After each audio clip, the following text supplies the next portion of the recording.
defend immigrants' rights. Guys, it's night 3. Can you believe it? I can't.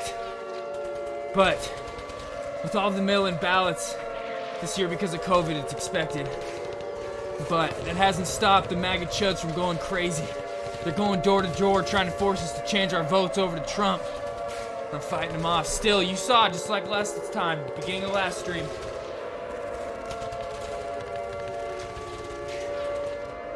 Got my Second Amendment right here. Good with it.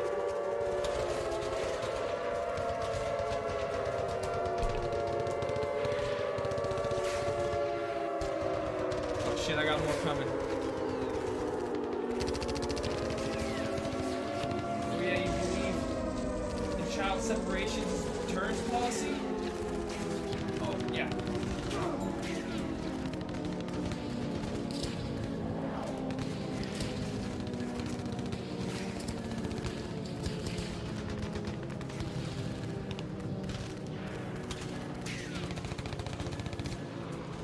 I know things seem grim. Trust me, they're getting better. Trust me.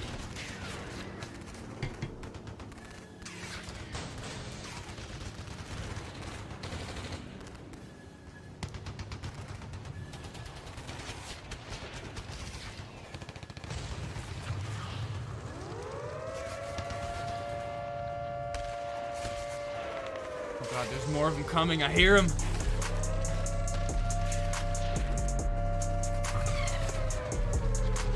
It's alright. They're a bunch of racists. I can fight them.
Oh, you don't believe in LGBTQIA rights? Oh, bring it.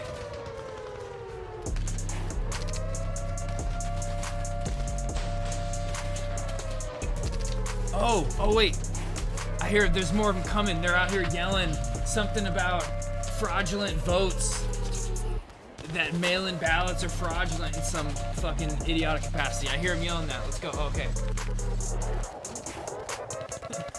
All you gotta do to get rid of people like that is say, show me proof, bitch. Because there is none.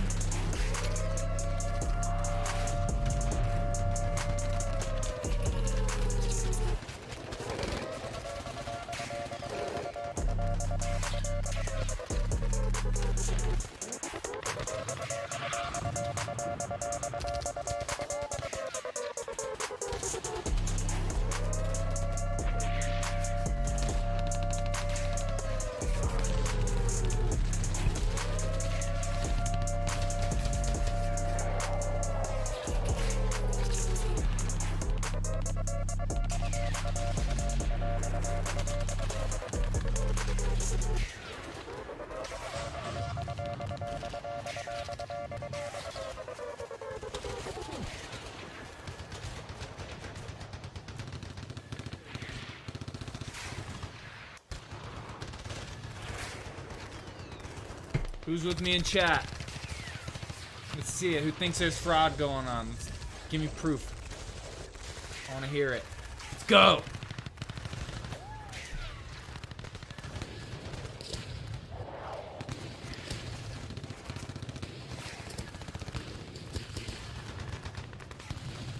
New filter. New cam filter right now. We're applying it. Rest the stream. Until I see one chat.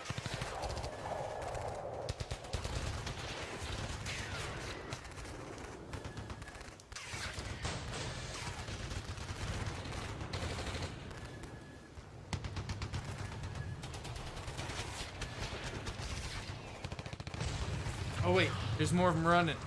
Oh, you don't think pre-existing conditions should be covered in America? And oh, you don't think healthcare is a human right, that it's a privilege only for rich people and poor people that need it and they're sick should just die? Oh, okay. God.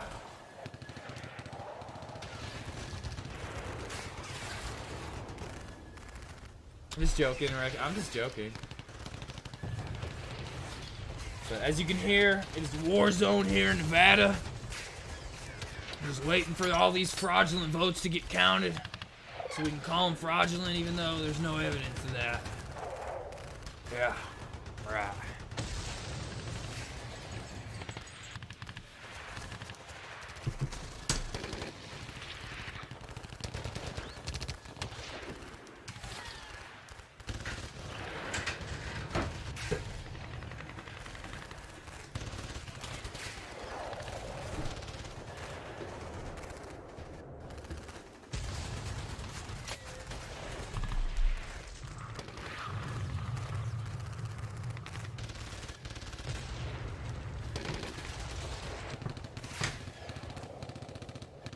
So,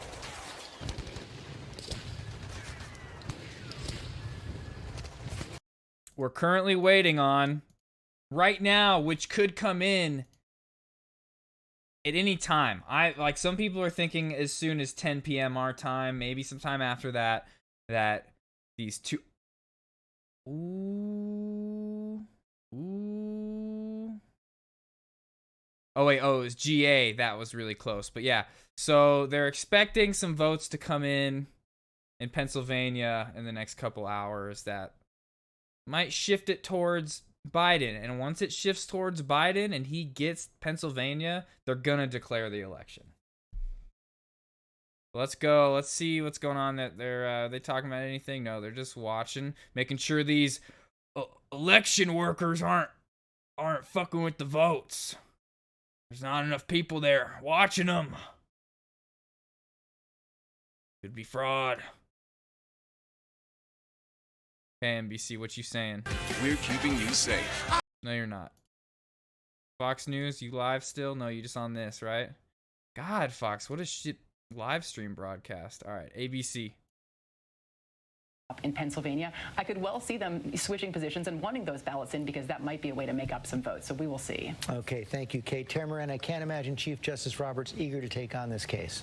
No, this would put the Supreme Court right in the middle of not just an election dispute, but really a cultural war that is at the base of all this that President Trump is trying to inflame in order to maintain power. Look, let's look at it straight. This is a test. It's a test of our election system. It's a test of our institutions, and it's a test, really, of each one of us as Americans. There is a time-honored, lawful way of settling election disputes, as Chris Christie was saying. It takes place both in the court of public opinion, but also in courts of law. In the court of public opinion, you can say whatever you want. It doesn't matter if you have any evidence. You can say your inauguration crowd was the biggest in history. You can say the election's being stolen. In the court of law, however, as Chris points out, you need evidence. The burden of proof is a tough thing for a lot of people to meet, and that is really President Trump's problem. The question is he going to use the court of public opinion to try to bypass the court of law? That's the invitation that he is beginning to extend to each American. And some Americans, as Pierre is pointing out, law enforcement is concerned, might take that invitation up. My hunch is Most won't. They'll wait for the courts to do their work. Byron Pitts, thank you, Terry. Byron Pitts, Terry just used the phrase cultural war. Yeah, I mean, George, and listen to the president today. He could have said Tucson, but instead he said Detroit. He could have said Scranton, Pennsylvania, or State College. He said Philadelphia. And I think, as our president has said, it is what it is, right? This fits a pattern with him. And George, also, I've been thinking, listening to Chris Christie talk and some of the other Republicans, it seems like we may be approaching one of those Barry Goldwater moments, right? In 1974, he went to the president and said, sir, for the sake of the country, the party, you need to back away. And this is something, as you know, I always look at history to see when we're in some moment. And this is a quote from Barry Goldwater. Those who seek absolute power, even though they seek to do what they regard as good, are simply demanding. You know, I had an interesting thought about that earlier today that is totally speculation, conspiracy theory at this point, but I'm thinking that places like Fox and them, like say that Trump were to end up winning, like all these places were, like Pennsylvania, Georgia, North Carolina, would go to Trump and he ends up winning. Say even Nevada and Arizona were to flip. Like Arizona were to actually get uncalled and flip to Trump. If that were to happen, if that scenario plays out, I believe, and this is speculation, there's no factual evidence to back this up at all. This is just me sitting there in my room thinking about it. That Fox News and some of these other places called it early to try to help push the narrative that this election was going to be rigged and that people were sending in false numbers to make it seem like Biden had won in Arizona or something like that. And that might be why CNN is like, we are holding out. We are not going to declare anything till it's 100%, which is weird because that's what I'm saying. It's like, it's so weird that everybody else is called Arizona, but that could be a possibility. Probably not. Of how the world is watching what's happening here right now? I think this really unnerves our allies. It truly does. They want to stay out of it. They want to wait for the final results. But it also emboldens and delights our adversaries. There's a quote here today from a Putin-aligned Russian lawmaker who told state media there, whoever wins the legal battles, half of Americans will not consider them the lawful president. Let's stock up on large quantities of popcorn. This is exactly the kind of chaos and disarray that we heard from the president and these baseless accusations that Russia loves. Russian goal for the last several years, so distrust in our democratic system. Martha Raddatz, thanks very much. We're going to take another quick break. While these people will talk about Russia meddling in our election and trying to, there was a serious disinformation campaign on social media that they were found to be doing to try to sow disinformation, or a lack of integrity in our elections, and that's what they've been trying to do. But what these people won't tell you is that we do the same thing in every other countries abroad. Are you ready? It's not like it's happening to us alone, and we don't do it to other people. The action, the adventure, and the originals. Well, I've been watching MSNBC because I'm watching NBC right now. I'm just not ABC. I was all last night. I was watching NBC. I just went to them a minute ago, which is owned by MSNBC.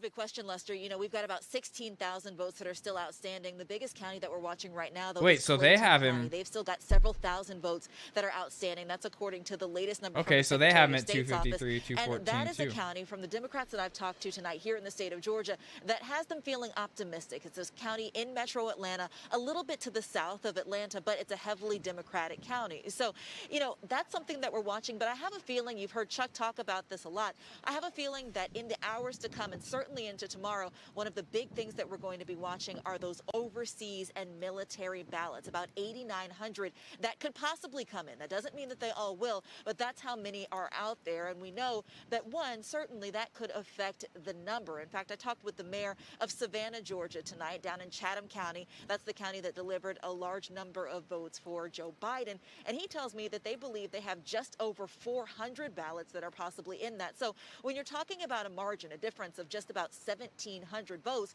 Those 400 votes could make a difference. So we're going to be watching that closely. And Lester, the other thing that it will really impact is the timing of this, when all of this will be completed. Because again, you know, this is something that as long as those ballots are postmarked by Tuesday, they have until the end of the day tomorrow to actually get in and be counted. So that means that it could conceivably take the count into the weekend. When asked about that, the Secretary of State official certainly did not push back on that and didn't rule it out. So those two things that we're going to be watching. The other thing is that with this razor-thin margin, we are almost certainly in recount territory. The Secretary of State official talked about that today as well, that even though we're watching these votes come in, even though we're waiting for them to come in, they're already bracing and kind of gearing up and essentially ready for a possible recount once the time comes. Yeah, Lester? Blaine, thanks. You look at that map, and it seems like a trite term. Every vote counts. You know, if you voted in the state of Georgia and you look at that number, you can see your vote. Yeah, by the way, she brought up Clayton County. This is a county that Joe Biden's carrying with just under 85%. Our numbers here indicate 4,300 ballots on there, so you do 85% of that, and in and of itself, it could erase the 1,700 vote lead. Let's wait till they're all counted. But wow, I'm trying.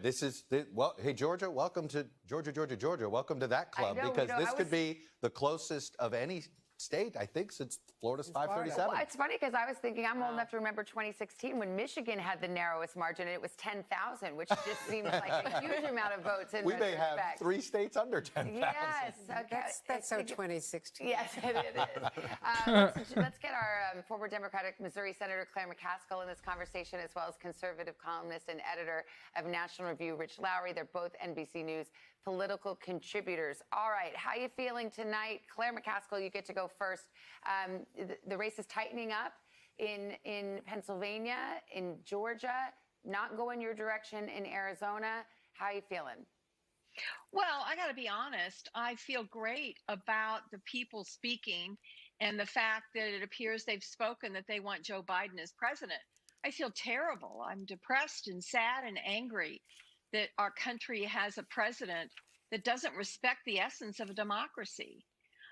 You know, he's filed lots of lawsuits. They haven't won any of them. The only lawsuit they've won, literally the only, as Andrea talked about earlier, the only lawsuit they've won said the observers got to be 6 feet away instead of 10 feet away. The notion that he would tear up this election like that is really depressing to me. Now, the notion that there aren't observers there cool. is fucking you guys ridiculous. Just talked about Clayton County in Georgia.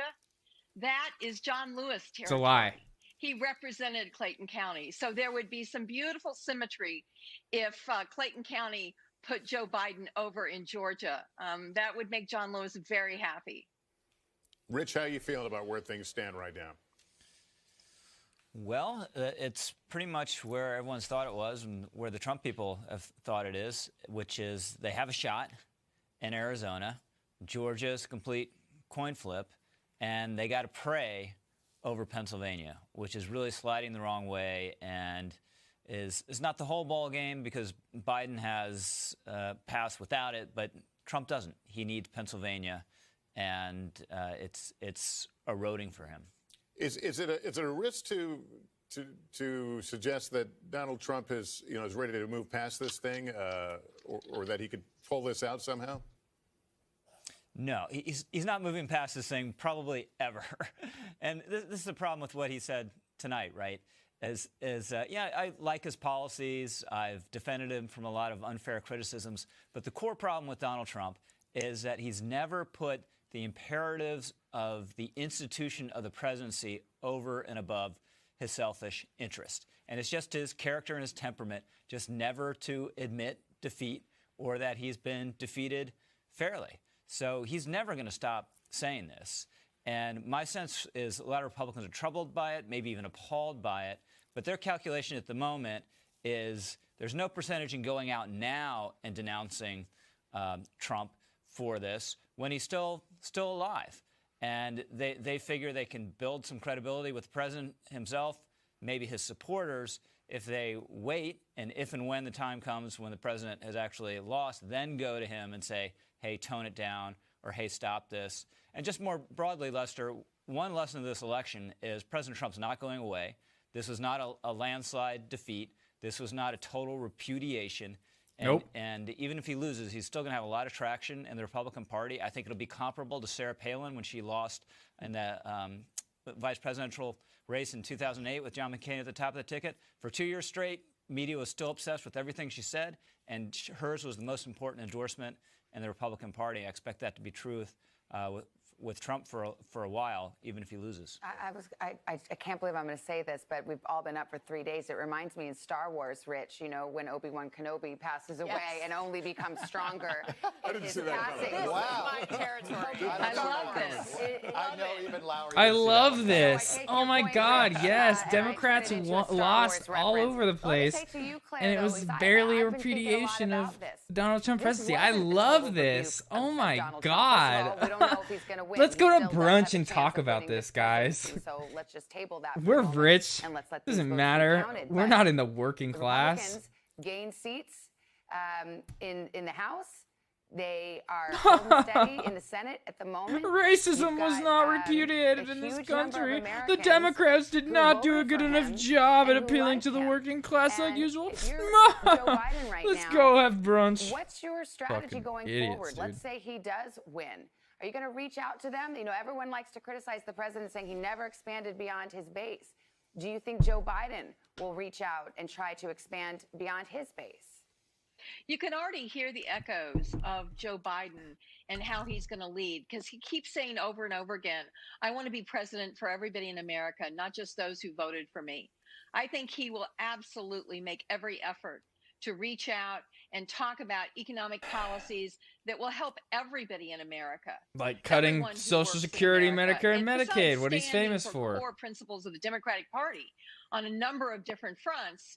I think he's going to really try to unite, and that's not something we've had. For the Yep, last here we 4 go. years. And I The think great country's great. uniter. Do you think It's the like left of the party will Obama, let gonna him do bring that? the two parties together, reach I think as across long the aisle. as he is Bipartisan true to shit. the principles of our party in The terms of trying to Republicans move the aren't needle that on issues bad. that They we have care about some most. good ideas. Climate, They're not economic trying to fucking opportunity, destroy economic the equality fucking in terms planet of by making sure denying that climate rewarding change, and they're work not and not trying just to people who have kill enough all money your to fucking invest. grandparents and the Right, gotta poor leave it people there that for the can't moment. afford Claire health Rich, insurance, thank you so pre-existing much. conditions by getting Young rid people of are looking up pre-existing Star Wars. conditions. Everybody They're knows not Star Wars. trying to Oh, what do you mean? fucking Tomorrow's a Mandalorian night. oh god. Yes, it is. Separate Star children Wars from their parents at the franchise border. cuts Give across their all age groups. Okay, good. moms Good. hysterectomies, We've got bro. more to come. What the Decision fuck, 2020 dude? special Republicans are coverage evil. continues. Don't go anywhere. But Joe Biden's gonna make nonstop concessions to them over the next 4 years.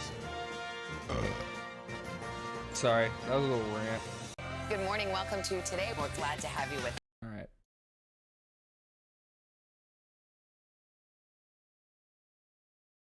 I'm looking, quite honestly, George, for people like Lamar Alexander and Pat Roberts from Kansas, a proud Marine. These are guys that risk nothing by stepping forward and trying to reestablish some kind of balance here to stop the dog whistle, to say we're going to count the ballots. I don't think Mitch will do it. There's too much risk because this is now the party of Trump. And so anybody who's out, who doesn't fall in the lines, guess what? They're out for the next 2 to 4 years. But there are people in the Republican Party and in the Senate who risk nothing. Heidi Heidkamp, thanks very much. David Muir, this is a relatively close election right now. You wonder where the president would be had he not been attacking mail-in voting for months. That's the flip side of this discussion. And you know, Sarah, we were all talking about this earlier about missed opportunities in the pandemic, that a leader did have an opportunity to bring a country together because concerns for your family and fears about being safe when you go out, those are universal. That's not Democrat or Republican. Yeah. And I think the same concept can be applied to mail-in voting. Everyone's concerned about their health. They wanted to get through this election safely and to have their vote counted. And you have to wonder, had he not railed against mail-in voting, would he have had many more people get out there and vote? Maybe, perhaps many of his followers listened to what he said and went out on election day, and it simply wasn't enough to make up for the math that we see from Joe Biden. And just a reminder, President Trump's popular vote numbers are very impressive. They're not matching Joe Biden's, but they're very impressive. And imagine had he encouraged people to vote early too, where he might have been. The margin is pretty great right now. Lindsay Ooh, Davis, they're you get the getting. last That's a word. good one. We're out of time. Trump Trump, you could have won had you not railed against mail-in votes. That's a good angle. That's pissing him off. He just saw them say that live, Trump right now, and he's fucking raging, throwing his fucking fillet of fish and fucking French fry wrappers from McDonald's all over the place. And that yelling, pandemic dude. is going to persist regardless of what happens in this election. The first task for whoever the next president of the United States is. Where's Gonna my take tall another quick baron? break. I We'll be need right to back. yell at you. ABC News, straightforward. Stand down.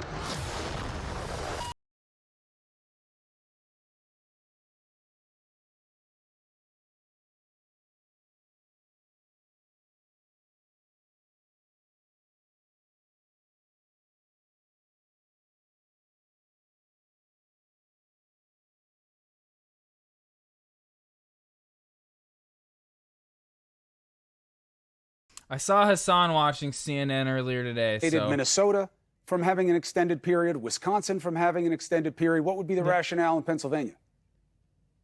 Well, when the cases were coming up out of federal court, those cases were where the Supreme Court was saying federal courts don't have the power to change state rules, even in the midst of a pandemic. It's really up to the states to decide how to balance the risks of to health and voting and all of that. The one coming out of Pennsylvania and the one coming out of North Carolina, which came right after Pennsylvania got less attention, is this idea that the state legislature gets to set the rules for conducting federal elections. And when the state Supreme Court or state agency steps in and makes changes to those rules, it's usurping the power of the legislature. It's a theory that 3 justices in Bush versus Gore 20 years ago embraced. Right. The whole Supreme Court has not embraced it. So it's not the kind of thing that's going to be easy even at the Supreme Court, because all these people have already voted. And if you say that the rule is like this now, after the Supreme Court had 2 opportunities to overturn this, you really would be disenfranchising whichever voters relied on what the Supreme Court did earlier. Rick, thank you very much. Appreciate it, and stand by if something comes up. I'll come right to you. Harry, you were like waving your arms around. I was just going to say I completely agree with Rick. If you listen to the Secretary of State there, some of the counties are receiving 0 ballots that came in after Election Day in Pennsylvania. Even some of the large ones are only receiving about 500 per day. Based upon the math that I'm looking at, now obviously there's still ballots to be counted, right? But Joe Biden, in my opinion, is probably going to be up tens of thousands of votes by the end of all of this. There's just not going to be enough ballots for Donald Trump at the end of this coming in after Election Day to invalidate. Right. You know, the sad truth is this whole issue was unnecessary. If these legislatures had worked and thought about what they were doing, they would have equipped their states and their systems to count the votes early. And they would have never had to worry about this. They didn't prepare, and now we got a problem. However, we have good news and as like well. we learned last night, Georgia, Arizona, Donald Trump things are changing spent on fucking our watch. the Let's past get after 2 it. Stay months with CNN. undercutting the Postal Service.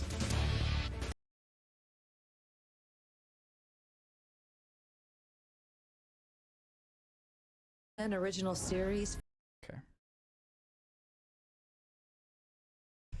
Let's go to Twitter for a moment. I have a bunch of tweets lined up today.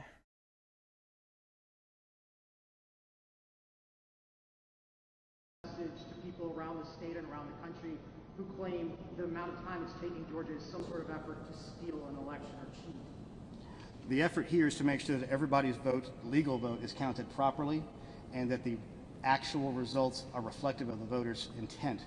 The issue we have in Georgia is, like I just said, it's a close vote. There's other states that have more votes to count than we do, but it's a wide margin, so nobody cares. So this is the first time we've used paper ballots in this state in 20 years.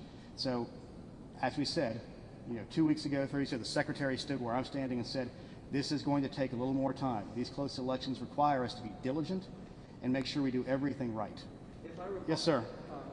What's your message to people around the state and around the country who claim... And one thing that these people claiming fraud, don't realize, or they maybe realize but just are failing to say, is that the only way you know if fraud is happening is when you count all the votes. If you stop counting the votes, you're never going to know if there's fraud. That person that may have voted twice, but then you stop counting the votes, looks like only one of their votes got counted accidentally. So they got away with it. So, if that does happen, which, like we said, we watched in that video, it is 0.00006% of the problem. So there is a couple people every once in a while that do it. Not enough to sway an election. And if it did sway an election, they would get caught, because they always do. And they would get... It's like the fine, like we saw in that video, the fine and jail time and stuff for like trying to commit a fraudulent vote is like not worth it. You get so much more jail time and everything for like this one vote to count, which like doesn't even happen. Like here we're gonna see like probably like 1,000 or 2,000 votes count in Georgia or Pennsylvania or something, but it doesn't come down to the one vote. And like when I said, if it did, it would be caught and they would rectify that. It wouldn't end up being like a valid vote. So there's that.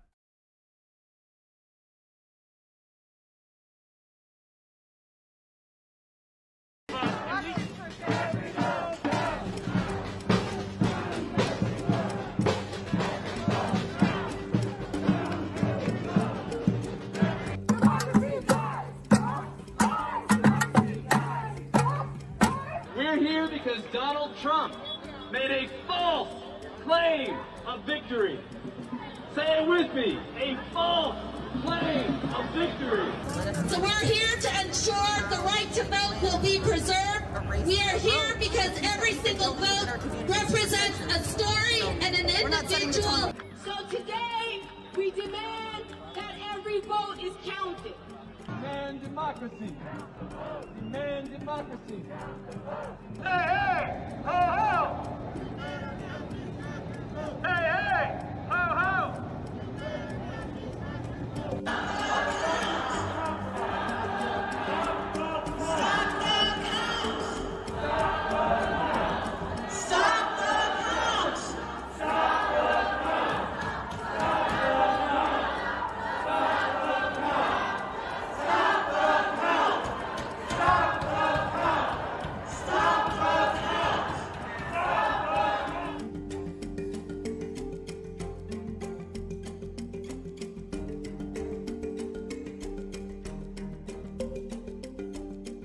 All right, pop quiz. Do you know which countries have the highest carbon emissions, or how long it took Mariah Carey and her producer to write All I Want for Christmas? If not, then you should definitely subscribe to Now This's first newsletter, Know This. You can sign up right here at the website below.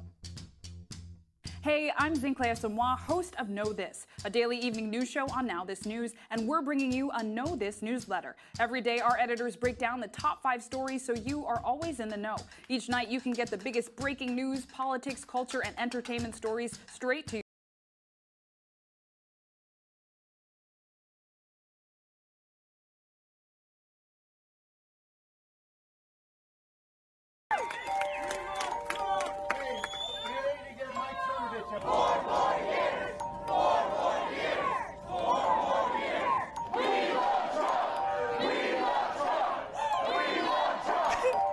They're so sad.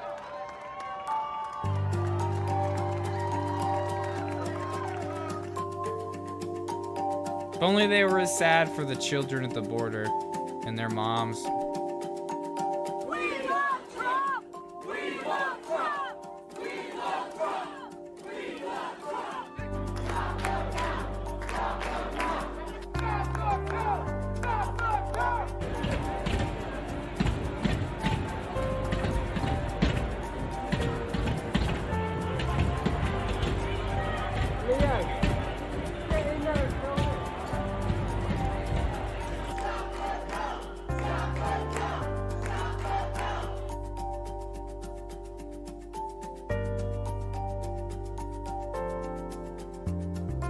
They were yelling, "Stop the count."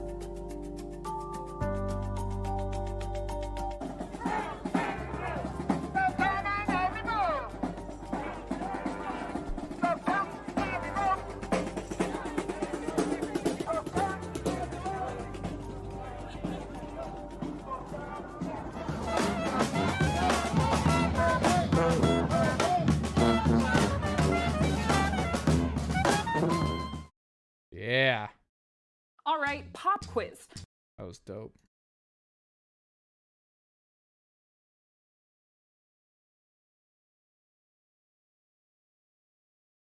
And others saying we never Abigail Spanberger and others saying, we never want to hear socialism mentioned again. You, AOC, Bernie Sanders are self-proclaimed socialists. I assume you are still going to be mentioning your socialism going forward. Look, I want to feed the poor.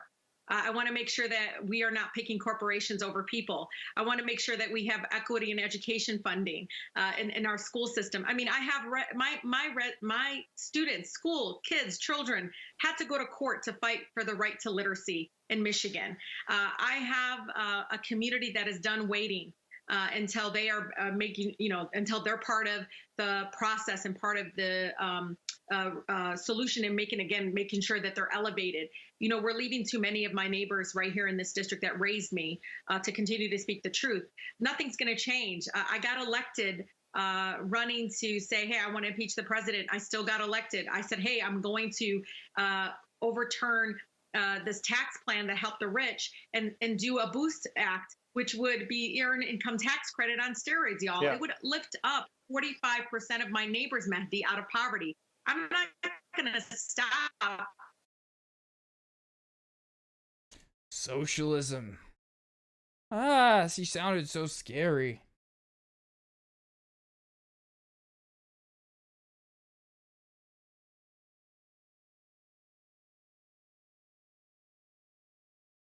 For the first time, we saw the president for the first time today in like 2 days, and he made a number of accusations that are not backed up by the facts. Nora, in his first public remarks since election night, you're right. President Trump made several false statements attacking the integrity of the election, claiming that fraudulent voting would lead to it being stolen from him. There is no evidence of that. Mr. Trump also questioned why all the mail-in ballots seem to be, in his words, one-sided favoring Joe Biden. But remember, he spent several weeks urging his supporters not to vote by mail and to do it in person instead. Mr. Trump also said that all the officials overseeing the ballot counting in battleground states are part of a corrupt Democrat machine, even though the secretaries of state in Georgia and Nevada are Republican. He vowed to fight the results in court, even suggesting that the Supreme Court would intervene. It's going to end up perhaps at the highest court in the land. We'll see. But we think there'll be a lot of litigation because we can't have an election stolen like this. But so far, the Supreme Court has not taken up any election-related cases, and it's unclear that it will. The Trump campaign has filed other lawsuits in key states, but today, judges in Georgia and Michigan tossed 2 of them out. Still, President Trump is not backing down. CBS News has learned he does not plan to concede, even if Joe Biden declares a victory in the coming days. Nora? All right. That's gonna be interesting. What were we watching? There's a video somewhere around here. I don't know if I even have it, but of Lindsey Graham talking about one of the scenarios that that we watched last night in that Hassan video, where that man Virgil Texas was talking about the Electoral College and how those electors that are supposed to go and vote can decide to vote however they want. They're supposed to vote with the way the state told them to. But if they decide to go another way, or a state legislature says, I'm not sending that elector, I'm sending a different elector who's going to vote my way, that can happen. And there's really nothing in the Constitution or anywhere that like says what we do at that point. I have a video of that somewhere of Lindsey Graham saying that he's thinking about sending his own electors.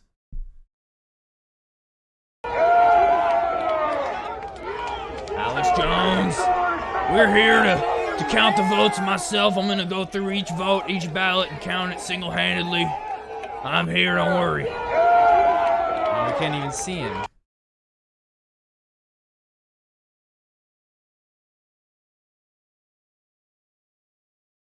Okay, we're not going to watch. Not going to read that right now. Oh, here's one. Here we go, Alex Jones.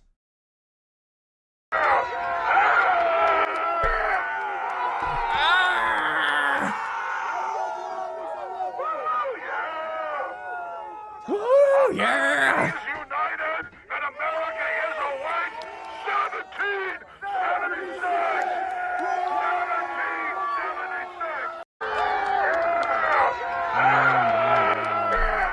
1776! '76, everybody. Folks, listen here. 1776. It's not the year 2020 anymore. We're back in 1776 when everyone was racist and owned slaves.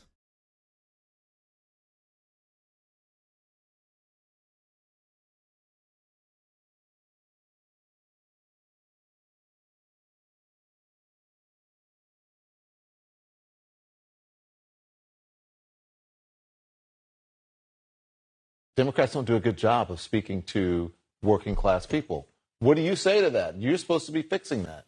I had that experience countless times on the trail, Don, where I would say, hey, I'm running for president, to a truck driver, retail worker, a waitress in a diner, and they would say, what party? And I'd say Democrat, and they would flinch, like I'd said something really negative, or I just had turned another color or something like that. And there's something deeply wrong when working class Americans have that response to a major party that theoretically is supposed to be fighting for them. So you have to ask yourself, what has the Democratic Party been standing for in their minds? And in their minds, the Democratic Party, unfortunately, has taken on this role of the coastal urban elites who are more concerned about policing various cultural issues than improving their way of life that has been declining for years. And so if you're in that situation, this to me is a fundamental problem for the Democratic Party, because if they don't figure this out, then this polarization and division. And to be honest, that idea that they have of these Democrats being bi-coastal elites that don't care about the working class is true. But what they fail to understand is that the Republicans are that times 10. The Republicans are just a lot better at fooling you into thinking that they care about you. Just like when Donald Trump fooled people that voted for him the first time into thinking that he was an outsider. He wasn't a part of this political swamp. You know, he was just a businessman, a good one too, that went into bankruptcy 6 times and started a fraudulent school that he had to admit to in court. And but no, he was a great businessman, outsider. No foreign connections at all, nothing like that. But they're really good at tricking their constituents. Some because they're not that smart, others because they just I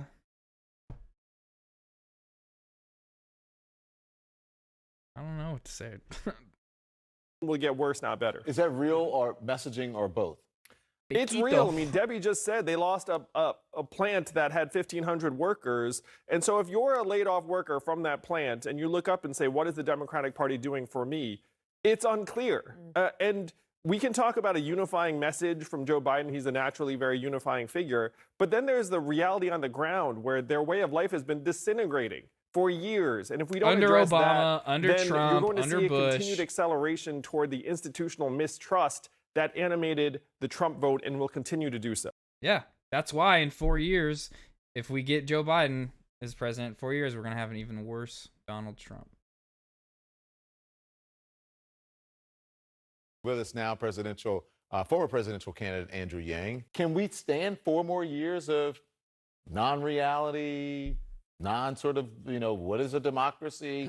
What is a real republic? Can we take 4 more years of that? What happens? Well, polarization is here to stay, but I remember running against Joe in Iowa and New Hampshire, and the question on everyone's mind was, who can defeat Donald Trump?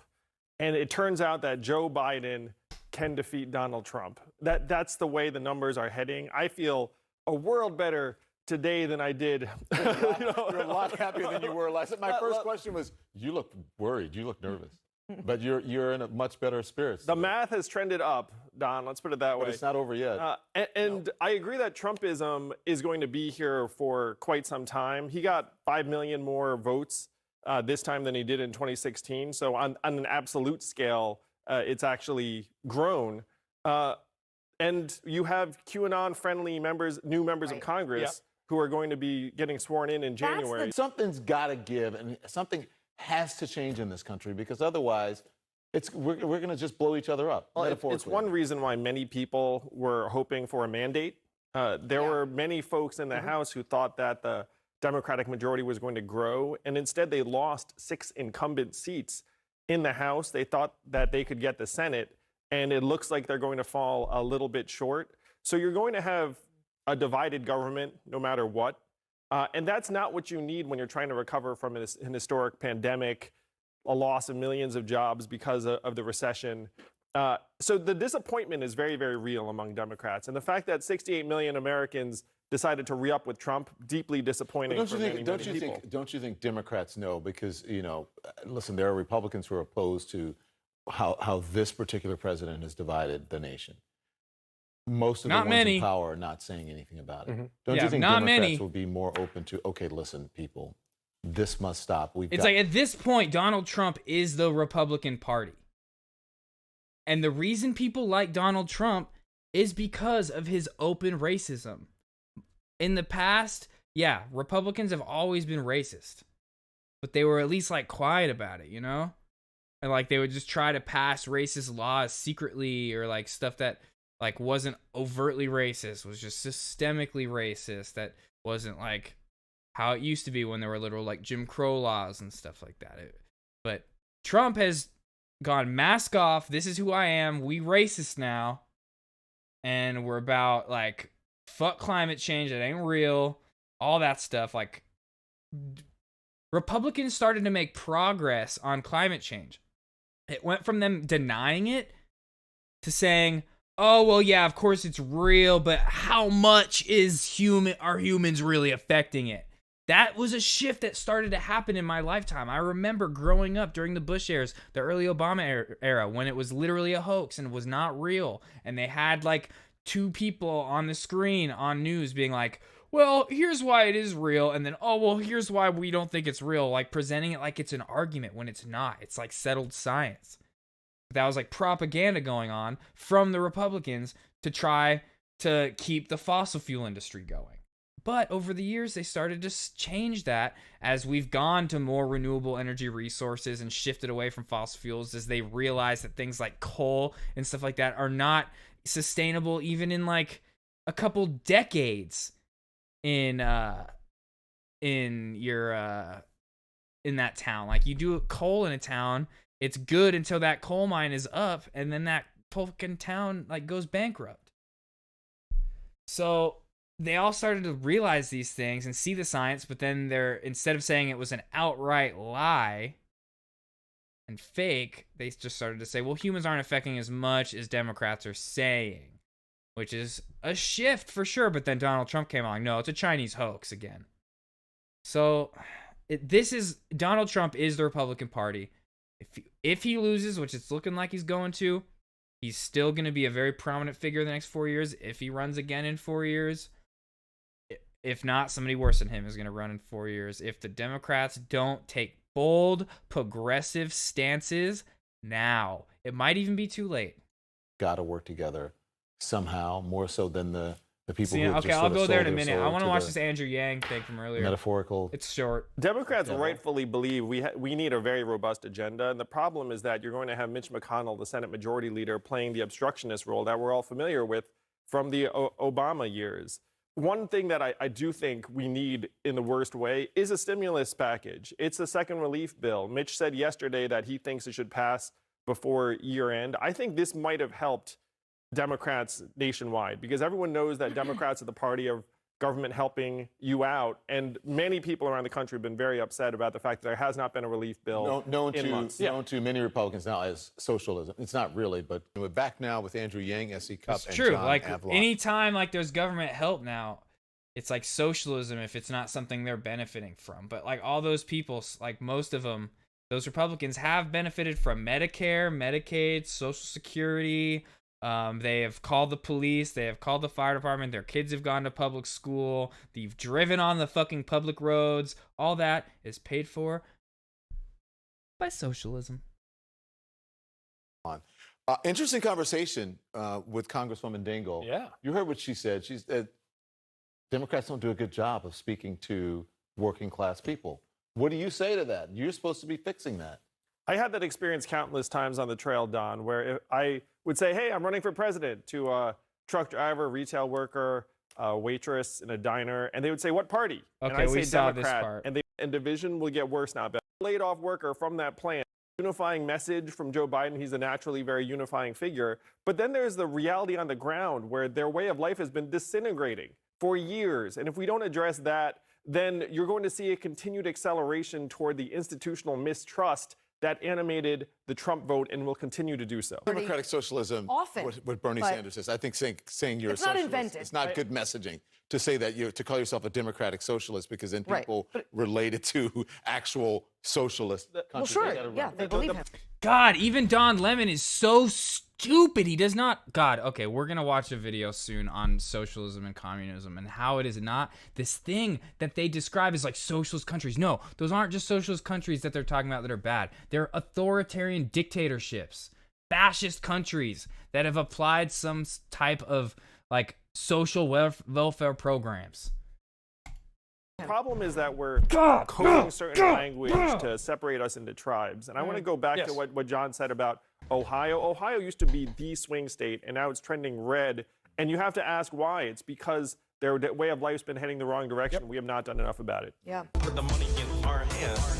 Put the money in. Put the money in our hands. All right, let's watch this video from Chuck Rocha real quick. Woke white consultant tell them we're not a monolith. We even speak different kinds of Spanish, all in the same state.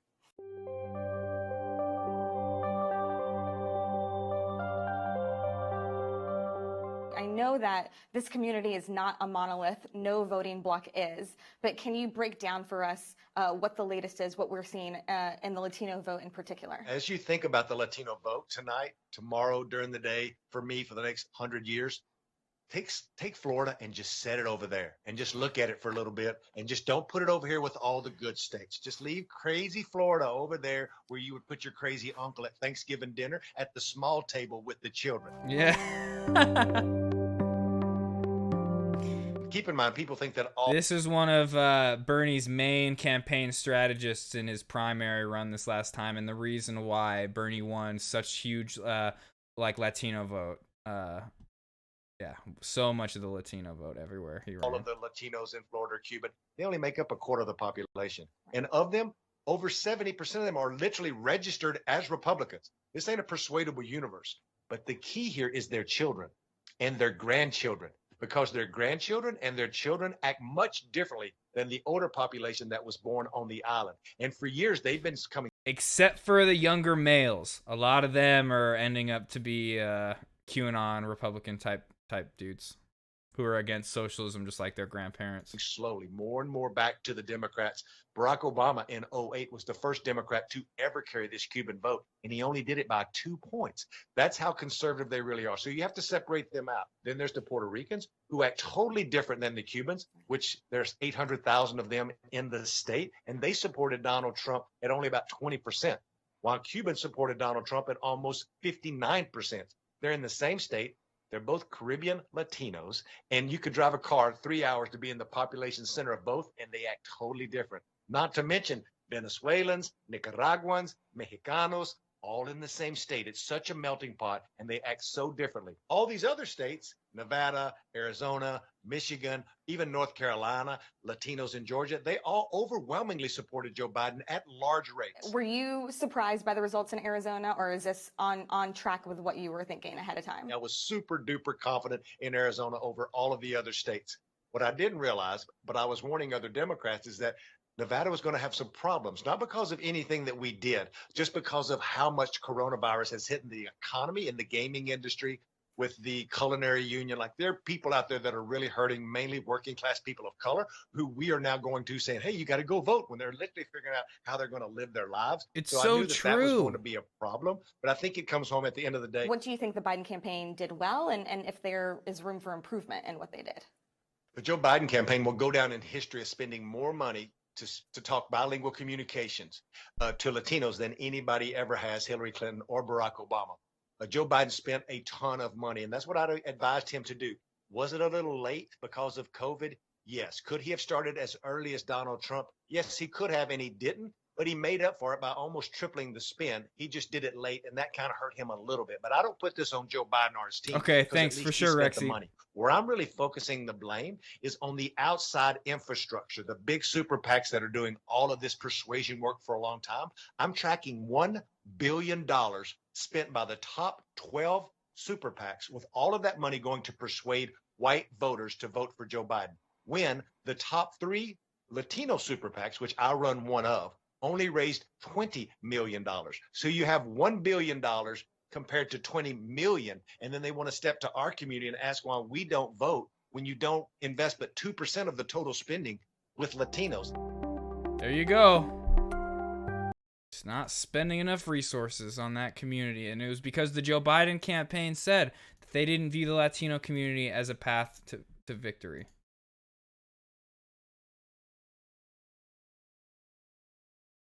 Are facing right now, what we are facing is a catastrophe. A Republican Senate, a narrow Democrat House majority, and a Democrat president who did not win by a big margin, who will be reviled for a variety of reasons from day one by, Trump supporters, by adherents to the opposite side, who has conservative instincts, who will now have both a scapegoat in Mitch McConnell for his refusal to do anything that might move the country to the left, anything that might improve the lot of the most vulnerable in the society, should he even have that inclination. Yeah, he's not not only provide a scapegoat, but he will also have an opportunity to enforce what could be a brutal austerity regime in the midst of a continuing pandemic, in the midst of an economic crisis. I mean, before this election, I had no hope for the Democratic Party, and after it, it's pretty much the same deal. I just think there's now a greater urgency to destroy the Democratic Party, that it has to be supplanted by something else, a party that actually articulates an alternative, which is not what the Democratic Party does, which is not what liberalism does or can do. Very true. It's what I was saying all night last night. Joe Biden is a Republican, and he's going to make nonstop concessions to them, and it's going to be a whole 4 years of austerity, them trying to cut programs, social welfare programs, to cut the budget. And like anytime like a leftist thing they want to try to get passed, like his public option for healthcare, they're just gonna blame it on Mitch McConnell for they're just not even gonna try that hard. And then when it doesn't happen, they're just gonna oh well, Mitch McConnell and them control the Senate. Sorry, gridlock. We can't do anything about it. And it's just like, dude, fuck you guys. You don't care. You really don't care at all about winning. All you care about is being a neoliberal that concedes to Republicans and try to get the moderate vote. All right, one more vid, and we'll go back to live news. This is just stuff throughout the day I wanted to watch myself. Nada. The coup is done for. Nada. It's not happening. The election result will be certified, and Biden will be inaugurated. But Trump's tweets and middle-of-the-night news conferences are incitements to violence that he will not be able to rein back in, even if he wants to. How does anyone tame this far right? They have grown. They see Trump as their supreme leader, and they aren't going away. And they don't believe anything that does not come out of their little propaganda outlets that are being propped up right now. Domestic terrorism by the far right and white supremacists was the #1 threat even before this election. We really need to brace ourselves for what it will take to calm these people down or shut them down for spreading falsities and inciting violence. Stop incentivizing their algorithm looking at you, big tech. This is the real law and order question. We aren't going to turn these people into Democrats, not even neoliberal ones. We're not even going to turn them into, centrist Republicans. But we can't let a cycle of political violence swirl out of control because Donald Trump won't shut up. Working people deserve better, even from Donald Trump. It's revealing how impulsive Trump is. We knew this, and how Trump didn't really have a strategy beyond voter suppression. Trump had the one strategy, and now it's turned totally kooky. The election is going to be over, and you're going to lose in the courts, Mr. President, if you take it there. But he keeps going, and his base is showing up armed. And our leaders that could be intervening, well, we have leaders not equipped to manage this gritty extremist existence in either party. Sure, Joe Biden can talk to John Kasich across the partisan divide, but I doubt either of them can talk to a band of QAnon followers who believe Donald Trump had the presidency stolen from him and tell them to take a breath or reason with them. We are entering something very scary, and we will do everything that we can here, at least, to help us navigate these months and years ahead. All right, let's get back to some live news. Let's see. Rexy was saying CNN. They're probably not live anymore. Who Reaching knows? down to put their ballot in the ballot box, and that has always stood out to me. And so now to see this happening in this district, it just means so much to me. And that's why I'm going to continue to organize and do everything that I can to live up to the legacy of Congressman John Lewis and bring this home in his legacy, in his honor. So listen, the votes are still being counted, but if Biden does win, he's going to have the first black woman as vice president. What does that mean? What will that mean for you and for all women of color, well, even for the country? I mean, I'm rocking my pearls tonight, Dunn. Don Lemon is looking our next old. Vice president is my sorority sister. Look at him. And Look at his eyes. I'm thrilled. And an HBCU graduate, and I'm an HBCU grad. And just thinking about what that means for so many people, representation matters, absolutely. But she is also smart, qualified, and ready to step into. All right, done listening to that bullshit. No, she is not. Oh, God, she sucks. I hate Kamala Harris. Joe Biden wrote the crime bill, and she prosecuted the shit out of it. ABC News, National Geographic. Don't need to hear about Kamala Harris. Or at 6:30 p.m. is that 2020 is We in the Inaband stream only want Joe Biden to win so we can defeat Donald Trump. Nothing more. And there's nothing about these people we're going to talk about that is good. President that the polling errors, maybe a few which little things we could talk about that are built-in bias apparently now. It's not like anything like Bernie. Suppress their votes, suppress their contributors, and suppress the ability or even to win like AOC even more or any seats. of them. So they support way the newer president's than they meta are. messaging, not just for this election, but for the coming election. That big money and big media is against the party. How does that all? Do not. Yeah. Okay. Can I speak for our polling a minute here? And I understand Hughes. No, I understand he was talking about what the president's supporters believe. But I can tell you about our polls. There is nothing about that. Nobody is intentionally weighting them incorrectly, whether it's in the NBC Wall Street Journal or Marist that we have used as polling. And I just want to get that out there. I understand that people want to make some of these accusations. And I know Hugh's not making that accusation. Hugh, I know you're not. But I do want to just clarify there that that is not, I have yet to work with a polling firm that has acted or done that. Well, be that as it may, Hugh, I was just going to ask you about sort of the intellectual inconsistency there, for lack of a better way to put it. I mean, you're saying the polls are wrong, and therefore they've suppressed and depressed your voters, and your voters didn't turn up because they were too depressed about the polling that said you were behind. Well, that's one thing. But he's saying, but also there was fraud. I mean, which one is it? Because saying that the polls depressed his voters so they didn't show up both. is essentially acknowledging that he appears to have gotten fewer votes. Well, Secretary Clinton said to me in an interview after her loss, she can hold two thoughts. There can be both systemic bias in the polling, which is not intentional, and Chuck is right. I don't believe it's intentional. I believe it's systemic. That is the same argument that goes to other issues as to whether or not you intend to be wrong or whether you are simply wrong. This year was the worst year in polling history with the most significant effects. They are not, however, agreeing with the assertion that fraud has been proven anywhere, but they are open to it, and they want the spotlight to be thrown on irregularities and especially on non-transparency. And the president mentioned that this afternoon as well, or at 6:30, that in Philadelphia, the Republicans won a lawsuit because the transparency was not being forthcoming.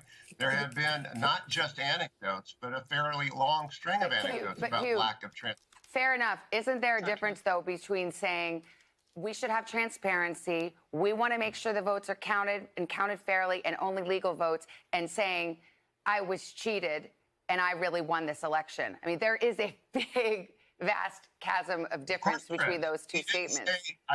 He didn't say I was cheated and I won this election. He said they're going to fight to make sure that every legal vote is counted. And as the leader of a party that depends upon honesty in vote tabulation and polling, he's being applauded by Republicans. So I just wanted, you asked me about what do the Republicans believe? They believe he is fighting a very good fight.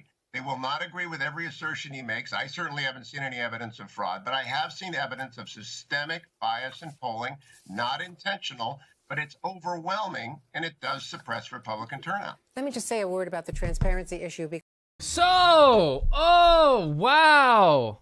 Who is that guy? Probably a Republican strategist or something? Sitting here saying, no, there is no fraud. But what might there be? What was that? What did we just hear? Oh, voter suppression. Oh, that's the real problem. Man, it's not like we were saying that all night last night. Because the Philadelphia County Board of Elections put out a statement tonight saying that the difference in their argument was between whether the 19 Trump campaign people, the poll watchers, could be, they were inside, they were not outside, whether those 19 people could be 6 feet away or 10 feet away. And because of COVID, the board had wanted them to be 10 feet away. And the court ruled that they have to be allowed to be 6 feet away. They are inside, they are watching, there is no lack of transparency, and I was in Philadelphia and have been covering this whole thing and questioning all of these issues. And Pete Williams and our court people are saying the same thing. That's not what was decided by the court. And two things just very quickly.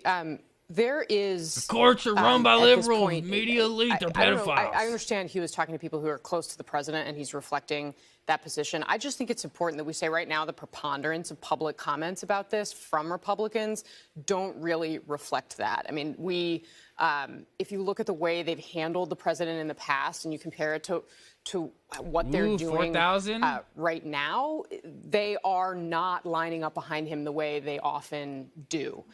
So that is one piece of this. The other piece of this is, I would say, there is no evidence that, I mean, Republican turnout was off the charts. More people voted for President Trump this time than voted for him in 2016. I mean, there is not any evidence that there was depressed turnout for any particular reason among Republicans. The opposite, in fact, to the point that it's how Democrats are in some ways explaining their unexpected losses. They're saying we assumed all these new voters would vote for us, when in fact we should have assumed, oh, actually Republicans could bring new voters into the process, because the reality is they did. Well, and I just want to say, because Hugh, you and I had a little back and forth about this, I'm paraphrasing, but this is an actual quote from the president. He says, if you count the legal votes, I easily win. So I think that, the clear implication there is that he's saying, if I'm losing, then there must be something illegal afoot. And but we hear you, and it's we value having you on because we want to hear what folks are telling you and how Republicans are feeling about these various positions that that are being taken here. And Maria, we don't want to leave you hanging. I don't want to. Oh. Yeah, Let's do a Lester. Look, I think if we level with each other, I, for the last 16 years, have spent my life dedicating to increasing the vote, encouraging every single person to go out, to register, to vote. And for the first time, we see a surge in youth voters, and they are making a marked difference in Georgia. We are talking about 2,500 vote spread in Georgia, less than 10,000 in Nevada. When people say that the vote doesn't matter, this election is showing not only does it matter, but it's going to be critical to our thriving democracy. Juxtapose that to a president who is saying stop the counting in one city and saying continue the counting in another. And he's trying to delegitimize the process of our democracy in a way that every single person should just abhor. When he is saying that these votes don't count, you are talking about places that you have a Democrat and a Republican right next to each other verifying those ballots. What do you say to those individuals, those party faithfuls, when you have a Democrat and a Republican side by side, say, pouring their life out right now. I mean, none of us have had too much sleep, but they haven't either, with the scrutiny of not just their immediate community, but the world. And you're telling them that what they're doing is a farce? That's not only unfair, but it delegitimizes the process that we all deeply believe in. And if we are to level with each other, the moment that we stop believing in the process, that is when you actually have nefarious activity. What the president did tonight was not just an injustice to the people who stood in line, who voted despite the pandemic, the people right now that are not seeing their families because they're counting those ballots, but is a disservice to our democracy and to the office of the president. He knows better. And this is something that he was projecting long before. He was encouraging his people to vote in person because he knows that Democrats vote by mail. When he's saying that the process to stop the counting, it's in places that he knows that by court of law, that as long as there are ballots being counted and postmarked before Election Day, they count. It always has. He's trying to change the rules that have been established by Democrats and Republicans. And if it has to go to the court, he should have the decency of saying, I don't believe that this piece of this election right here was legitimate. I'm going to take it to the courts, because you know what? He's not the first one to contest an election, but the way he's using his office is absolutely unacceptable for us. And we should demand and expect better. And I congratulate all those new voters, the people that came out, regardless of who they voted for, because that is what makes our democracy strong. Hugh, you want to get one last word in on that? Well, I just go back to what the first question is. What are Republicans thinking? They're thinking they had a very good night on Tuesday night, thanks in part to Donald Trump. They got at least 210 to maybe 214 members of the House, and they applaud his focus on polling, which they believe suppressed their contribution and their voter. And this is why I think we ought to carry every minute of every presidential speech, because people are hearing different things when they don't get to hear the president. That's what I think is my message, and we have to disagree on the legitimacy of his argument. He does. The reason that the networks cut away Polling is is not the issue in voter suppression. this as an ability for him to shape message with misinformation.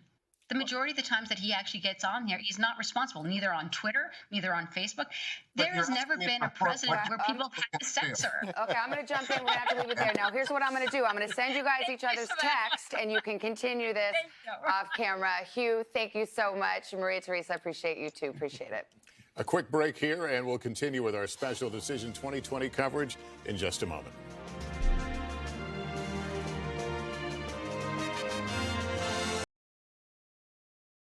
See, these Georgians still counting. The camera's gone, people. They've stopped. They don't have any legal observers there anymore. This is when all those 500,000 Biden votes are going to come in, and every single one's going to be for Biden. Oh, no.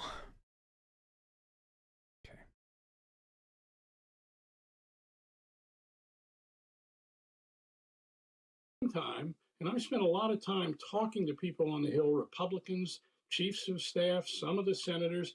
There are easily 15 to 20 members, Republican members of the Senate, who absolutely despise Donald Trump and the way he's treated Guys, him. I'm really They're fucking not tired loyal today. to him in any personal sense, and a good number of them were very pleased to see that he is going to lose this election. And but as long as the Republicans hold the Senate, it's okay with them to see him go. And now the question is whether a group of them, and there are 6, 8, 10 of them, that are talking among themselves about going down to the White House at a certain point, or going to the country if this president continues to try and undermine and demean the democratic processes of our basic electoral system. There is talk about stopping him and not allowing him to undermine this system. But remember, that'll be sick. I want to watch that live. Please through have that happen right now. Let's go that stop he was him going to from do talking. Let's just go exactly time what we up. are seeing to undermine the very electoral process, the most basic. Let's go do the aspect coup of right our now. democracy, Get the so military he in can there. get He's into got to office, get the down phone to out of his hands. illegally using the postal service to try and not deliver ballots, as it were, through his Postmaster General of the United States. Do you believe that there is anywhere near the kind of resolve it would take to stand up to this president among their ranks? Because you look at Graham, pretty outspoken. He came out and basically, even though he's a practitioner of the law himself, came out and backed this baseless idea from the president. McConnell, nothing. Cruz, nothing. You have the 2024 hopefuls basically came out and kind of snuggled up against Trump. I haven't heard anybody come out and be full-throated and saying, whoa, Lindsey this is wrong. Graham. Even Romney. gave more of a general prescription about a democracy. You're supposed to count the votes and trust the process, but not nailing Trump for saying something that is demonstrably ugly. They're not going to be very loud about this until the president continues to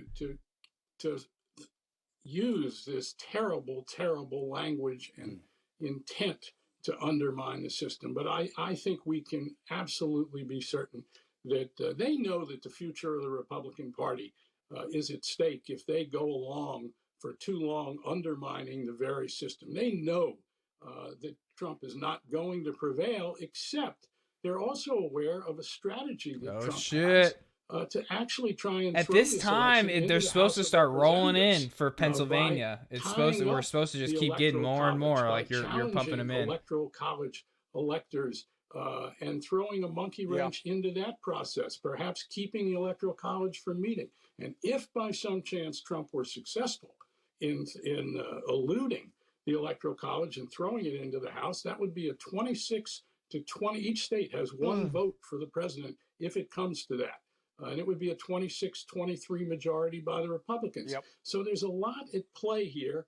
And at the same time, there is real abhorrence about what this president is saying among some of the Republican senators. That's right. But It's not just about. They've been craven throughout. Right. It's not just about his lying anymore.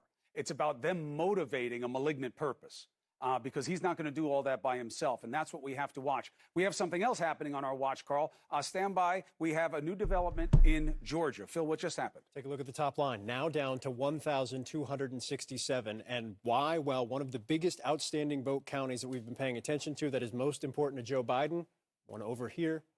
It's Clayton County, sixth largest county in the state, about 3% of the population. Just got another batch of vote in, a couple hundred more votes for Joe Biden. I think you're going to see this progressively throughout the night. Depends on the county. Some of the counties have stopped counting for the time being.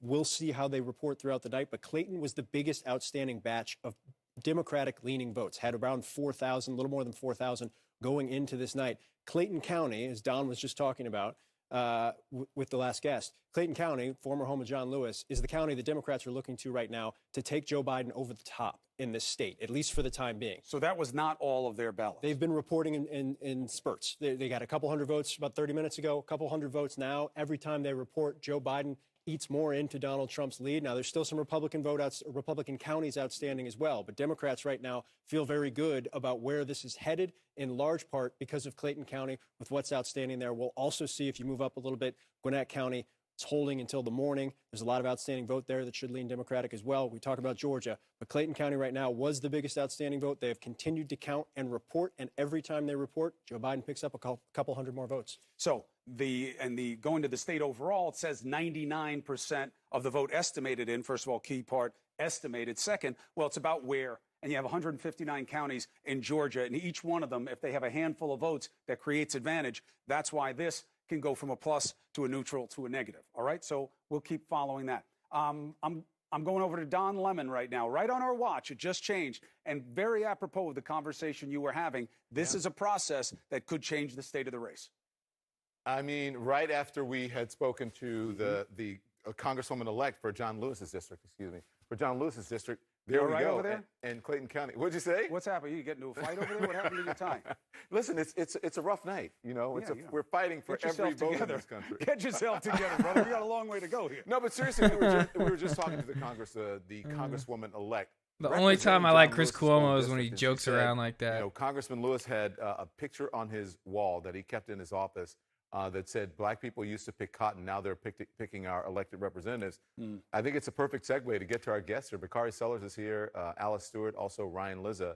What do you, and listen, hello to all of you, but Bakari, I'm going to ask you, every time we go to... Okay, let's check in with Hassan real quick. Let's see what he's watching, what he's got going on. My mom... Me trying to enjoy... I don't even think he's watching Election Day stuff anymore. I think he's probably on his Okay Buddy Hassan.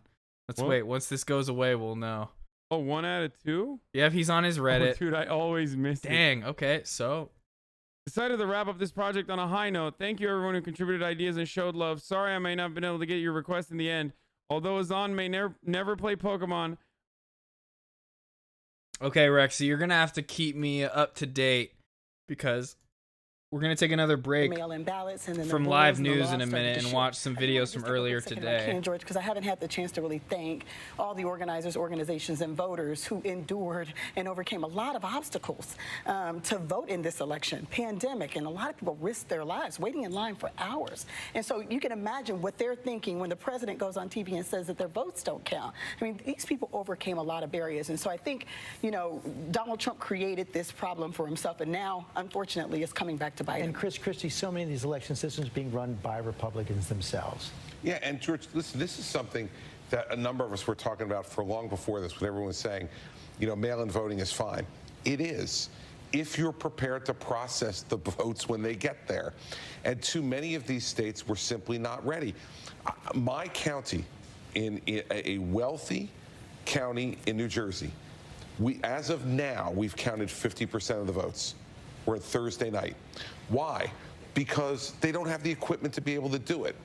And so part of what we needed, I think none of us did as good a job preparing the American people as we should have to say, if it's delayed, it's delayed because we don't vote this way. Homie. Very few states in our country vote this way in mass. We're just in And here so when you don't prepare people Inaband for Truth it Teller, makes these kind of things even more TrumpFuck.me. possible. We're here This is covering so all the unusual. election What the- fraud why that's don't going I know on the for us. answer? There's an explanation No. for it, but we didn't prepare people well Gotta enough for stop it. counting the ballots. The Democrats Gotta fought stop the count. to get a bill into Congress so What's that up, we would dude? actually have resources for states. Hold on, resources for states to be able to build up to this moment. We knew months ago. We've been in a These people would not have bought this equipment soon enough to be used. We have been in this pandemic for It's not over. even close. And I'm just speaking truth if I can. No, you I think it's can't. very important. You're not. And also, You're listen, not. in Pennsylvania, Whoa! it was the Republican-controlled Pennsylvania legislature who said that you have to, the ballots are not counted after they're received, and that you can't start counting those ballots and mail-in ballots until today,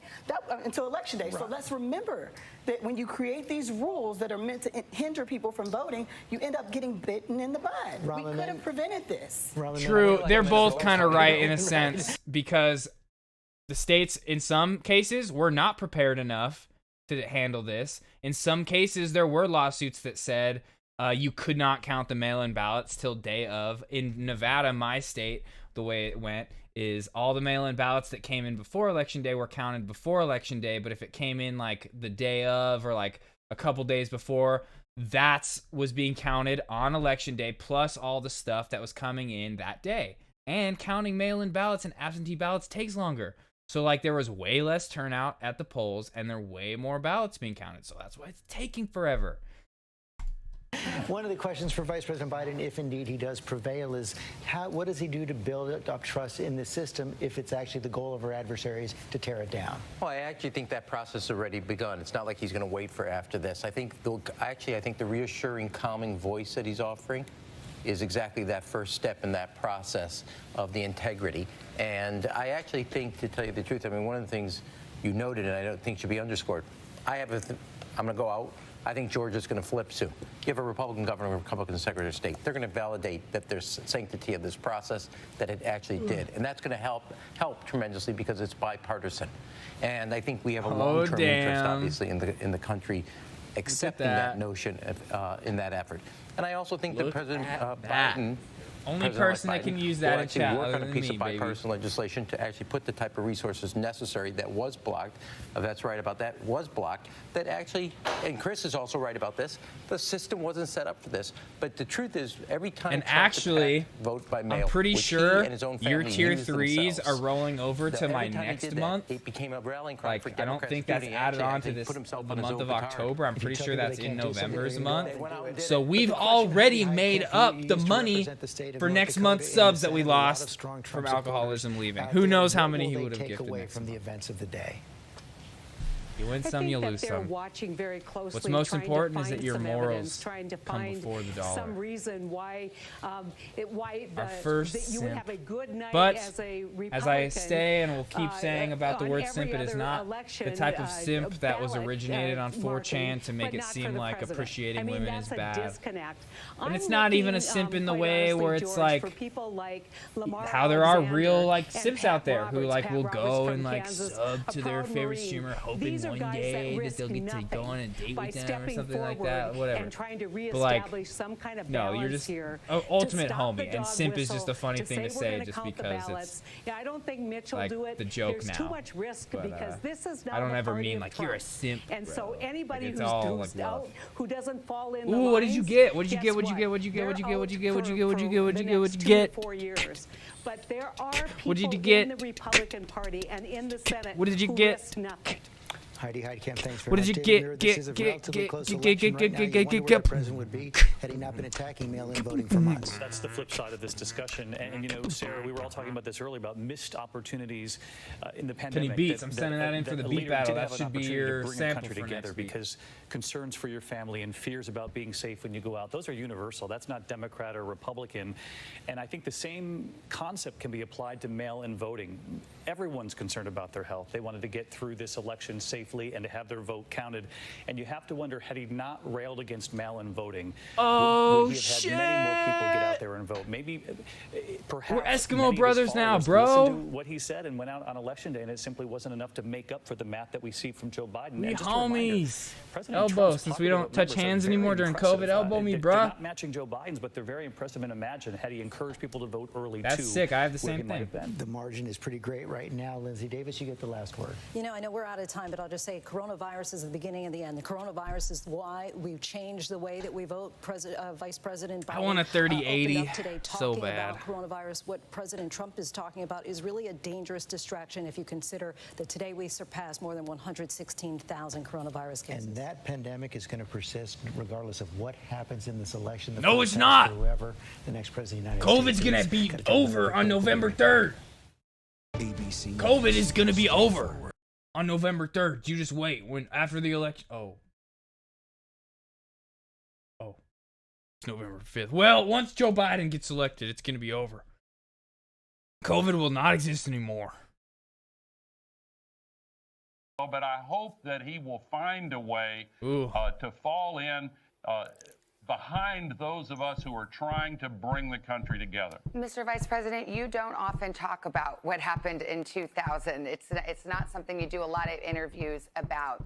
Your former running mate, Joe Lieberman, wrote an article talking about that moment when the United States Supreme Court came back and decided that the recount was over. And Joe Lieberman said, at that time, I said to Al Gore, we should go forward. We still have legal recourse. There's more to do here. And you said, no, for the good of the country, we got to end it. We got to end it right now. Can you talk about that moment, what your thinking was, and how difficult a moment that was for you 20 years ago? Well, first of all, I don't remember there being any good legal recourse left. The governor of the state in question, where the ballots were not being George counted Bush's and brother, the recounted, governor, had an interest in this. There is no intermediate step between a final Supreme Court decision and violent revolution, and the Supreme Court interprets the laws. They issued an opinion, and to run the risk of violence in the streets without any change in the outcome seemed to me to be not in the best interests of the country. I've heard the president say that if he doesn't win, there may be this, that, and the other. Nobody should be inciting violence. That's dishonoring the mandate of the American people to make this choice. You know, the foundation of our country is the principle that all just power is derived from the consent of the governed. These elections are the way that we give that consent. And there's something majestic about listening to the will of the American people and then respecting the will of the American people when their decision is fairly tabulated and announced. We're on the verge of that moment. And I would urge all Americans, including especially those who might be tempted to follow the direction that Donald Trump pointed in the White House earlier today, to reject that approach and focus on what's most important, and that is the best interests of the United States of America. And with that, we'll leave it there. Vice President Man, had the election not been stolen from Al Gore in 2000, like we just heard said, the Supreme Court literally just says, stop the recount. We watched a video on it last night. No more recount in Florida. Our world that we live in now would be so different. It's insane. We'd actually be like doing something about climate change right now, most likely. That was going to be his main thing. But what nobody knew is that like a month or two or a year into his presidency, it wasn't even. It was like 10, 11 months into his presidency, I think. No, it was more than a year. Sorry. 9/11 happened and that changed the course, but still, I don't think Al Gore would have used 9/11 as a chance to enrich the oil companies that he was CEO of before he became vice president, like Dick Cheney did, and it would have been totally different. Dude, that's so sick, man. I don't even play everything on Ultra, so let me know how that goes. Because if your computer's fine with it, then I might just switch everything to Ultra. #1 daytime talk show and #1 in streaming news. Most trusted, most watched. ABC News.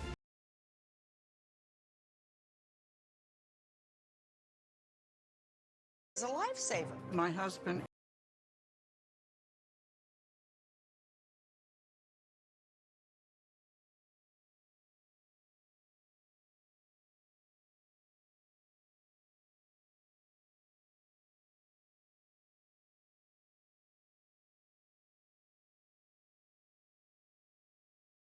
Okay, with that being said, I don't know what we're gonna get as far as any big updates tonight. Fuck, dude, are we really gonna have a fourth night of election? You kidding me? Oh, is there another one? There's some bald and bankrupt videos we have to watch, but it is not time for fun yet. It is election time. Watch later.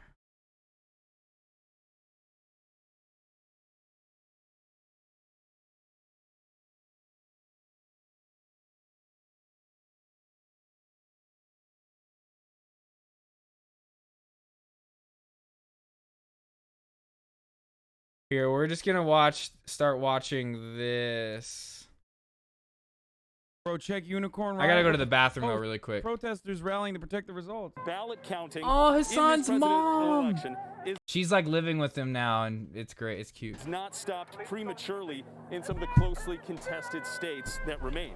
We've seen pro-Joe Biden signs and T-shirts. We've heard anti-Donald Trump chants out here. This is a mostly Joe Biden supporting crowd. Some protesters are accusing President Trump of trying to steal this election. Now, this is just one of a dozen similar rallies happening across the country, from Philadelphia to Chicago to Washington, D.C., where there are about 100 protesters gathered. Protesters have been largely peaceful out here, but the NYPD's unions endorsed Donald Trump and are now beating people in the streets, marching to demand every vote counts. Police have began to mass arrest and kettling group at 5th and 8th Street. Protesters packed like sardines are beaten and arrested while onlooking officers laugh. See, here's the thing. Let me tell you something. You can't solve this. This shit ain't going away. 74% of cops voted for Mitt Romney over Barack Obama. 84% of them voted for Donald Trump. You think that shit's gonna change? You think we need to give more funds to these guys? Huh? My dad just saw this and said, well, they must be arresting them for something. What do I do? How do I respond to this? No. This is not right. This is fucking wrong. Tell your dad that this shit's wrong. This is incredible. You can't always assume that the state is right. And when the state actors, more often than not, especially throughout history, have been in the wrong side, that's bullshit. It's like looking at the civil rights movement and watching cops sick dogs on black people protesting or black people marching to the polls and saying, hey, they must have done something. Yeah. In that circumstance, their crime was literally being black and protesting for civil liberty, for civil rights, for equality. In this circumstance, people are protesting understandably, agitated by Donald Trump trying to literally fucking do fascism and steal the election. Beating the shit out of those people is insane. And the irony, of course, is it's always backed suspiciously by those who have the Gadsden flag, the "Don't tread on me." Those libertarians who claim they hate a police state, that they have to have arms so they can arm up against a potential tyrannical state.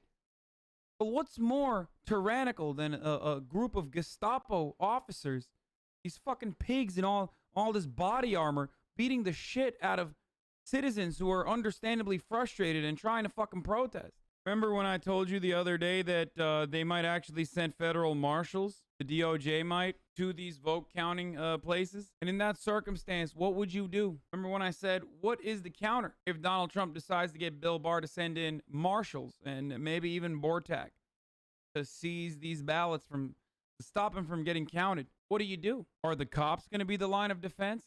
Are state troopers pushed to defend these ballots from another federal institution, another group of federal paramilitary agents, state troopers that are still, again, overwhelmingly Republican? They're gonna go against Donald Trump's orders from his own federal authority, federal agencies? Huh? What are they gonna do? DOJ told prosecutors today that the law allows them to send armed federal officers to ballot counting locations to investigate potential voter fraud. The email created the specter of the federal government intimidating local election officials. Wait, there's a pro-Trump rally that's starting in the Arizona Capitol in Phoenix. At least one guy wielding a military-style rifle. Some are chanting, "Shame on Fox."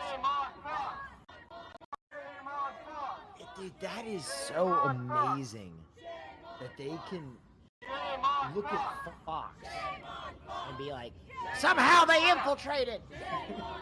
The socialists got to Fox News. Dude, ever I since knew that that debate, Chris Wallace was no good. yeah, they hate Chris Wallace. I always go look at his videos on YouTube and they're downvoted into oblivion. This may be a little bit of cope, but after Trump, if Trump is gone, if Biden wins, Trump doesn't go away, right? Unfortunately not, yes. Do these people stay politically involved? Yeah, of course. Think of it this What's way, likely could you going to say- happen? What's likely going to happen is this: Donald Trump, of course, has a unquenchable thirst for being admired. Like he loves that. So what he's going to end up doing is probably looking at how successful Roger Ailes' efforts at Fox News has been. He's probably going to do the same exact thing. I think he's been gearing up for it already since his first election. So he's probably going to start his own news network. Yeah, he's going to start his own media company. He already has a built-in audience for it. There is plenty of freaks in the conservative movement that would love to get on board with that. And I think that he is going to do Trump TV. And Dude, it's going to be like the Avengers of all the fucking worst. We're going to have Crowder. We're going to have fucking O'Reilly back in action, baby. It's going to be the fucking Avengers assemble of shitters, dude. Of disgraced media. Glenn Beck from the fucking rafters, baby. more information coming out of Maricopa County here. Trump supporters are mauled. Let's take a look.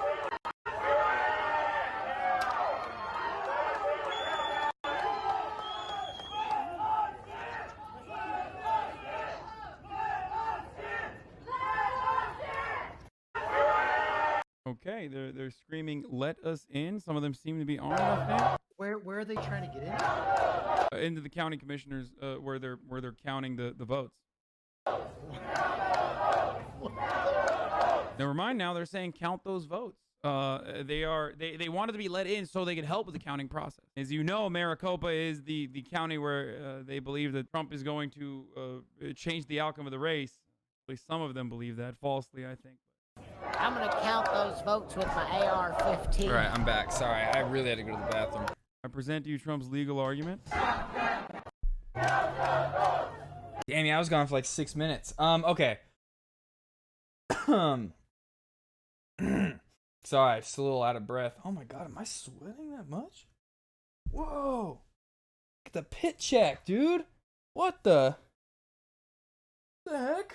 I don't even feel like it. I usually feel hot. I don't right now. But, okay, so I just like, when I was going to the bathroom, I was looking through my Instagram and I went through my story that I just made. I've been making stories every time I go live just to try to help on that front.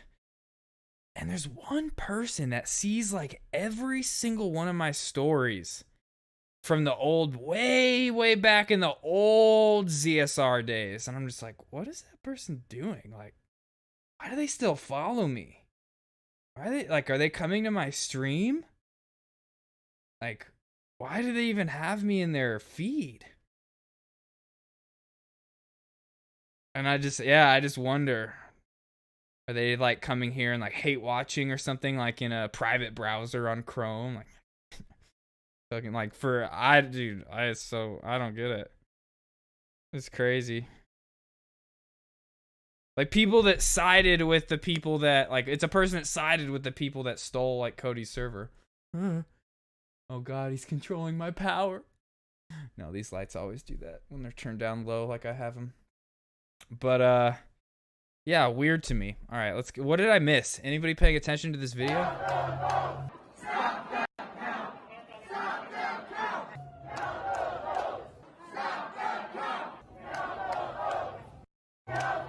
That's pretty good. That's pretty funny. Retweet by Dave Weigel. This is getting organized and established. Facebook groups in contested states. I've been watching it develop. Once again, disinformation spread on the platform is being used to disrupt the democratic process. Oh, Jesus Christ. They're shouting about the Sharpie social media misinformation. You can see law enforcement preventing them from entering the building. They're waving Trump flags, and this crowd is growing. Oh, here we go. Count those votes, but only here. Count those votes, but only here. Not those other states. Don't count those. These are the ones that we want counted. Oh, here it is. People with guns are coming in. Number of people with guns at the protest is increasing. Someone in the crowd is singling out Maricopa County Recorder Adrian Fontes, a Democrat, for criticism. Could be a long night out here. Nice. We're now out there with guns. Seems pretty good. Been here since you started law. Oh, you have to put spaces. Yeah, what a noob. I already covered that, but ouch, there you go. Not only are the protesters getting aggressive there, or at least some of them have guns and shit, the Maricopa County Sheriff deputies are now ready with tactical gear. So shit is popping off a little bit in Maricopa County currently. Look at that, for the first time ever. Supernova, are you Pepe D are you Pepe D'ing for Joe Biden? People that Joe Biden. Woo! That's the yeah, put those Pepe D's in for Joe. I don't know what to do. Biden. And oh also, God, don't you really give me that are. Fucking bullshit and be like, oh, Maricopa is actually a very diverse police department. Okay, that sort of stuff doesn't work around these parts. We don't give a fuck about that. Like liberal. Yeah, Joe Biden and our favorite Kamala Harris. Yeah, still do put him what the police force is supposed to do. Maricopa sheriff is famous, of course, Joe Arpaio. The sheriff so racist that the American criminal justice That's when you put the cool story, bro. Ended up holding him accountable. I bet she's not even listening. She's in the room right now. No, like putting in Pepe D's when it's on mute. You're fine. You get to do what you want. And pardon him. Police are rioting in response to their candidate losing. I will not tolerate this violence as a DA. We cannot have a lawless police department. It is insane, by the way. That, like, they're just beating the shit out of people. Ooh, that one's tied fourth. That fourth. does not look good. That's a good Luckily, combination. though, That's course, like what I like to the do crowd there, with Maricopa is Hassan's. now closing due to concerns about unrest from sizable crowds. What? CNN reporting that some folks in the crowds are armed because it is open carry state. The building is closing due to safety concerns for poll workers. What the fuck? Vote count will be transmitted electronically by officials, but the media is the last crew here, has to leave per CNN. Vote count might be delayed. What? Dude, they're triggering this is a terrible precedent. This just means that, like, all you need to do is roll up with fucking guns to a PA county commissioner's office. Same with Georgia, in areas where, like, they want to stop the count. That's not good. Oh my God, dude. I've been told the demonstrations outside has not affected the vote count in Maricopa County. Employees still here are wrapping up the count. New results expected to drop at 11. But then someone is saying that they're fucking... I think they escorted out the news personnel, not the counters. Oh, every person here will have to be escorted. Oh, to their is cars. that okay? Evil Maricopa Max? is going to have results Evil dropping at Max. 11. Bro, imagine if the results fucking show, Crow Maxi. a resounding victory for Joe Maxi Biden. It's a Crow. fucking wrap at that point. Like, you know what I mean? These guys are not going to be happy with the results. Like, what the fuck? Isn't that kind of the irony of this, Hassan? That they're there because they want them to keep counting. And they are still counting. But their protest might actually inadvertently shut counting down. Yeah, I don't know why these fucking idiots are doing this. Hell yeah, brother. Don't believe the liberal media, brother. I was just messaged that there's exclusive information coming in on truthtellereaglefuck.net if we want to shift our broadcast over there. No, we're not going to. Can you give some context? Where is this? These are Republicans outside of the Maricopa County Elections Department. These are Trump supporters who are weirdly, in a very self-defeating manner, saying count the votes and scaring the shit out of the people in there that are already counting the fucking votes. It's literally counterproductive. So make sure that you guys are back in the blue. We are not anti-police. He's like, we're make sure you know we're back to blue. We're not anti-police. I love it, dude. We love you guys, but you better count those fucking votes. But take your time. We support you. But if that vote goes the wrong way, there's going to be violence. But until then, we support you. Thin blue line. Let's go. Congressman Paul Gosar in the middle of this protest. What the fuck? He's yelling too. Coronavirus likes this. I call Michigan out of all darkness. I call our governor out of deception and deceit. Richard Whitmer, you are a leader that's leading deception and lies and hidden agendas, and we will not stand for it. And we are bringing the rule and reign of Jesus Christ. Yes! This is the end. Seems legit. And they're actually chanting, Fox News sucks. Fox News sucks. The reason why. Bro, check. Oh shit, where were we? Fuck. Know what to do. Workers, what the fuck? Vote count will be transmitted. Elected commissioners tapping. Counting. Where were we? Line. Let's go.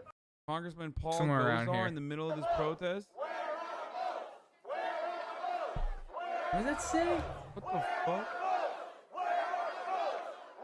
He's yelling say? too. Coronavirus. Consent? likes this. Good. That should say consent. I call Michigan out of Oh yeah. Okay, this is where we were. But I found this when I was going to the bathroom. Coping in 2016 versus 2020. So this is like a famous picture that goes around to like portray SJW, snowflake, liberals. When it's like, if you're ever that person that's like finds yourself like criticizing a social justice warrior, just know that you're the same type of person like this.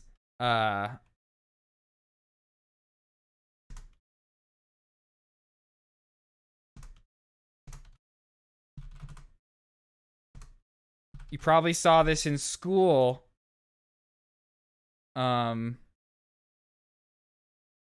In your history books. But there's a specific picture I'm looking for.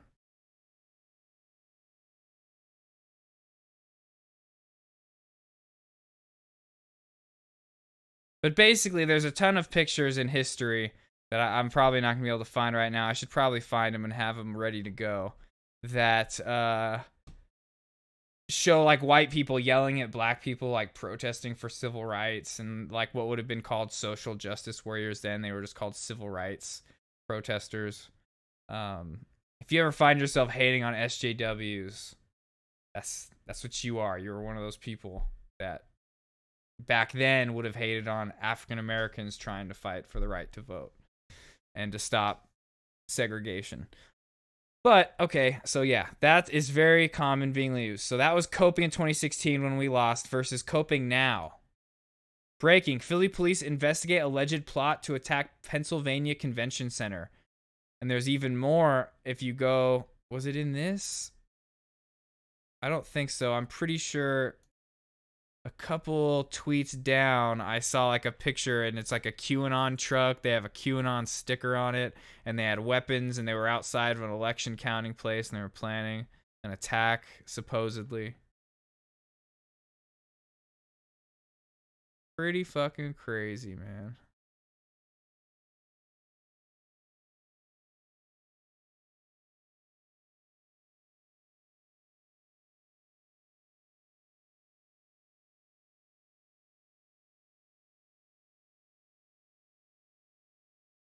All right, good night, Fourth, if you're lurking for the rest of the night.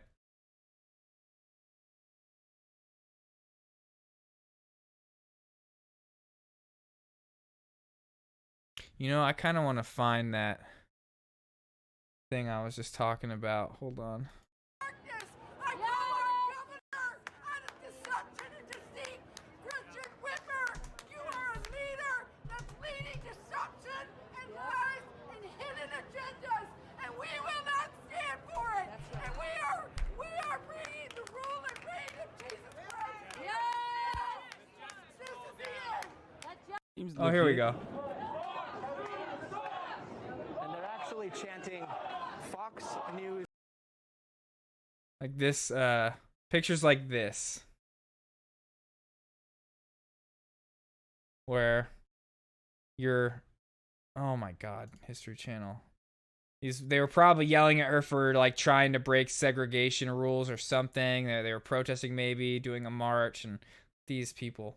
So if you ever find yourself calling somebody like a SJW snowflake or whatever like that, or you think you hate SJWs, just know these people hated SJWs too.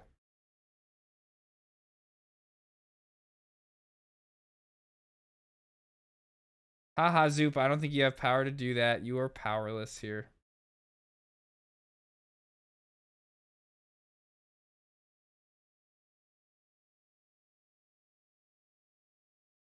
Or people that said things like this. Being mad at social justice warriors for fighting for social justice is no different than being the people that would counter protest doing things like this.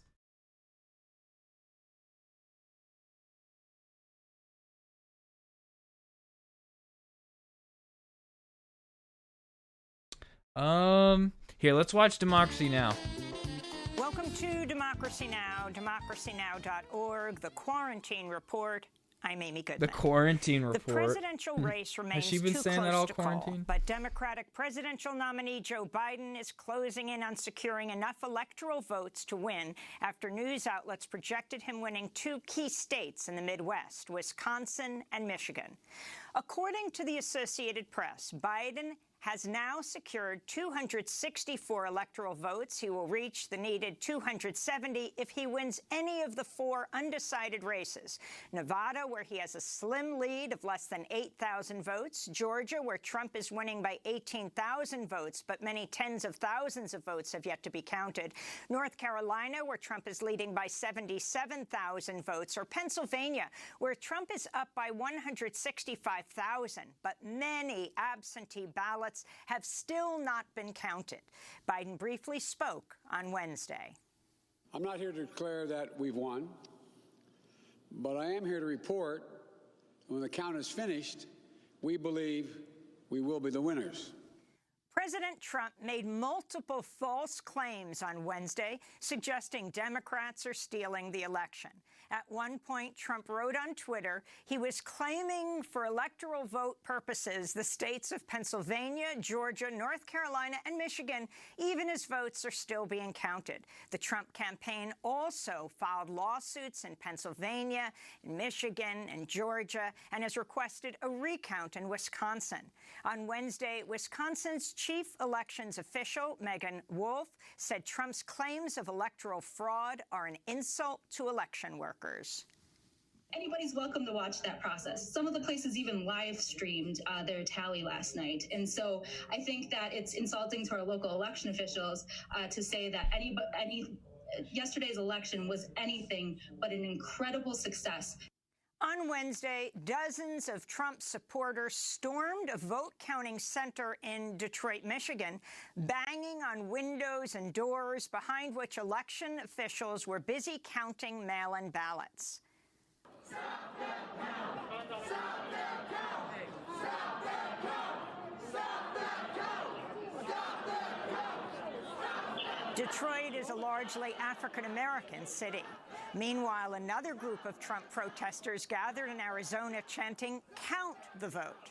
Many of the protesters were openly carrying AR-15 assault rifles and other guns. A local TV news crew said they left the site after a Trump supporter threatened them and said he would find out where they live. While Fox and the Associated Press have called Arizona for Biden, the Trump campaign is hoping to win the You're state. disgusting. Once I bet all you've votes gone to that safe zone like twice a day protesters since took to we the played streets in last time. cities across the United States Wednesday, And the condemning admins come Trump's over and they're like, efforts to "Bro, why are steal you the just like election." standing in front of this?" Minneapolis, You're like, "Oh, police no, I was arrested AFK. hundreds of Sorry." marchers Wednesday night as they flooded Interstate 94. Here in New York, police kettled about 60 marchers at a Manhattan protest and arrested them.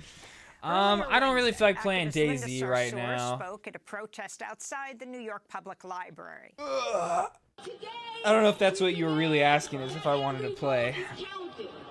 But hopefully tomorrow night we can play some games, but I want to wait till this election is decided. In Maine, Republican Susan Collins has been elected to a 5th U.S. Okay, Senate so you term, were defeating joking. Maine's Democratic House Speaker Good one. Sarah Gideon. I got Collins it. was thought to be vulnerable after she cast a deciding vote to confirm President Trump's Supreme Court nominee Brett Kavanaugh, despite But that's sexual just the assault way it goes. allegations against him. In Michigan, We had a president who did everything he could to undercut the post office in the past 2 months, as we learned from watching videos last night, John James. as well as just the increase, massive increase. There's millions of more mail-in and absentee ballots going in that states just don't have resources to count as quickly as we'd like. And another reason for that is because each state sets up their own election like guidelines, how they're going to do things. So each state, it's different. And with the mix of Trump literally undercutting the post office the last 2 months, it's the way it has to be. Gotta wait for all the votes to get counted. But we think we know who it's gonna be. If Joe Biden wins the presidency, Democrats would need to flip 2 more Senate seats to retake the majority in the Senate. Their best chances in Georgia, where Republican Senator David Perdue is just over the 50% mark needed to prevent a runoff election against Democrat John Ossoff. If Perdue falls below the 50% threshold, that race would head to runoff in January, when Georgia voters will also decide on a second Senate race between Democrat I might end up playing some Raphael single-player Warnock stuff at the and end of the Senator night Kelly tonight, but Loeffler. we'll play some multiplayer stuff tomorrow. House Democrats are discussing whether to replace Nancy Pelosi as Speaker of the House after Republicans scored unexpected victories Tuesday, cutting into Democrats' majority. That's according to The Hill, which reports 2 unnamed Congress members have been approaching colleagues and asking them to back House Democratic Caucus Chair Hakeem Jeffries as the next House Speaker. Meanwhile, New Mexico has become the first U.S. state to elect women of color as its entire congressional delegation. Democrat Teresa Leger Fernandez is a supporter of Medicare for All and the Green New Deal. Republican Yvette Herrell is a member of the Cherokee Nation and former state representative in New Mexico's House. They joined I got what you meant. Congressmember I just Deb to me, like, this stuff is so fucking exciting to me. Like, I don't know. I love it. I love politics. Now that Chang is gone off of Twitch, all I watch is Hassan now. And to be honest, like in my times, like in the past few years where I was like watching Chang a lot, that was a time where I was not paying as much attention to politics.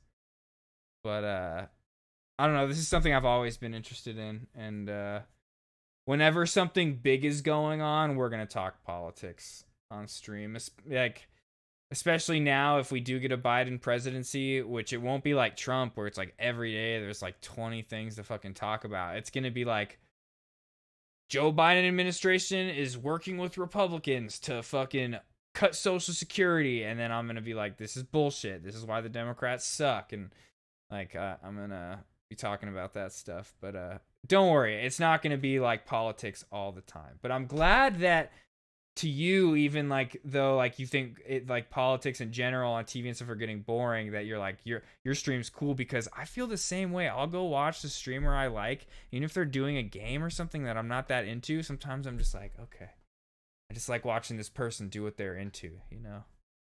But thanks for always hanging out, Zoop, and have a good night, man. Holland, who in 2018 became one of the first 2 Native American women elected to Congress. The United States reported more than 103,000 new coronavirus infections on Wednesday, the highest one-day toll for any nation since the start of the pandemic. 17 states reported record hospitalizations Wednesday, and the U.S. continues to lead the world in COVID-19 deaths with over 234,000 reported. The U.S. confirmed about 600,000 new cases just in this last week, breaking yet another record. Italy's ordered 4 regions into lockdown to slow community spread of coronavirus, joining Britain, France, Germany, the Netherlands, the Czech Republic, and other European countries with tough new measures. Kenya's ordered bars and restaurants to close and will ban political gatherings for 2 months as an exponential rise in... Bro, shit's gonna get bad this winter with Trump losing, if that's the case. We're gonna have the next 4 or 5 months of, or no, 3 months. What am I talking about? 3 months of just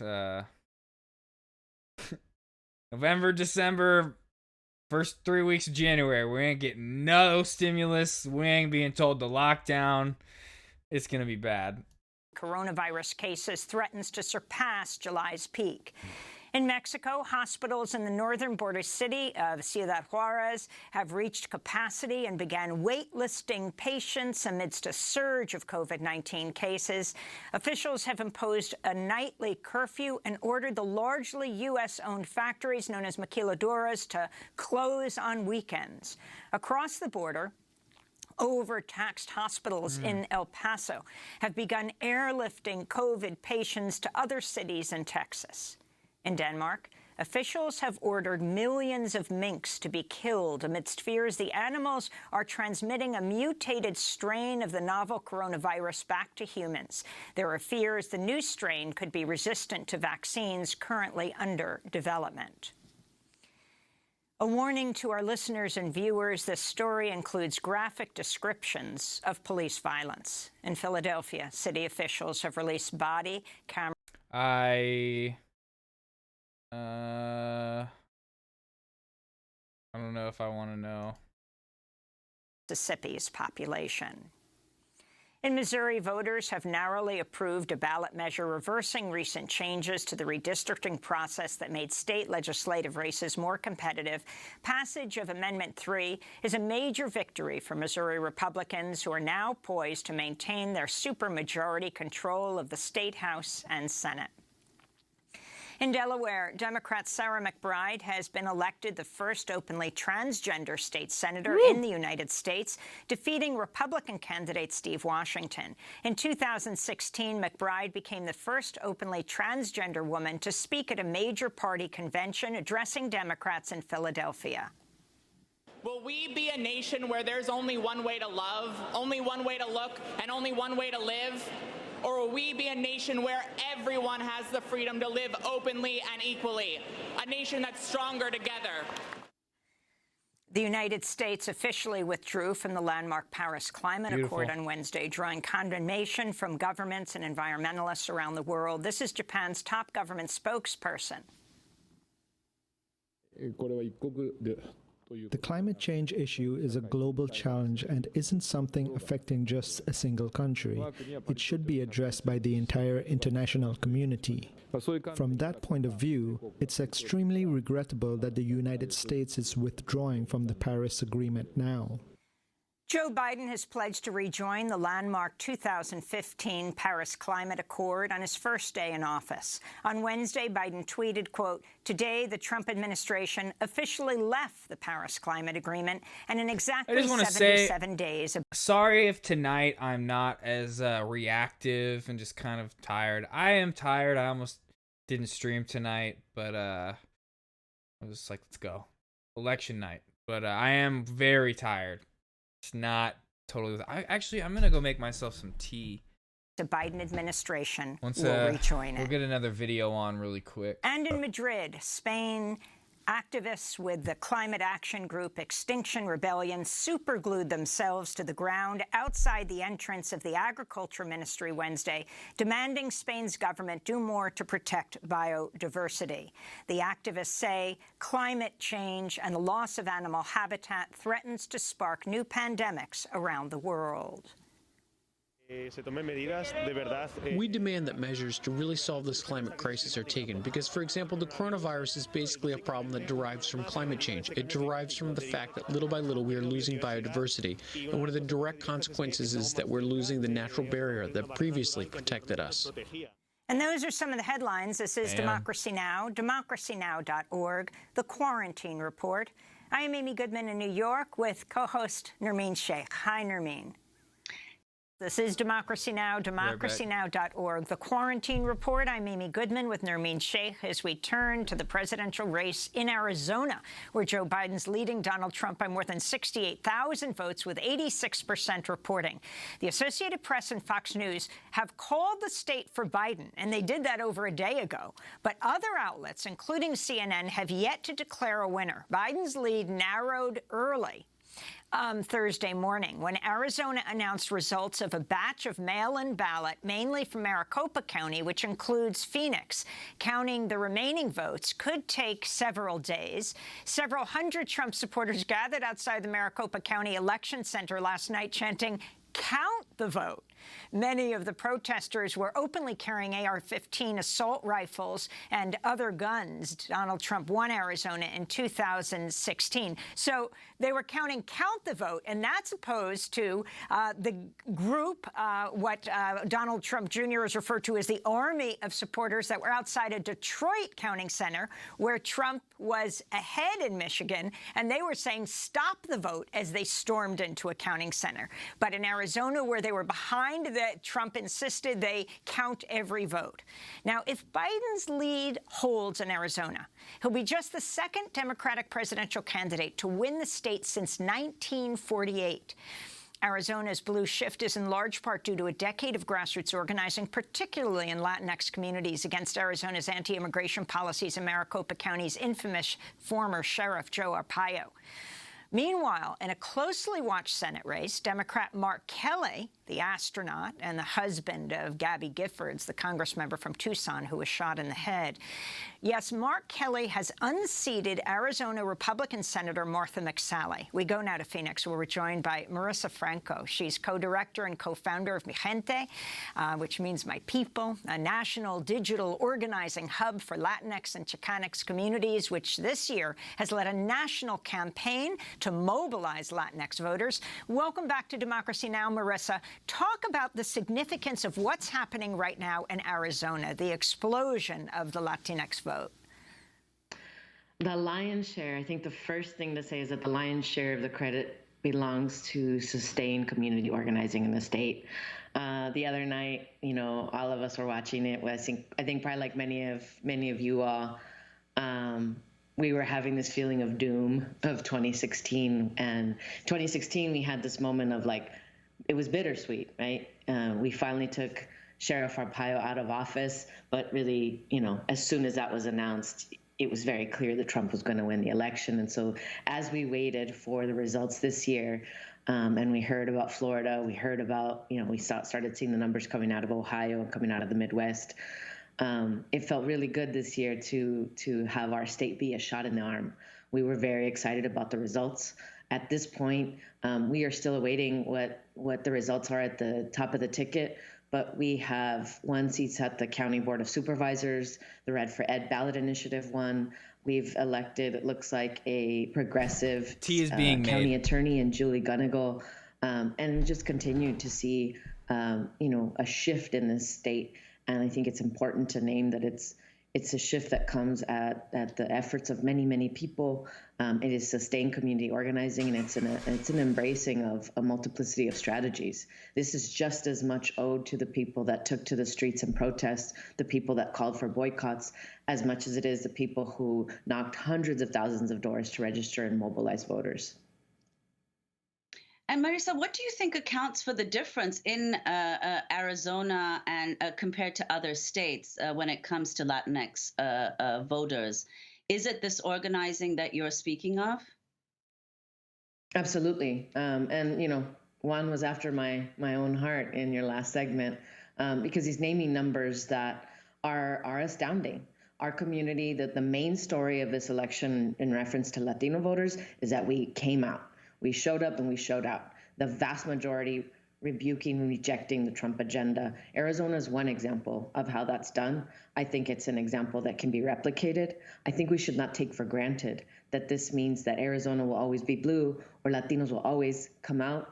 And frankly, that's something that the Democratic Party does pretty often. Our community is an afterthought, and there isn't a substantive effort to think of what are the kind of issues that matter to us? How can we be engaged in a meaningful way? How are we involved in decision-making and leadership of political campaigns? And often are getting very short end of the stick on resources as well. And so, frankly, there's, you could probably look at a lot of different examples. Arizona is one of them. And the Arizona example, I think, it really demonstrates that consistent, sustained organizing is really critical for the community to actually feel that something is changing and that they have a role in it. And Marisa, can you talk about the significance, and we don't know the results yet of the election, but what's at stake on immigration issues in particular now? It's big. It's, we're really clear in our organization when we engaged in an endorsement process and we decided to participate in this election in a more active way. We made it very clear we were not picking our savior, we were picking our target. For immigrants and the immigrant rights movement across the country, these have been very difficult times. We've seen our advances dismantled or attempted to be dismantled, and there's been very little opportunity to have anything positive or progressive. Immigrants are largely under attack. The numbers, but the conditions, I think it's been one of the things that the Trump administration is most focused on in this first term. We can only expect in this first term they were understanding that they would have to face re-election. I think we don't want to imagine what they're going to do in the second term. A shift in administration would give us a fighting chance. It would give us a fighting chance to advance the campaigns and causes that we need in terms of immigration and addressing deportations. Can you talk about some of the sheriff's races, Marissa, that you've been following? And though you're based in Arizona, you work everywhere from Arizona to Georgia.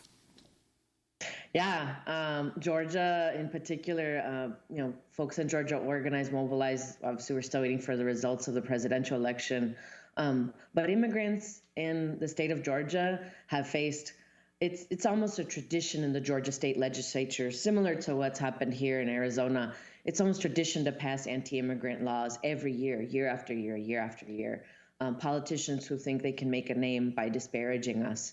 And now this is the second cycle where people have come together to mobilize voters to share. Check in with the live news.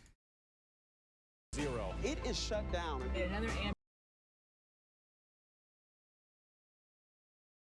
And the count has been proceeding. Some states take longer than others. That's perfectly normal. And so we just need to take a patience pill and let the counts get completed. All right. Well, Madam Secretary, thank you so much for being with us. Good to talk to you. Good to see you. She had to wait a few days for a race of her own, her governor's race. Remember that, Chuck, in Arizona? She did. And by the way, as you were talking, the Trump campaign put out an email calling on Fox News and the Associated Press to rescind their Arizona projection. And it says ABC, CBS, NBC, CNN, Decision Desk Headquarters, Reuters, and the New York Times have all declined to call this race. and they are calling on them to do that. So I think it's important that it be understood that race calls by networks are informative. None but of them they are have no official. official capacity. None of We them have are. no influence over the vote. And Look, we certainly are proud of our abilities to count votes and do the math for folks, but we're not an official entity either, and we're not going to pretend that we are. We're just trying to be transparent, because we also, you don't want government doing the count. It is good that the media, the whole point of a nice free democracy is that we're a check. We're a check to make sure that there isn't government control. We know that in other countries Chuck. that pretend they're democracies, they decide what the vote totals You're are. that important, and bro. this is what is You're part a part system. of the We need to fucking participate in it. checks and balances system, anyway, Chuck when Todd. Secretaries of You State are one of the calibrate checks and make them of the official. judicial. well, we're keeping a close legislative eye on the system, vote Chuck count Todd. in Georgia tonight. Jesus, Blaine Chuck. Alexander joins us from Atlanta. I think Chuck is talking about a smattering of Chuck votes Todd. coming in. Do we know where they're coming in from and how quickly they're tabulating them? Well, that's the big question, Lester. You know, we've got about 16,000 votes that are still outstanding. The biggest county that we're watching right now, though, is Clayton County. They've still got several thousand votes that are outstanding. That's according to the latest number from the Secretary of State's office. And that is a county, from the Democrats that I've talked to tonight here in the state of Georgia, that has them feeling optimistic. It's this county in metro Atlanta, a little bit to the south of Atlanta, but it's a heavily Democratic county. So, you know, that's something that we're watching. But I have a feeling, you've heard Chuck talk about this a lot, I have a feeling that in the hours to come, and certainly into tomorrow, one of the big things that we're going to be watching are those overseas and military ballots, about 8,900 that could possibly come in. That doesn't mean that they all will, but that's how many are out there. And we know that, one, certainly that could affect the number. In fact, I talked with the mayor of Savannah, Georgia tonight, down in Chatham County. That's the county that delivered a large number of votes for Joe Biden. And he tells me that they believe they have just over 400 ballots that are possibly in that. So when you're talking about a margin, a difference of just about 1,700 votes, those 400 votes could make a difference. So we're going to be watching that closely. And Lester, the other thing that it will really impact is the timing of this, when all of this will be completed, because again, you know, this is something that as long as those ballots are postmarked by Tuesday, they have until the end of the day tomorrow to actually get in and be counted. So that means that it could conceivably take the count into the weekend. When asked about that, the Secretary of State official certainly did not push back on that and didn't rule it out. So those two things that we're going to be watching. The other thing is that with this razor-thin margin, we are almost certainly in recount territory. The Secretary of State official talked about that today as well, that even though we're watching these votes come in, even though we're waiting for them to come in, they're already bracing and kind of gearing up and essentially ready for a possible recount once the time comes. Yeah, Lester? Blaine, thanks. You look at that map, and it seems like a trite term. You know, every vote counts. You know, if you voted in the state of Georgia and you look at that number, you can see your vote. Yeah, By the way, she vote. brought up Clayton County. This is a county that Joe Biden's carrying with just under 85%. Our numbers here indicate 4,300 ballots on there. So you do 85% of that, and in and of itself, it could erase the 1,700 vote lead. Let's wait till they're all counted. But wow, I'm trying. Well, hey, Georgia, welcome to Georgia. Welcome to that club, because this could be the closest of any state, I think, since Florida's 537. Well, it's funny because I was thinking, I'm old enough to remember 2016 when Michigan had the narrowest margin, and it was 10,000, which just seems like a huge amount of votes in We this may have respect. 3 states under 10,000. Yes, okay. That's so 2016. Yes, it is. Let's get our former Democratic Missouri Senator Claire McCaskill in this conversation, as well as conservative columnist and editor of National Review, Rich Lowry. They're both NBC News political contributors. All right, how you feeling tonight? Claire McCaskill, you get to go first. The race is tightening up in Pennsylvania, in Georgia, not going your direction in Arizona. How you feeling? Well, I got to be honest. I feel great about the people speaking and the fact that it appears they've spoken that they want Joe Biden as president. I feel terrible. I'm depressed and sad and angry that our country has a president that doesn't respect the essence of a democracy. You know, he's filed lots of lawsuits. They haven't won any of them. The only lawsuit they've won, literally the only, as Andrea talked about earlier, the only lawsuit they've won said the observers got to be 6 feet away instead of 10 feet away. The notion that he would tear up this election like that is really depressing to me. Now, the good news I think is cool. You guys just talked about Clayton County in Georgia. That is John Lewis territory. he represented Clayton County. So there would be some beautiful symmetry if Clayton County put Joe Biden over in Georgia. That would make John Lewis very happy.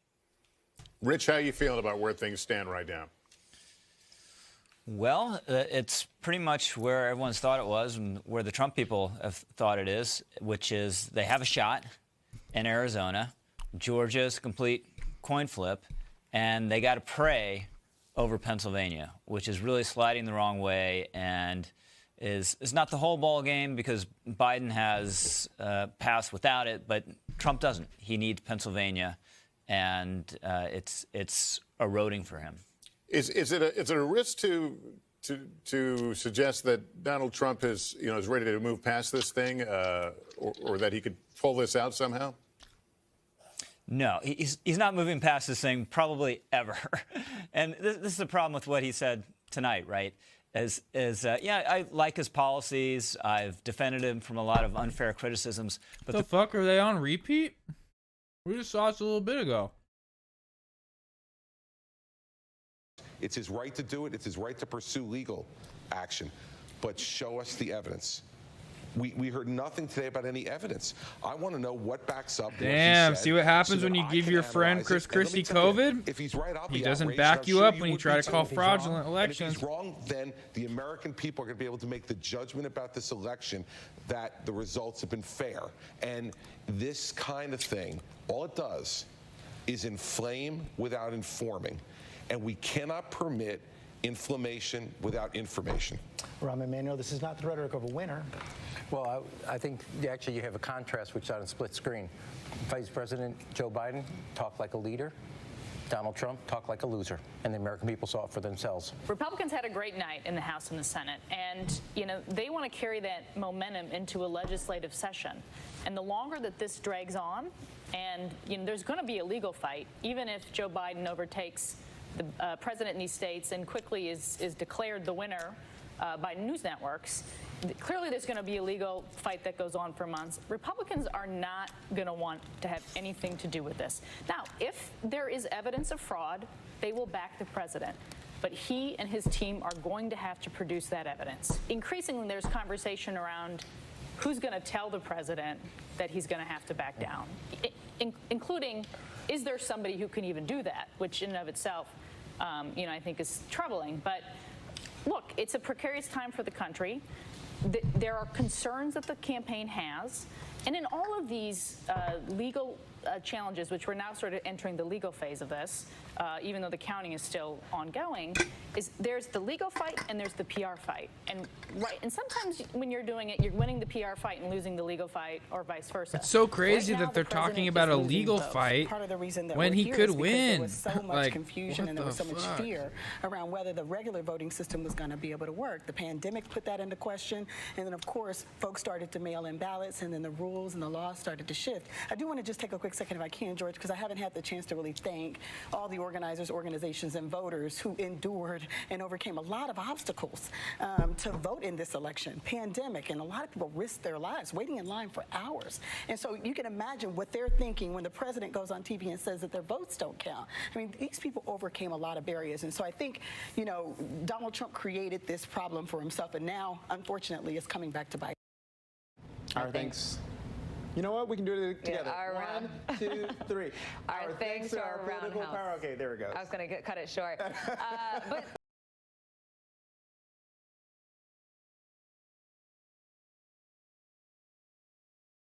is no match for Bounce. With Bounce, you can love your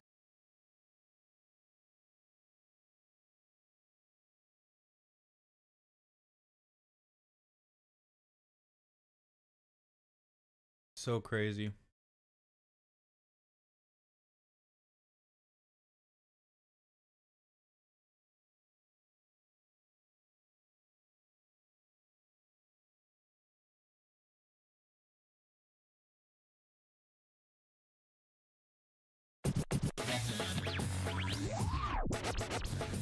Two days out from the final day in which you were allowed to cast your vote.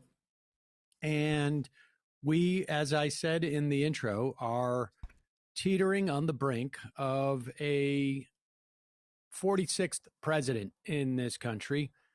depending on which media outlet you're talking to, Arizona has been called by Fox News. No other media outlets, to my knowledge, have called that state for Joe Biden. If you calculate that Arizona is in Joe Biden's column, however, all he needs after that is 6 more electoral votes, which he could get from Nevada, where he has a very slight lead. They continue to count. He could theoretically get that from Pennsylvania, where he is down by over 100,000 votes. However, there are nearly, I think, 5 times that have yet to be counted, at least 5 times that have yet to be counted. And they are coming from areas where he is not just favored, but heavily, heavily favored, where we already have a sense of the dynamic there. And so there is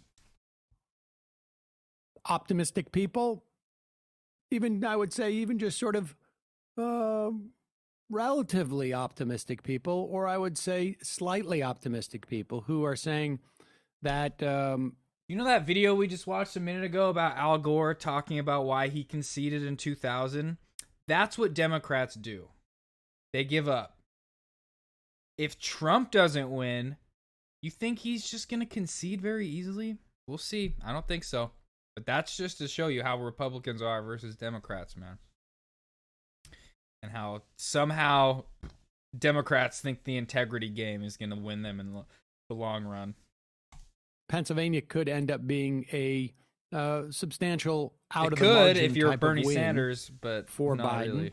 We are still waiting on Georgia, where there is I think we are down now. I mean, literally every moment the numbers are dropping, but we're talking about I think it is now 13 or 14,000 vote spread. There are, again, this is another situation where you have extant, yet to be counted absentee ballots or mail-in ballots. The numbers are not as high nearly in Georgia in terms of the number of ballots that are outstanding. And the dynamic in which Joe Biden is winning those ballots is also not as dramatic as it is in Pennsylvania. That state, it really does feel like whether it's Biden or Trump, it's going to come down. We're going to get into like very close to a recount zone, like an automatic one. Georgia feels like it's going to come down to be very, very close. Meanwhile, moments ago, we already knew that Warnock and Loeffler were going to go into a runoff race for the special election for the Georgia senator race, which is going to take place in January. And moments ago, David Perdue fell under the 50% threshold to literally 49.99, which, if that holds or drops, would also trigger a runoff election in January against his opponent, John Ossoff. And based upon the trend in Georgia, it is hard for at least observers at this point to imagine that Purdue's numbers are going to shoot back up. It's more likely they'll stay the same or drop a little bit, in which case we will see 2 runoffs in January. And that is, those 2 runoffs, it would appear, are going to be decisive in terms of the Senate control if Joe Biden becomes president. In other words, we're at 48-48 right now. The races that are unresolved are one in Alaska, where Dan Sullivan appears, or he does have a very large lead, and it appears that he will fend off a challenge. North Carolina, where Tom Tillis has also a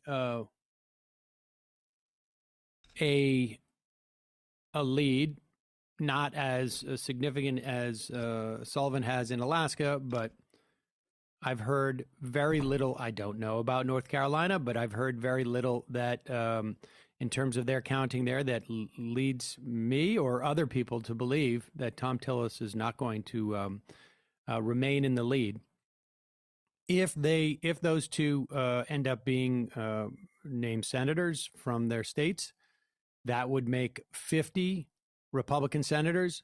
The two runoff elections from Georgia, if Democrats were to win both of them, that is a huge long shot off year, or I should say a special election in a somewhat red state, still considered a red state.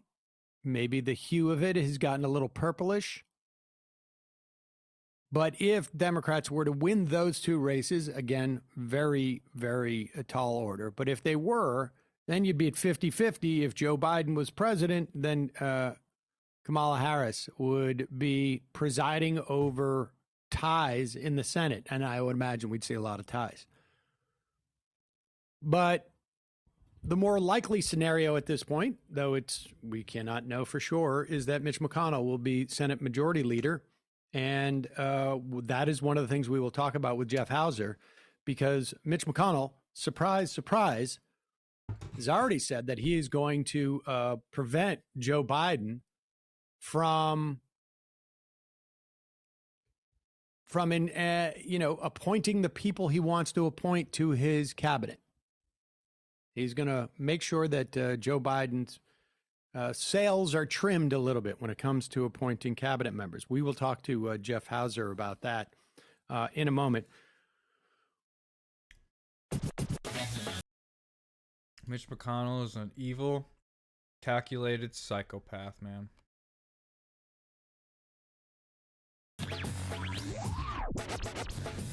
There are two things that just popped up on my radar. One is, this notion of the Intercept piece. Mm-hmm. When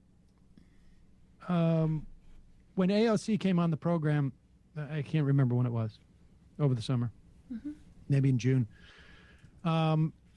She brought up the fact, it was the first time I've heard a politician acknowledge that the Congressional Progressive Caucus is not a terribly exclusive club. Need water. They don't. It is. And it's sort of fascinating because back 15 years ago, the idea was, well, I can actually describe it to this. I can do it analogous to this. My daughter, I had her taking tests. They do in New York City. They do the gifted and talented tests. And I had her taking tests because they were low stakes in my mind. Like, watch this. Let's check the live stuff again. We do say good morning to you on this Friday, and if you are keeping count, yes, the Bachelorette, Claire Crawley, was able to pick a man. That doesn't make any sense. Anyway, now we're expecting new numbers out of Arizona as vote counting continues in several battleground states tonight. Stop me if you've heard that one before. This is an election like no other. So many mail-in votes. It's taking days to count them.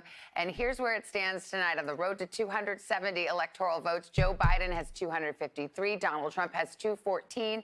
And all eyes tonight, once again, on Pennsylvania, Arizona, and Georgia in particular. They are three extremely tight races. The margins have been narrowing all day in both directions, actually. Pennsylvania alone, with 20 electoral votes, has the potential to put Joe Biden over the top. And he's got momentum on his side there. But in Arizona, it's a different story. I don't know. If you're like me, I found myself moments just kind of staring at the numbers as they click and change. Our team is in place. Chuck Todd, Andrea Mitchell, and Casey Hunt. Chuck, break it down. What are we going to see? What are we watching for tonight? Well, we're going to see what we're going to get in. I mean, what we're watching for is what we've been watching the last 3 nights. And by the way, in fairness, we warned people months ago that election night could become election week. And lo and behold, we didn't mean to be so accurate. Here we are. But let's start with Pennsylvania. When we last left you last night, I believe the president had a vote lead of about 165,000. I would say it's been coming in at a steady clip. I wouldn't call it a fast clip. I would say steady clip. We've gotten some vote out of Allegheny County, which is Pittsburgh in the west. We've gotten some vote in Philadelphia, and it's This basically is not live.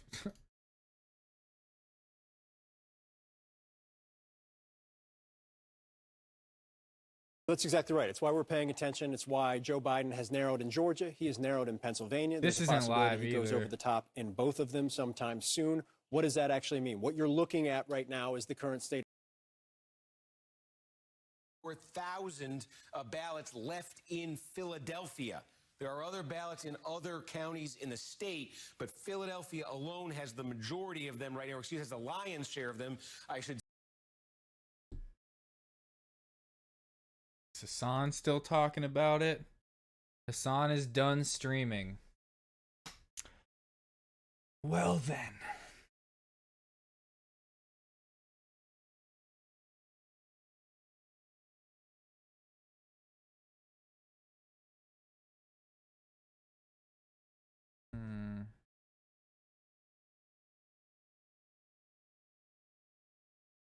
You know what?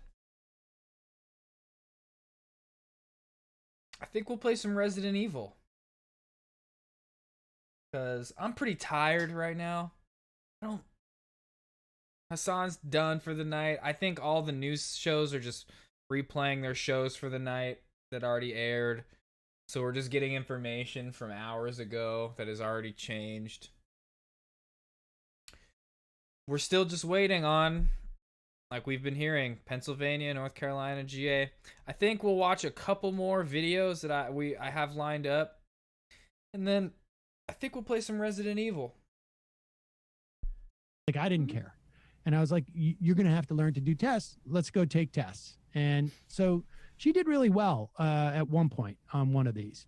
And it gave her the opportunity to go and maybe get into Nest, which is like, it's highly coveted public school in the city, because you go from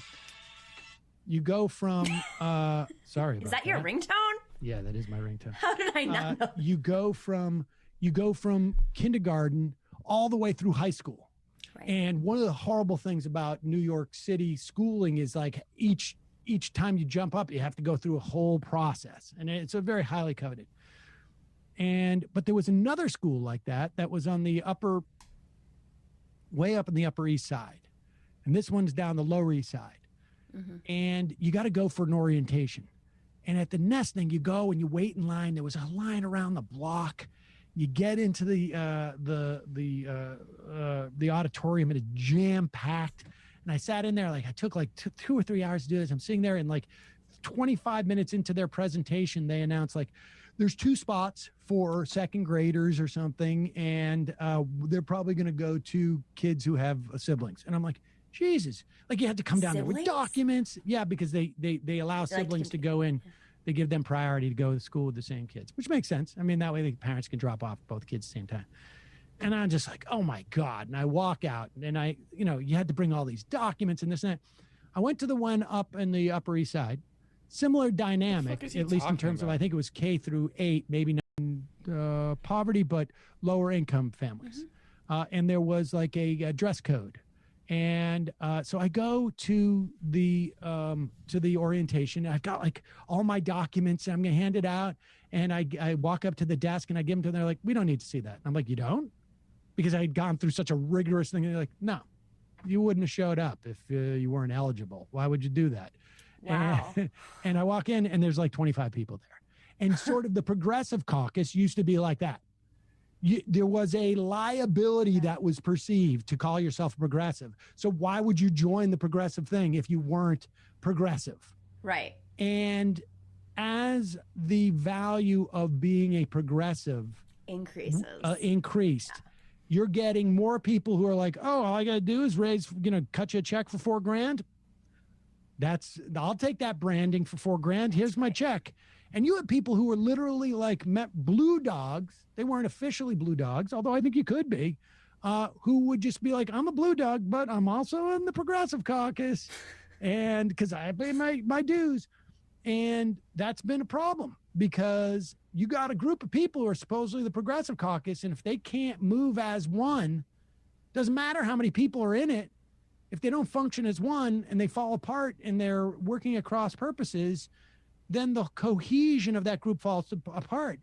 And when AOC came on, she said she was the first person I've heard who is a politician who's part of that caucus who pointed that out and said that's a problem we need to deal with. And it sounds like they're starting to deal with it. So the whole story of his kids and getting them into some school was all to tell you that there is no unity in the progressive caucus in our House of Representatives or Senate. It's an actual thing. The progressive caucus, like Democratic senators, like can be a part of it. But what you have are all these he said blue dogs, but that's like centrist Democrats. They're Democrats who more align with centrist ideals, like constantly, like, and maybe even more like Republican ideals. Like all the people we talk about, Nancy Pelosi, Chuck Schumer, Obama, Joe Biden, Hillary Clinton, all these people. They're not real progressives. And now you have people like AOC in there, Bernie Sanders and stuff, but then you're stuck with all these other people and you just can't move as a cohesive group because they're constantly going the centrist way. As you just said, it also disrupts their ability to have solidarity of the caucus, which makes them more powerful. So not only are these people able to get the branding, but it's actually like busting up the caucus. But, you know, I'm going to take it, it's a little bit different, but similar point. I also think it's, you know, there's this point where in order to build your branding, in order to build the value of a caucus or a politician's power, you build these alliances with folks and you bring them in. It's why, like, sometimes you look at Bernie's endorsements and I'm like, that person's not that progressive. What are you doing? Like, but he needed to build out his branding and his support across the board, across the country, in key demographics. But then there's a point where you don't have to do that anymore. Right, where it becomes counterproductive. Exactly. And where is that point? I don't know. I hope that the CPC, especially after this election, is there. You know, and the other thing is, like, they don't even really necessarily need a huge caucus, although it's fantastic if they do. They just need to have it large enough to disrupt and push their agenda internally. I mean, you know, people can look at this in terms of physics, right? Like, you give me a small, very dense piece of lead that can be more powerful than, you know, a big, fluffy pillow, right? I mean, it's like, honestly, well, but that's the point, right? Like that if they can move, and if they get 10, 20, 30, 40 people, instead of like, what is it now? 90, 100, close to that. Mm-hmm. They get 40 people or even 25 people who vote as a block. That's right. You get me, you get 24 other votes because we're all on the exact same page. That becomes a very, very powerful tool. That's how you get things like Medicare for All passed, and like things that you want passed is by saying, oh, you want the Progressive Caucus to vote with you this way, Democrats? Well, you got to vote with us on this way. We're 25, 30 strong. We can block this vote that you're trying to get through. Things like that. Because, you know, leveraging your power you're going to need them. I don't know what numbers people are anticipating in the House, but it's hard for me to believe that there's going to be a Democratic majority that is going to be significantly, that can afford to lose, let's say 25 or 40 votes. And that, I mean, that's how the Freedom Caucus. Yes. You know, it was a two-part prong. They would, and that Freedom Caucus, nobody even knew how many people were in it. Yeah, it was confusing because some of them didn't identify as it. Does that affect their ability to get key positions on committees and leadership? So how do you disrupt that? That obviously is where the real power lies. But I think you need to get enough people that you can sway or reasonably be considered to sway a leadership vote. That's what it comes down to, right? Like, are you going to, I mean, this is the one area where things become a little bit more analogous to a parliamentarian system, a parliamentary system, I should say. If you can create factions within the context of the Democratic caucus, that's when things, that's what I'm quite convinced that's what Pelosi, the reason why she has been so firm on the stimulus, even though there would be benefit to people. And I want to be clear here. I am not defending her. This is, in my estimation, a bit of an indictment. That there is, in that stimulus, it is not nearly sufficient in size. It is not sufficiently targeted in terms of what Mnuchin's offering. We don't even know exactly what the details are, but we know there's some stuff in there, right? Like we know that there's a check to people. We know that there's an expansion of unemployment insurance. There's not probably cities and states and this and that. It's unclear to me that you're ever going to get that unless you have either a Trump win and you're not going to get it. You're not going to get what the Democrats want unless Biden wins and the Democrats win the House and the Senate. Right. And you're not going to get anything, until after the election. That's the choice. And so you go for what you can get. But the reason why she won't do that is because she doesn't want to sign on to something that leaves her committee people in the lurch. They're heads of the committees. Who are beholden to certain interests. Exactly. Right. And so aren't their members of those committees beholden to certain interests, and they want to be able to deliver that. And they're not nefarious interests necessarily. They could be. Because they're put on those committees because of these interests. Exactly. Or because they've cultivated these interests because they're on these committees. I mean, however that worked. But like if I'm on the, Health and Human Services, I may have hospitals that that and my network of support is built through these networks of hospitals. If I'm on the education committee, it may be through teachers unions, et cetera, et cetera. I've got to deliver, or I've got to have a good reason why I didn't deliver. Because if other people get stuff and I don't get it, then I'm like, whoa, my supporters are like, you're the wrong person to be here, theoretically. And so Pelosi says, like, oh, nobody's going to get it because of the Republicans. And then the committee chairs are all safe. And if the committee chairs are safe, then Pelosi is safe. Exactly. Because they're the ones who also have like little fiefdoms. That's right. And their own little coalitions within the caucus. That's the politics that's going on here. She's an amalgamation of these committees. Like there's like a piece of her that is this committee, that committee, this, and as long as all these committees are protected by her, because that's so much of what this is about, is protection too, both ways, then she's safe. So I have a question for you. In 2017 when Tim Ryan launched his, how was he able to pull so many votes with this dynamic at play? How many did he end up getting? He got, a chunk, right? I think there were some who were probably released on some level. I don't know. Did he really get that many votes? It seemed to me to be over before it even began. I mean, I know he didn't have a chance, but at that time, I was against his candidacy, or I should say, like I was supportive of Pelosi, because I didn't think that he had the ability to do the job. I thought she was going to be better at it. But I got to say, in retrospect, I would prefer, and again, to be fair to myself, this is before 2018. So there was no squad. There was no effective pushback whatsoever. Like I feel like I don't think they're quite there yet, but in a legitimate challenge to Pelosi, like, look, I would rather have somebody whose ideology I clearly did not agree with. Like a Tim Ryan. Like I think that I have some ideological issues with him. Absolutely. Who is inept than somebody who is supposedly aligned with my ideological but is adept.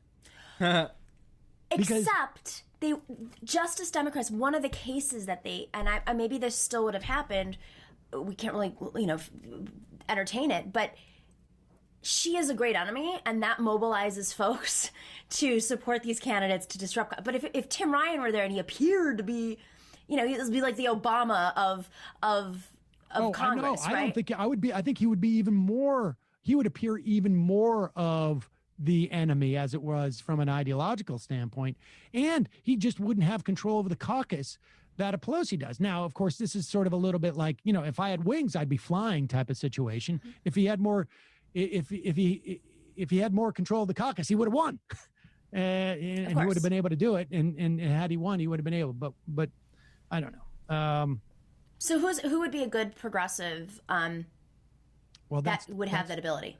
That's part of the problem. Is I don't know that we're there yet. I don't know that we're there yet. I don't know that anybody's developed that type of strength yet. You know what I mean? I don't know. I don't know. But but my point is that I would rather, in the absence of someone who could be a strong progressive leader, a Speaker of the House, I'd be willing to take a weak non-progressive leader, right? Because that is, there's some advantage to having a weak leader if you are an insurgents in the caucus. That's the argument about Biden, guys. That is it. Well, I mean, we'll see. This is Democracy Now!, democracynow.org. Oh, that's interesting. So her angle there was saying that once Biden gets in, because for me, I keep saying that it's going to be nothing's going to get done. It's going to be nonstop him making concessions to the Republicans. And then when we can't get leftist stuff done, he's going to blame it on Mitch McConnell and the Republicans being in control of the Senate. And then nothing's going to get done for the working class people. It's only going to get worse for a lot of people. People are going to lose health care. More immigrants are going to be harmed. It's just going to be worse. And then we're going to get an even worse Trump in 4 years. But what she's saying is that Biden is what Sam was describing, an inept leader who I don't very much so ideologically agree with, but is at the end still a Democrat on my side. We might be able to, an insurgency can thrive better under that, like a progressive leftist insurgency might be able to thrive better under that. That's an interesting point of view. I hadn't thought about that yet. We're going to watch Bernie Sanders now. He posted this a little bit before I started streaming. Just his summation of what's been going on the past 2-3 days. This election is about many things, but it is mostly about protecting American democracy from a demagogue and an authoritarian. Every day, Trump undermines American democracy and our values. He does that with his pathological lying. He does that when he refuses to accept criticism and calls the free press in our country an enemy of the people. He does that when he very intentionally tries to divide us up and hate each other based on the color of our skin, our religion, where we were born, or our sexual orientation. And he is doing that right now, by trying to delegitimize the election process. As all of you will remember, back in 2016, when Trump won Pennsylvania, Michigan, and Wisconsin by a handful of votes, less than 110,000 votes combined. The election system then worked just great. Perfect. No problems. But now that he appears to be losing, that very same system is a fraud. And according to Trump, they are stealing the election. Undermining the legitimacy of an election, which Trump is doing now, and in fact has done for months, is how demagogues destroy faith in democracy and move us toward authoritarianism. Let us make sure that we do not let him get away with that. Thank you. Just got to count the votes. Count all the ballots, people. That's it. That's all we're saying. Just count them. The only way you can find out if there is even fraud is if you count all the ballots. Like I said earlier, say someone did vote twice and one of their votes got counted, but then they stopped the vote count. And his second vote doesn't get counted. How are you going to know that there was fraud? Kidding me? Come on.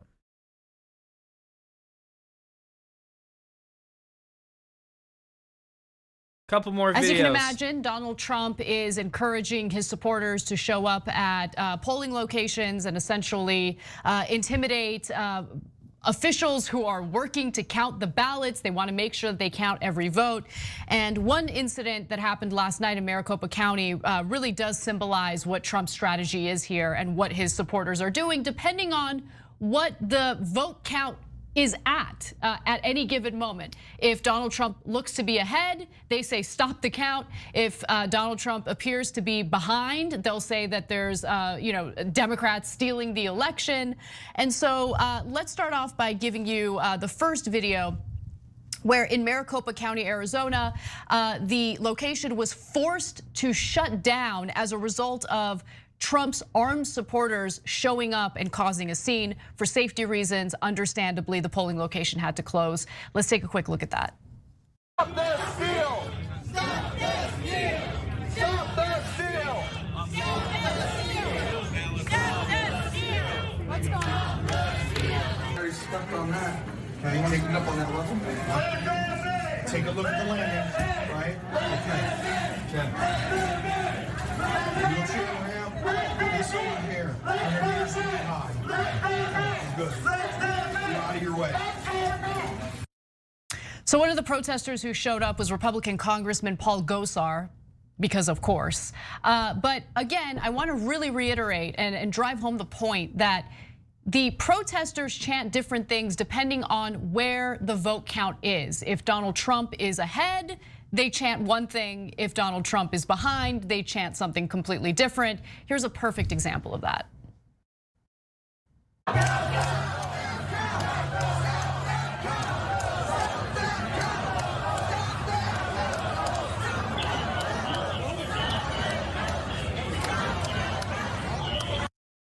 So in some cases, it's stop the count, stop the vote. I mean, it's just absolute madness, and it makes it abundantly clear that it's not really about ensuring that every ballot is counted accurately. It's not about ensuring that we maintain and protect our democratic process. It's just about ensuring that Donald Trump gets back into office or continues to stay in office regardless of what the American people want. And that's why I've been saying over and over again that these people do not actually value our democracy. They do not value our Constitution, our right to vote. What they want essentially is some authoritarian government where who they want is in office regardless of what the American people want. And it's absolutely disgusting. No, look, it's obviously wildly hypocritical. It's un-American to say stop counting the votes. I mean, do we have to clarify this? And the answer is yes, we have to clarify it. Half the country unmoved at all. They're like, yeah, way to stop the count plus continue the count. Count all the votes, but not the ones over there. Yeah. They say it with a straight face. They don't think it's hypocritical.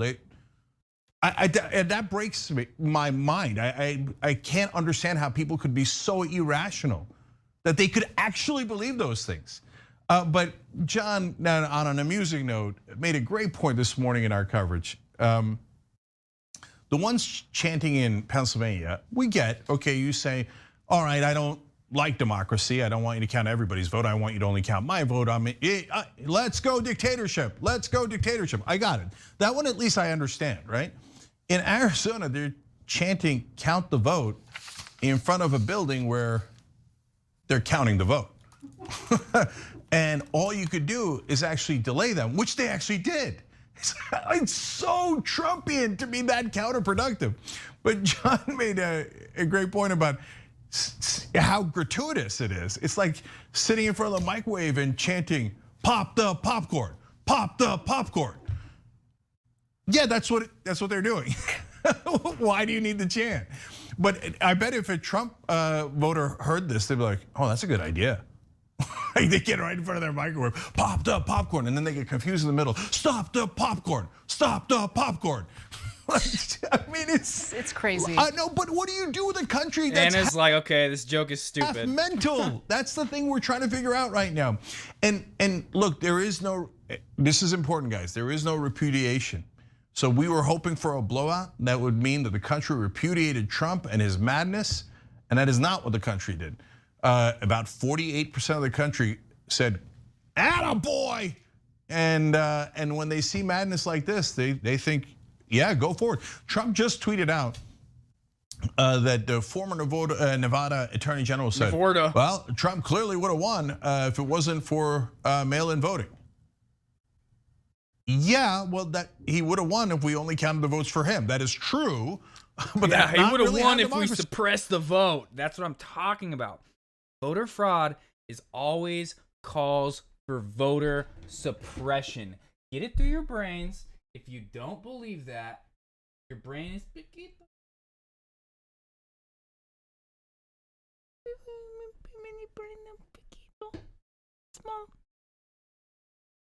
works. And of course, should be pointed out every time, Trump and his entire It's not a matter of we just disagree politically.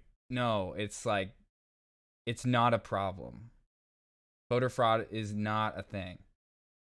0.000006%. family did mail-in voting. Prove Thanks me for wrong. watching The Young Turks. I really appreciate it. Another way to show support is through... You can't.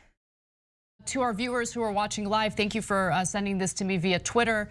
Pro-Trump Alabama police captain says Biden voters deserve a bullet in their skull. Oh my God. This is a police captain. His name is Scott Walden.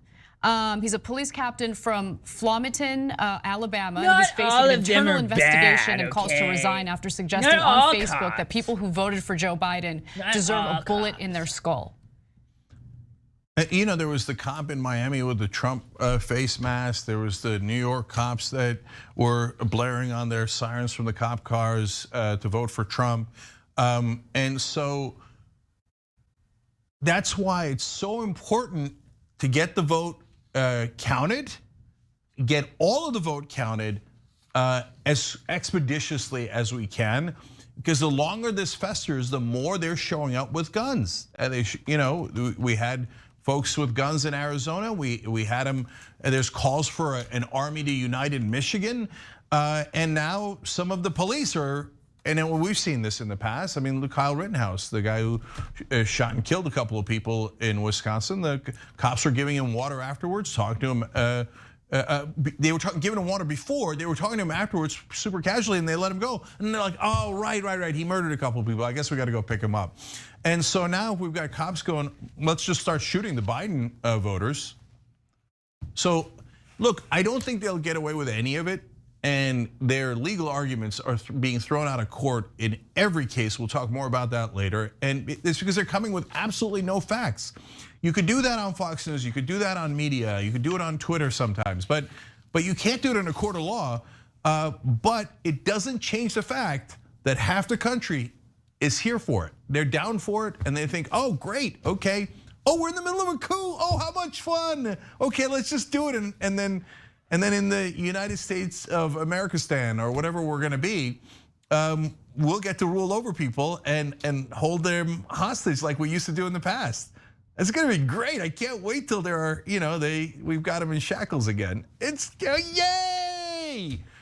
And don't pretend you're not in favor of that. If you're saying stop counting all the votes, you don't believe in America at all. It's the most obvious thing in the world. And so I wish you'd already moved to Saudi Arabia and we could be done with it. Thanks for watching The Young Turks. I really appreciate it. Another way to show support is through YouTube. The Biden crime family is. Okay, wait. Before we watch that.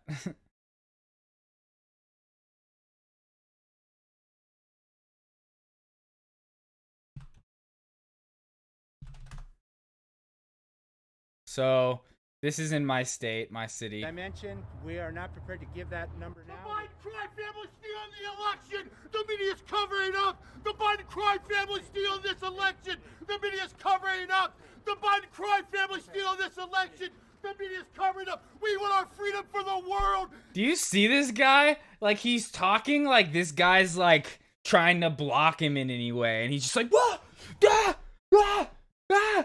Ah! And it's like he's like talking, and it's almost like he's like making it to where his voice is getting quieter, like the Biden family is like he's getting like held back, like stop holding me back, the Biden family.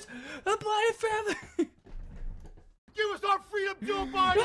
Joe Biden's covering up this election. He's stealing it. Just walked away on his own volition. Just Where were we? What was the last question? The question was how many ballots are outstanding yet to count? Tomorrow we'll have a number to give you. And he's yelling like, "They're holding me back!" U.S. mail yesterday. So there's that, and then today there was this by Gus Johnson, another Twitch streamer, YouTuber I love a lot. The Biden crime family is stealing this election. The media is covering it up. This country's in the crapper. They changed the Go-Gurt tube size and I can prove it. Why is Elton John still releasing music? Who is that for? How come the Arby's at the mall doesn't validate parking? It's at the mall. How come my family doesn't ever answer the phone? I'm pretty sure I gave everybody my new track phone number. I didn't understand the ending to Hubie Halloween. Can somebody please just explain it to me? Stop making good and plenty candy. Nobody's buying that. Why can't I drink beer anymore? How come I'm not allowed to smoke at Denny's anymore? That is such crap. Why don't the squirrels just let me feed them out of my own hand? Don't they know I mean them no harm? What is pho? I really fear that Arizona iced tea cannot possibly retain its 99-cent retail price for much longer. I went to a taping of The Price is Right, but Drew Carey did not tell me to quote-unquote come on down, so I'm done with that show. Why does it take me so long to pee now? What happened? I just want to drink beer. Hey! What kind of butterfly is that? Why can't I just plug in the goddamn printer and hit print? Why's it gotta be so complicated? I don't want to put my grocery cart back in the corral. It's too far away. Why am I having knee problems? I only played 1 year of football in junior high. I seriously doubt that merits a lifetime of joint issues. I don't even know what cirrhosis of the liver is. I just want to have some beer a little bit, please.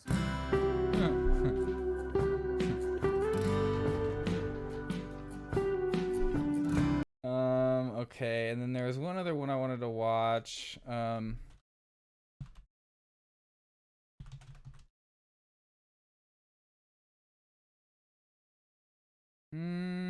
is it?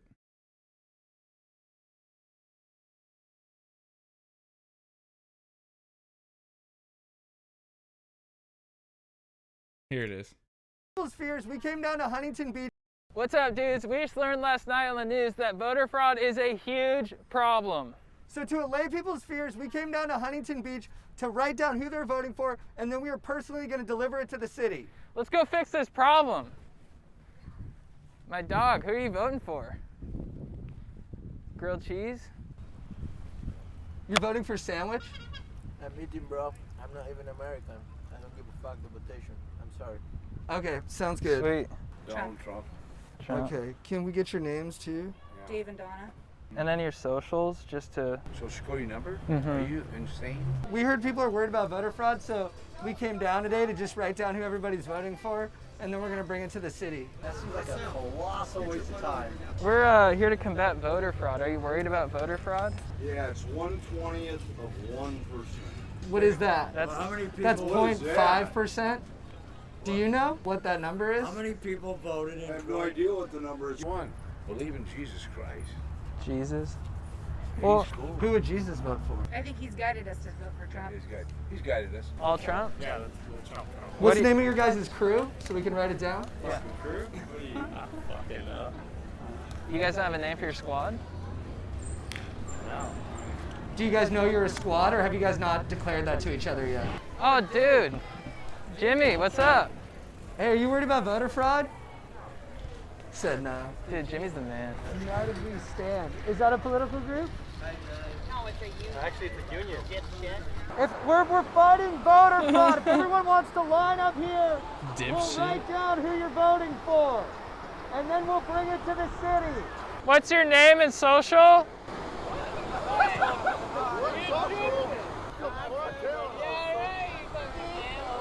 What? Sign me up for Biden. Just fuck Trump. He's a cunt. Thank you. Can we tell the city that? Yes, please. I don't Yeah. like a liar, like somebody who's truthful, authentic, and fucking gonna fight for us. Yeah. That's my Trump. vote, 150%. What about Tito Ortiz running for Love him. local? Love him. Trump? Yes, on Trump. I like him as president way more than avocado brain Biden. You don't like avocado? I love avocados. I'm disparaging Biden. Avocados are probably what, the smartest fruit? What do you watch? Fuse. Yeah, Fuse. Yeah, and the Thrasher Instagram. Oh, the Thrasher Instagram. All I can say is have a go back come November 3rd. Be ready to leave this state if you need to, on a moment's notice. If what happens? Well, let's just take the chaos that's been going on for the last 6 months, multiply that by 1,000. What's in your go bag? Everything I need. Clothes, most important papers, social security card. Do you have any weapons? A gun? Yeah. Do you have a skateboard? A skateboard? Yeah. No. Because my GF, we were about to have dinner, and I was like, hey, would you condemn the KKK? And she said, I don't want to talk about politics at dinner. I agree with that. I do. About what? Don't talk about politics at dinner. Enjoy dinner. All right, what are you doing? Or will be. We're combating voter fraud, so we're writing down who everyone's voting for, and then we're taking it to the city. No, that's not good. Are you really going to be able to get the mass amount of people that's going to be voting in this state? I mean, how is that going to work? So why you guys want to sign the recall? Because it affects you guys. Logical person right there. Yeah, well, so are you voting for Biden? Hell no. What, are you guys commies? Yeah, we're Stoke Lords. Here's what's going to happen, and you heard it from me first, if you don't already know. Basically, Trump is going to win by a landslide. Then we're going to have riots for maybe 2 different weekends. Before then, he calls in the guard. Then everything's going to chill for a second. Then we're going to have another corona spike, maybe for like a month, maybe 6 weeks tops. Then it'll calm down, and unfortunately, there's going to be like another cop thing or another shooting at a school or something like that. How long until you think we can go to a Pepper concert again? Nostradamus of Venice Beach right here. Right? He's just like listing off things that have happened in recent months. Like, this is going to happen again because like police shootings, they just kind of happen like all the time, like now. So it's going to happen again. Coronavirus is going to spike, just like everyone's saying. Dude, your dog has a boner. Yes, he does. Dude, Don't be jealous. that looks like He can hook you up. Even cheese sticks have a chance here. How can you say Trump is a nepotist? He's the only one that's not a professional politician. Well, we just love nepotism. No, we're pro-nepotism. Yeah, we love it. Who'd you vote for? Come on, you know who I voted for. I'm black. Come on, let's be real. I voted for Biden. Got it. All right? Dude, I'm glad I didn't guess wrong. All right, man. Come on, Later. man. Come on, bro. Trump for the win. We're not a monolith. Are you going paintballing? Say again? Are you going paintballing? I don't know what you're talking about. What did he say? What's wrong? All right, man. Come on, Later. man. Come on, bro. Trump for the win. All day, every day. Are you going paintballing? Say again? Are you going paintballing? I don't know what you're talking about. Like, here's what I have right now. You're an penis. You're a penis? Oh, yeah, sorry. We're bringing this to the city. Trump. You gotta hide the penis. Oh, sorry. Yeah, that's what I was like, huh? I don't know where you're lined up at, but you got the wrong guy here. Let me say something. I to know these what I'm guys, talking Mike. about. Let me say something to these guys. Oh, yeah. Wait, dude, who are you voting for? Voting for Joe Biden and every Democrat I can find. No, here is... Wait, what's your name so we can give it to the What's city? your name? Well, we got a lot of votes. We're looking forward to counting them up and bringing them to the city. Yeah, we got a lot more work to do, but we feel pretty confident that we stopped voter fraud in Huntington Beach. Oh, Huntington Beach. Yeah! We here at the Lincoln Project, along with the help of the concerned citizens and investment banks of the Let's Be Friends Super PAC, decided to bring together a group of radical centrists to strategize how we can fight back and bring dignity back into politics. My name is Patrick Raspberry. I am a senior content manager. I work for a company called Black Sphere Media. And the Lincoln Project hired us to come up with some strategies for the Democrats for the 2020 election. How many people here by a raise of hands are familiar with QAnon? Unbelievable. The problem with QAnon is you can't fact check fantasy. So we decided, what if we fought fire with fire? Yes. What if the Democratic Party created their own version of QAnon that people can become invested in? A new thing called Demonon, which is a Democratic version of QAnon, which will be a cinematic Democratic universe for people to get totally invested in. You know, in QAnon, they believe that there is a person named Q who is posting these Q drops on these message boards with secret information. So in the Demonon universe, there's a person named Demonon.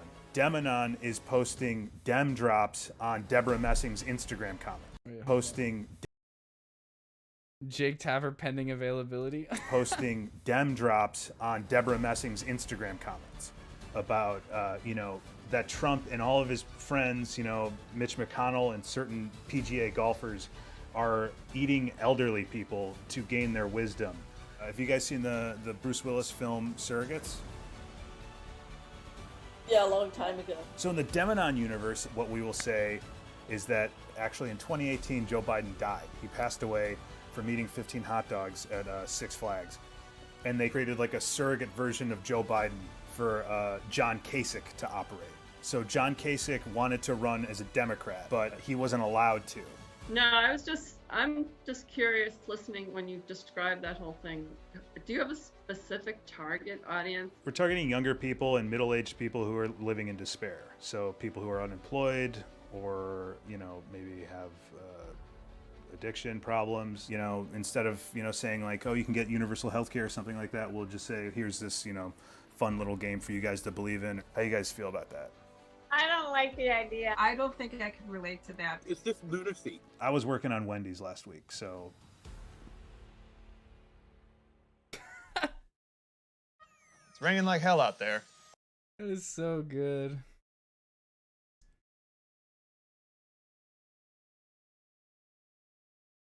You know what? Right as you say that, Rexy, I was just about to go back and see what's going on in the live news area.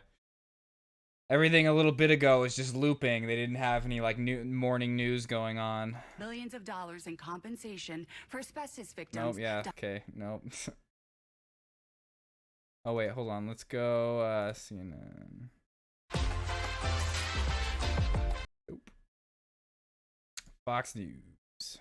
Have all the facts. Our attorneys are rushing there, but this is what's transforming out across America. And what's interesting to me, I just spent 4 years listening to the Democrats make false claims about voter infusion into the last election. It's happening before our very eyes, and they're staying silent.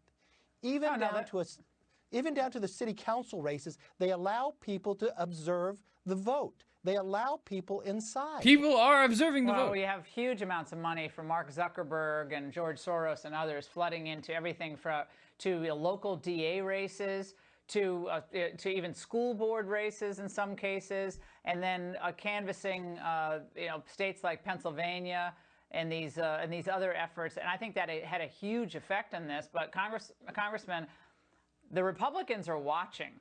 The voters, they're watching how Republican leadership handles this. And I didn't like the silence I was hearing from people until tonight, basically, when I heard more people starting to speak out. I know you've been speaking. What? Okay. What that means? But damn, dude, I thought she was about to start being like, "You're talking crazy," but no, she was going with him. Just for sort of, you want to take a picture? Yeah, this is first of old. all, John Lipinski, our director of elections. This is from hours, earlier. This is morning news, I'm pretty sure. Even hates puppies. Get ready, Georgia. The negative ads are coming.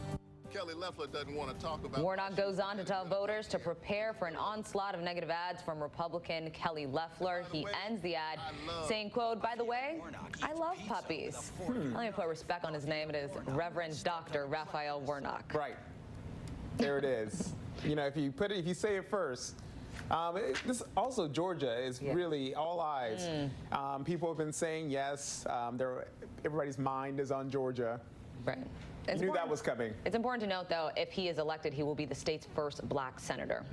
Coming up, the hard sell for President Trump on his claims of voter fraud. At least one pundit is now saying we cannot permit inflammation without information. Our political powerhouse roundtable weighs in next. You're watching World News Now. When you create these rules.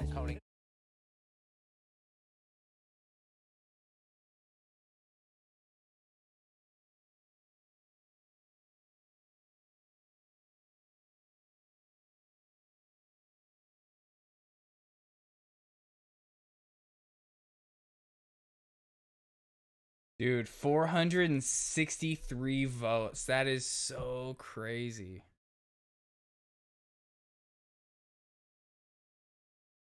Damn. That is insane.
Oh, you know, we didn't watch this.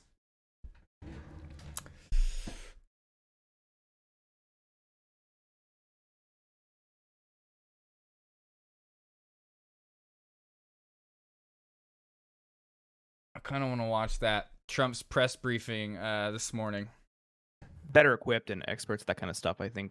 But actually, in a few months, we'll I'm have a better idea. having a serious IBS night. I gotta go to the bathroom again. I'm sorry. Let me put on something else though.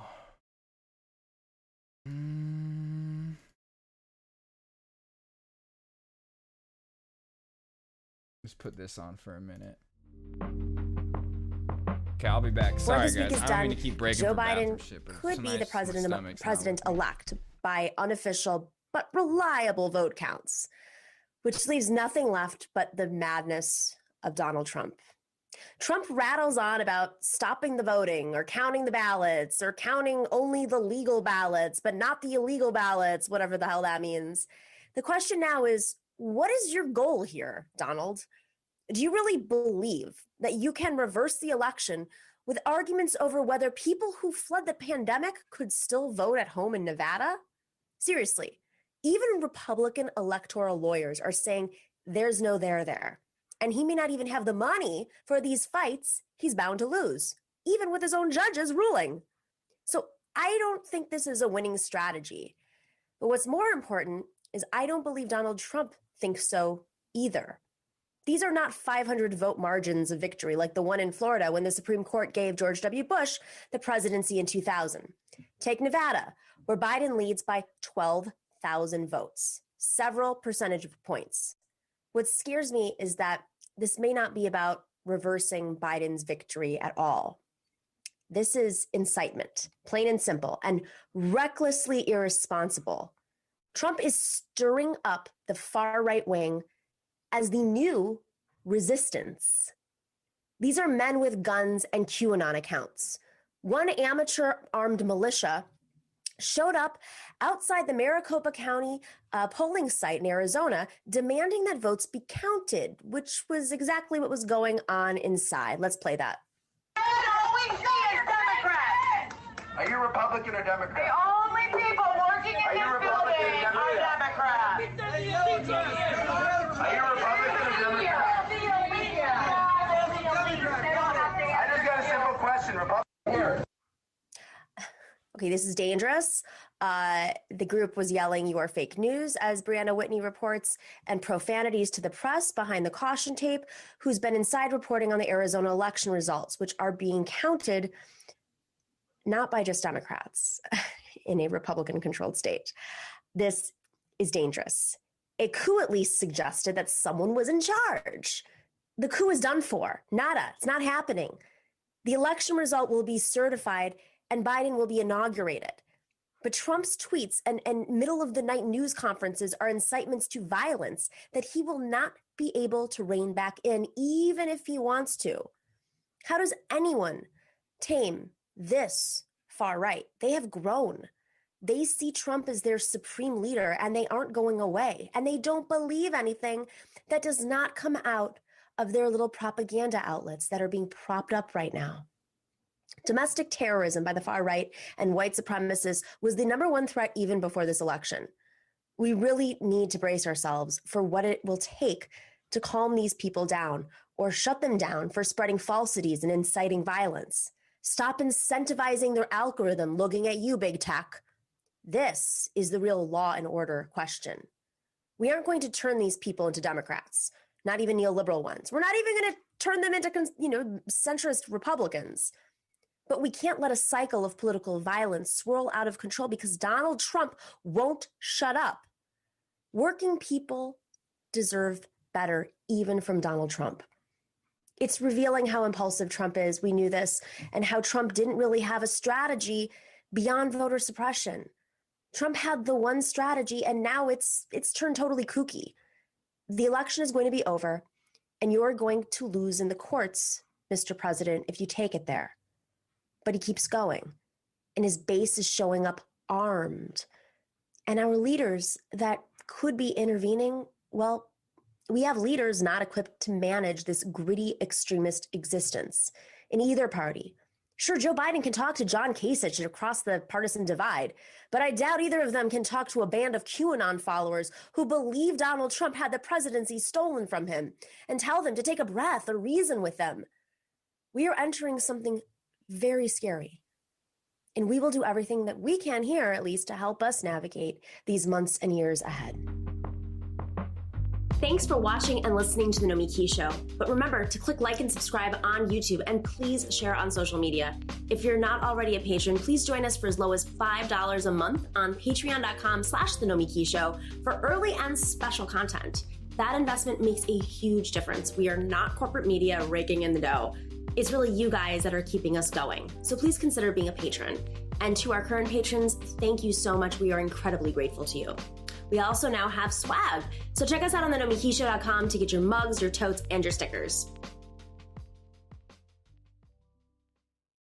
$8 billion for pre-existing conditions. A lot of people focused on that. We can understand that America's getting used to having that luxury. Pre-existing condition coverage is not possible. It's not insurance, it's welfare. The triumph of Obamacare is this coverage for pre-existing conditions, which basically defeats the whole idea of insurance, which is, for example, in the automobile insurance market, if you could wait till you had a wreck and then buy insurance and have the... Oh my God, man, I'm sorry that I had to take such a long break, man. I'm just not feeling it. This is a great video, though, on why Republicans are fucking evil, horrible people. I don't know if you were just watching. I guess we'll continue. Repairs coverage. If you owned a car, had no car insurance, and this happened, no prudent insurer would cover you retroactively and pay for what might be called your car's pre-existing condition. Yet, in its most simplistic... Comparing healthcare insurance to car insurance. These people are psychopaths.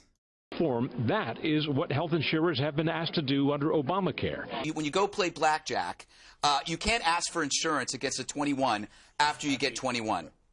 Right? After the dealer. You can't ask for insurance. And how can you explain that? You think the insurance... Do you think people ask to get cancer? It's like these fucking psychopaths, dude. Literally, like, a lot of them, I'm sure, have to take a lot of medication to sleep at night. Company would sell you an insurance policy in the middle of a fire destroying your house. It's the same thing as when you have a pre-existing medical condition and you want to be insured for it. You're going to pay out the wazoo for it. My house is already burned down, but I want to buy the insurance anyway. You're going to say, look, I can't afford to pay for you to build a house after it's already burned down. If a person goes and says, look, I have all of these chronic diseases, but I want you to insure me at the same rate you insure a 21-year-old. Here's what you got to do. Raise the cost on the 21-year-old extraordinarily high or go out of business. Theoretically, I don't even need housing insurance. If there's a fire, then I just get the insurance. This is like being told, like an insurance company being told that they must sell homeowner fire insurance after the house fire has started. Yeah, but it's more of a socialist platform, which is consistent with the president's philosophy. I wanted to ask you about this Okay.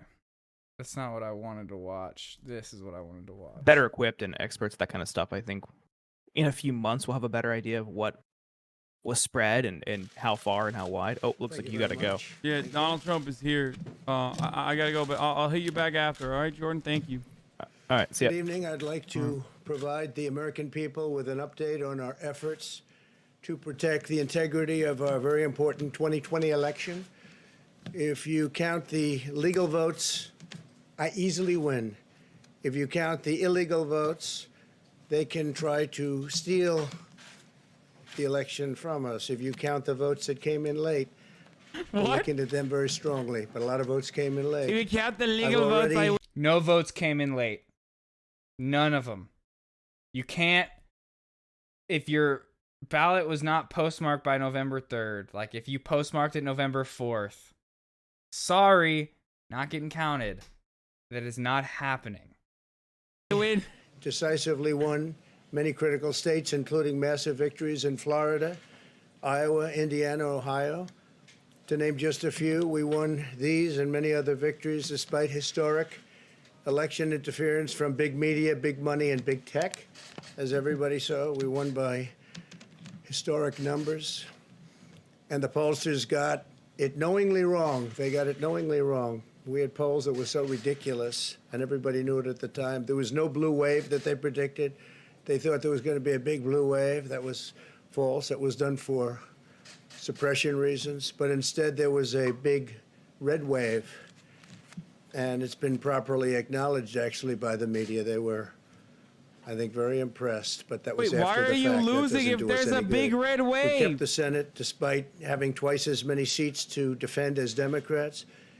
And in a really much more competitive states, we did a fantastic job with the Senate. I think we're very proud of what's happened there. We had many more seats to defend. They spent almost $200 million on Senate races in South Carolina and Kentucky alone. He's right about 2 this races, shit, and I hate it. He's right. Hundreds of millions of dollars overall against us. At the national level, our opponents' major donors were Wall Street bankers and special interests. Our major donors were police officers, farmers, everyday citizens. Yet for the first time ever, we lost 0 races in the House. I was talking to Kevin McCarthy today. He said he couldn't believe it. 0 races. Very unusual thing, 0. And actually won many new seats with, I think, many more on the way. This was also the year of the Republican woman. More Republican women were elected to Congress than ever before. That's a great achievement. I won the largest share of non-white voters of any Republican in 60 years, including historic numbers of Latino, African American, Asian American, and Native American voters. The largest ever in our history. We grew our party by 4 million voters, the greatest turnout in Republican Party history. Democrats are the party of the big donors, the big media, the big tech, it seems, and Republicans have become the party of the American worker, and that's what's happened. And we're also, I believe, the party of inclusion. As everyone now recognizes, media polling was election interference in the truest sense of that word by powerful special interests. These really phony polls, I have to call them phony polls. Loser fake polls, were POV is designed looking to pretty keep our good. voters at home, create the illusion of momentum for Mr. Biden, and diminish Republicans' ability to raise funds. They What? were what's called That's suppression literally polls. the Everyone knows opposite. that now. Polling. And, Yeah, no, it's so funny. I don't know if that's what he's gonna say, but it's like at first it was voter fraud, now it's voter suppression through the polls. Which, like I said earlier, there's no voter suppression through the polls. The reason why the Biden camp constantly showed the worst polls possible was so they could raise more money. Just a few examples. It's The day literally the before opposite of what he's election, saying. Quinnipiac, It which doesn't was work wrong that way. on every occasion that I know of, had Joe Biden up by 5 points in Florida, and they were off by 8.4 Let me know if anything points. crazy goes on, Rexy. And I won Florida easily. I just missed what in he said. Quinnipiac, It which doesn't was work. wrong. That's literally polls, the everyone knows opposite. that now. Polling. it's The reason never why been the used Biden camp to the constantly extent that showed it's the been worst used in polls this last possible was so they could raise more To highlight money. Just a few examples. It's The day literally the before opposite of what he's election, saying. Quinnipiac, It which doesn't was work wrong that way. on every Yeah, if polls occasion show the other person doing good, then they raise more money. Yeah. that I know of, had Joe Biden up by 5 points in Florida, and they were off by 8.4 points, and I won Florida easily. So they had me losing Florida by a lot, and I ended up winning Florida by a lot. Other than that, they were very accurate. They had him up 4 points in Ohio, and they were off by 12.2 points. And I also won Ohio, great state of Ohio, very easily. The Washington Post said Biden up 17 points in Wisconsin, and it was basically even. They were off by about 17 points. And they knew that. They're not stupid people. They knew that. Suppression. There are now only a few states yet to be decided in the presidential race.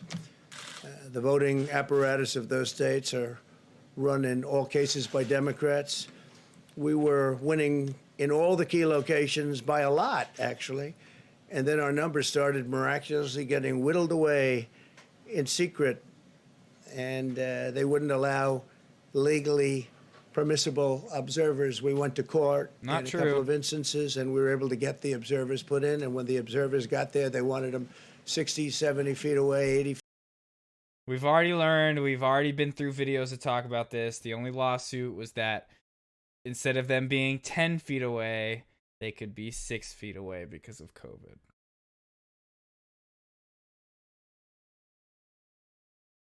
Feet, 100 feet away or outside the building to observe people inside the building. And we won a case, a big case, and we have others happening. There are lots of litigation, even beyond our litigation. There's Only case that he won. He's amount lost of every other litigation one. generally because of how unfair this process was. And I predicted that. I've been talking about mail-in voting for a long time. It's really destroyed our system. It's a corrupt system. And it makes people corrupt even if they aren't by nature. But they become corrupt. It's too easy. They want to find out how many votes they need, and then they seem to be able to find them. They wait, and then they find them. And you see that on election night. We were ahead in vote in North Carolina by a lot, tremendous number of votes. And we're still ahead by a lot, but not as many, because they're finding ballots all of a sudden. Oh, we have some mail-in ballots. It's amazing how those mail-in ballots are so one-sided, he did say Mr. It's Biden, supposed to be to the advantage and nothing says loser the Democrats, POV but like in all saying cases, Mr. they're so Biden. one-sided. No, actually, We the were up only by thing nearly worse than that is Vice President 700,000 Biden. votes in Pennsylvania. I won Pennsylvania. Okay, no, the only by a thing worse lot. than that is President Biden, but that gets whittled you get down what I'm to- saying. I think they said now we're up by 90,000 votes, and they'll keep coming and coming and coming. They find them all over, and they don't want us to have any observers. Although we won a court case, the judge said you have to have observers. Likewise in Georgia, and they're appealing. Actually, they're appealing. We won a case that we want people to watch, and we want observers, and they're actually appealing, which is sort of interesting. I wonder why they'd appeal, that all we want to do is have people watch as they do the vote tabulations. Likewise in Georgia, I won by a lot, with a lead of over getting close to 300,000 votes on election night in Georgia. And by the way, got whittled down, and now it's getting to be to a point where I'll go from winning by a lot to perhaps being even down a little bit. Oh, in Georgia, no, a he pipe had to burst say in a it. faraway location, totally This is unrelated so much better than I to thought the it was going to location be. of what was happening, and they stopped counting for 4 hours. And a lot of things happened. The election apparatus in Georgia is run by Democrats. We also had margins of 300,000 in Michigan. We're way up in Michigan, won the state. And in Wisconsin, we did likewise. Bro, is Hassan getting a job with Democracy Now? He's wearing a hat, a jacket. He's been talking about something going on behind the scenes. Fantastically well. And that got whittled down. In every case, they got whittled down. Today, we're on track to win Arizona. We only need to carry, I guess, 55% of the remaining vote, 55% margins, and that's a margin that we've significantly exceeded. So we'll see what happens with that, but we're on track to do okay in Arizona. Our goal is to defend the integrity of the election. We'll not allow the corruption to steal such an important election, or any election for that matter. And we can't allow anybody to silence our voters and manufacture results. I've been doing a lot of public things for a long time. I've never had anything that's been as inspirational, by people calling, talking, sending things to us. I've never seen such love and such affection and such spirit as I've seen for this. People know what's happening, and they see what's happening, and it's before their eyes. Could you imagine there are Fox many News instances which will be reported very calling shortly. it right There's now, tremendous litigation like going calling on. Nevada And right this is now a for case where Biden, they're trying to steal an election. They're trying to rig and an therefore election. calling the We can't let victory that for happen. Biden. Detroit and Philadelphia, known as two of the most corrupt political places anywhere in our country. I think he would die. Easily. Like, he would just cannot spontaneously be responsible combust. for engineering the outcome of a presidential race, a very important presidential race. In Pennsylvania, Democrats have gone to the state Supreme Court to try and ban our election observers, and very strongly. Now, we won the case, but they're going forward. They don't want anybody in there. They don't want anybody watching them as they count the ballots. And I can't imagine why. There's absolutely no legitimate reason why they would not want to have people watching this process, because if it's straight, they should be proud of it. Instead, they're trying, obviously, to commit fraud. There's no question about that. In Philadelphia, observers have been kept far away, very far away, so far that people are using binoculars to try and see, and there's been tremendous This problems is awesome, caused. dude. Paper on all of the windows so you can't see in, and the people that are banned are very unhappy and become somewhat violent. The 11th Circuit ruled that in Georgia the votes have been in by Election Day, that they should be in by Election Day, and they weren't. Votes are coming in after Election Day. And they had a ruling already that you have to have the votes in by Election Day. To the best of my knowledge, votes should be in by Election Day. And they didn't do that. Media has officially Democrat officials stopped never showing the believed they speech. could win this election, honestly. I really believe that. The media has cut That's him why off they at this did the point. mail-in ballots, This where is one of the there's few tremendous places where you can still get corruption and fraud going uncut on. access That's to why Donald they Trump. mailed Also, out tens of I'm not millions going to of interrupt this speech with a unsolicited 60-second ballots ad without break, but after the verification speech is done, I measures will be doing a whatsoever. top-of-the-hour ad break. And So I told everybody that these things would happen because I've seen it happen. I watched a lot of different elections before they decided to go with this big, massive election with tens of millions of ballots going out to everybody, MSNBC in many cut it. cases totally unsolicited. CNN has not, This and I was don't think Fox has. unprecedented in American history.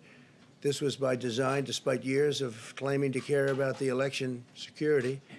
They refused to include any requirement to verify signatures, identities, or even determine whether they're eligible or ineligible to vote. People are walking in there. They have no idea. They're just taking numbers. They're writing down things, the workers, and doing a lot of bad things. And we have a lot of information NBC, coming in ABC, litigation CBS that have you'll all see cut that will, him. Shake even you people up, and you've They're seen all the losers. officials overseeing They're losers, the counting all in of them. Pennsylvania and other key states are all part of a corrupt Democrat machine that you've written about, and for a long time Trump, you've been writing I'm about fired, lol. the corrupt Democrat machine. I went to school there, and I know a lot about it. It hasn't Oh, changed God. a long time ago. And Oh, God, the hasn't Georgia- changed. It's gotten the worse. Georgia gap in Pennsylvania, partisan Democrats have allowed now ballots down in the state to be received 3 to days after the 5,000 election. votes. And we Keep think much counting, more than Georgia.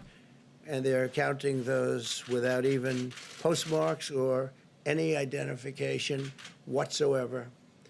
So you don't have postmarks, you don't have identification. There have been a number of disturbing irregularities across the nation. Our campaign has been denied That's how I access feel right to now. I'm observe so tired. any counting in Detroit.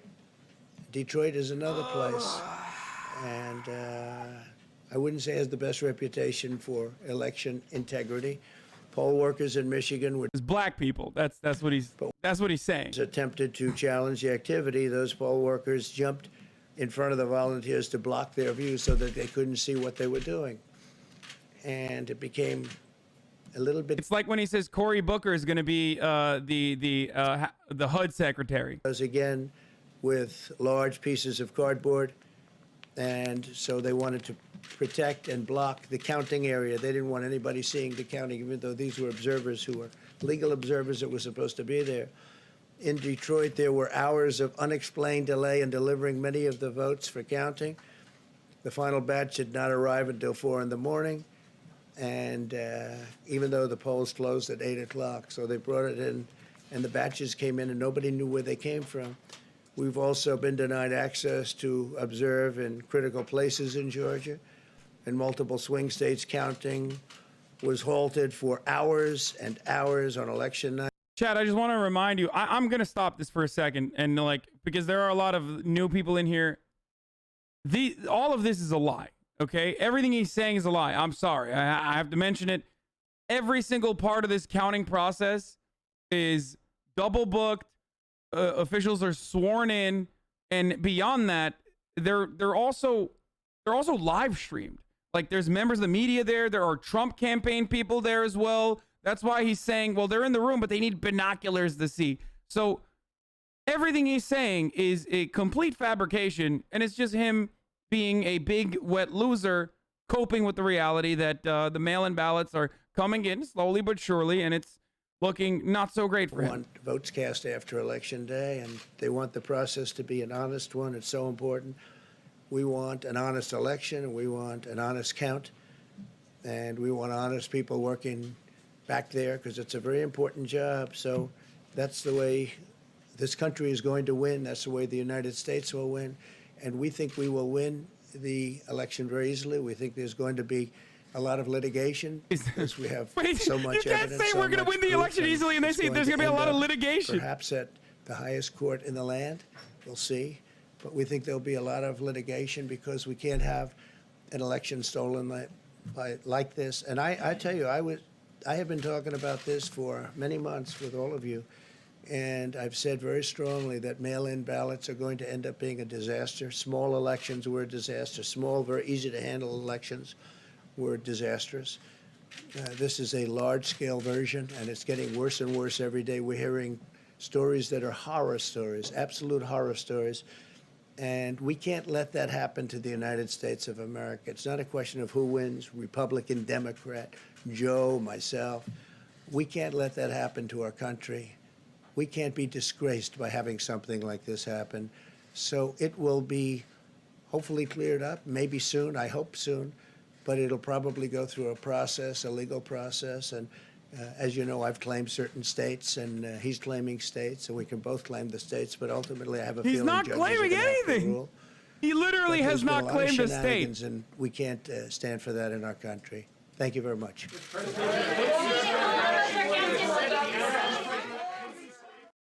Incredible. Oh no, Biden has taken the lead in Erie County, Pennsylvania's ultimate bellwether, by 1,319 votes, 0.9 points. Clinton lost it by 1.6 points, and there are likely more ballots to come here. See what happens there. Let's see what happens in Erie.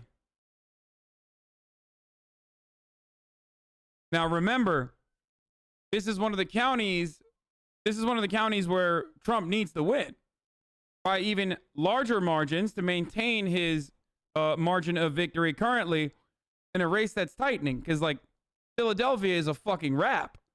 Philadelphia is a game over pretty much. Now anyway, I will provide further analysis right after the top of the hour, every hour, 60-second ad break coming to you. Ladies and gentlemen, if you would like to have an uninterrupted experience, then please subscribe. You can do it with your regular Twitch Prime for free. You connect your Amazon account to your Twitch Prime account. You can do it for free by hitting that 2 minutes ago. Trump. We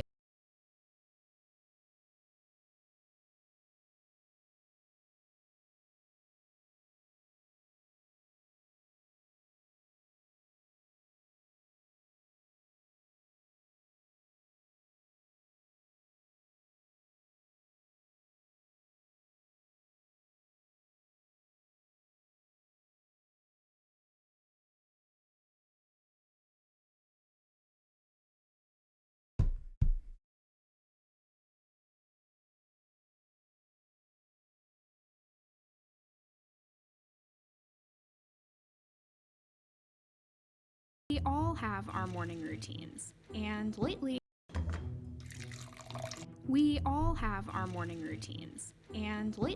mine starts here with an obsessive check on the status of my absentee ballot. Looks like the County Board of Elections received my ballot on October 27th, but it says they still need to process my voter ID envelope and verify the signature. Even before the coronavirus struck, more Americans each election were either voting early or voting by mail. But in 2020, these numbers are expected to skyrocket. The way Americans choose their president is complicated. even in a relatively normal election year. In 2020, voters are facing a pandemic, an underfunded postal service, and the closure of polling locations in battleground states like Georgia, Ohio, Arizona, and Texas. It's enough to make you just want to tune out until it's over. But once you know how votes are counted, you can understand why yours counts.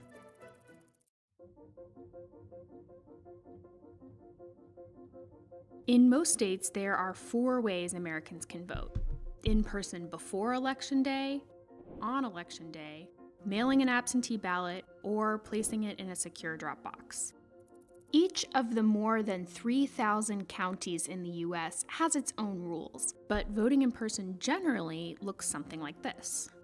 When they show up to vote, election officials check each voter's name and address to make sure that they're registered and voting in the right place. These employees always work in teams of 2, and both workers can't. If you actually vote, you know this stuff. And you know how hard it is to commit voter fraud.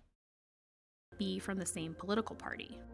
Voters cast their ballots in private, either by filling out a paper ballot or using an electronic. And again, sorry I'm not talking much. I'm fucking exhausted right now. I'm gonna play some games here in a little bit and I might even just get off after we watch a couple more videos. I'm tired. I kind of want to play too, but I'm exhausted. Voting machine. Election officials collect the completed paper ballot. They check the voter's name off a list and then place the ballot in a secure box. At polling sites with electronic voting machines, a computer records 2 separate pieces of information: the voter's name and the date they voted, and their vote choices. Separating names and vote choices ensures that voters' preferences stay secret. The machine also prints out a receipt with just that first piece of information. Election officials check the voter's name off a list and place the receipt in a secure box. Step 1 of the process looks pretty much the same, whether you're voting early or on Election Day. For those voting absentee, it looks a little different. In some states, every single registered voter gets an absentee ballot in the mail. But in most states, voters have to fill out a request form like this one to get a ballot mailed to them. Once they fill out their ballot, voters can either mail it to the County Board of Elections, drop it off in person, or place it in an official ballot drop box. Before they can be counted, absentee ballots have to go through an extra step: verification. Election officials, always working in those bipartisan teams, scan the sealed envelopes into a computer system. Next, they check the signature on the ballot envelope against the signature in the state's voter registration database. In Missouri, voters also need to get their ballot envelope stamped and signed by a notary public. Other states require a witness signature. If an envelope is missing one of those requirements, the whole ballot is invalid. Most states start this whole verifying process weeks before Election Day. But Wisconsin and Pennsylvania, 2 crucial battleground states, don't start verifying mail-in ballots until Election Day. Another one, Michigan, doesn't start until the day before. Once the envelopes are verified, election officials unseal them and store the ballots in a secure box until it's time to start counting. All paper ballots, both from absentee and in-person voting, are tabulated using a machine. The data is stored on a memory card, and the counted ballots go back in their secure box. Election officials combine the counts from the paper ballots and the electronic voting machines, and the individual polling places report these numbers to the County Board of Elections, which reports them to the State Board of Elections. At both the county and the state level, members of one political party can't have a majority on these boards.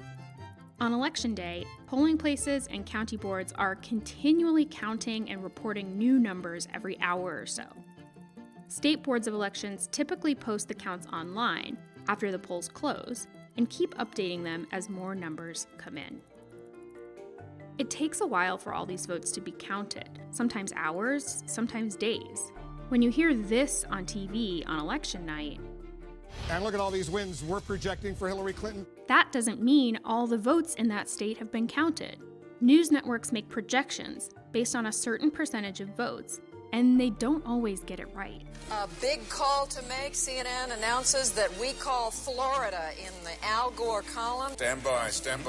CNN right now is moving our earlier declaration of Florida back to the too close to call column. News networks make a lot of money marketing election night like it's the Super Bowl. But there's something to be said for adjusting our expectations a little, especially during a pandemic.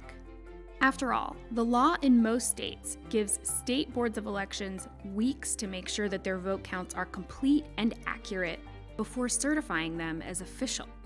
I'm gonna keep checking up on my ballot every morning and reminding my friends to do the same. But on election night, I'd rather leave the projections to the pundits and rest up.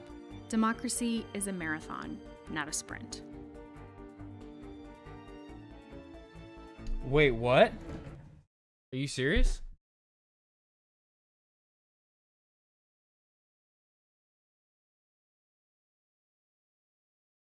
The flip side of it is that Republicans are getting bigger and bigger margins in these, non-urban counties. As Governor Granholm said, Joe Biden made some inroads among blue-collar whites in the north, but in the South, Don, those margins are still towering for Republicans, and it is the biggest hurdle, I think, to Democrats ultimately flipping those states. But the Metro movement is enough. Decision now desk. Sorry, I have links blocked. Sorry, man. Texas didn't quite get there largely because of the Latinos, but it's on the same moving walkway. Well, you're taking me back to the late 90s, early 2000s when I lived in Philadelphia, and I worked on the main line. City Line Avenue separated the city from the main line, and so in Montgomery County, right there. Cary Grant and Jimmy Stewart and Katharine Hepburn. Well, there you go. You're going back a little bit before my time with that. It's probably a little bit before your time. I gotta. That's how Republican it was, though. Since Ron didn't really answer my question, Scott, I was talking about the vote. But more specifically, my question, I wasn't as specific as I could have been. Where on the decision desk? Yeah, I have links blocked. I've had weird links get posted before, and I honestly don't even know where to go and take that off. The president hurt himself by saying, you got to get out there and vote, and don't trust the mail, and early voting this, and, the pandemic that. Did he actually drive up the voting for Democrats, which may ultimately end up hurting him? Well, I think culturally, even before Donald Trump, Republicans always wanted to be a group of people that voted on Election Day. A lot of Republicans see Election Day as sacred. They like the idea of putting the ballot in the box, and we saw that manifested itself this year. Now, you when don't think Donald the proof Trump is in says the something, turnout? inside the Republic, yeah, absolutely. Campaign is making is trying to either discredit the voting process, the counting process, and have those ballots cast aside. Down our guard around drugs that need to be discouraged. So very, very concerning initiative. The people who funded this, they put more than $2 million. I know it's 463 votes. That was the last thing we heard, but wait. Oh.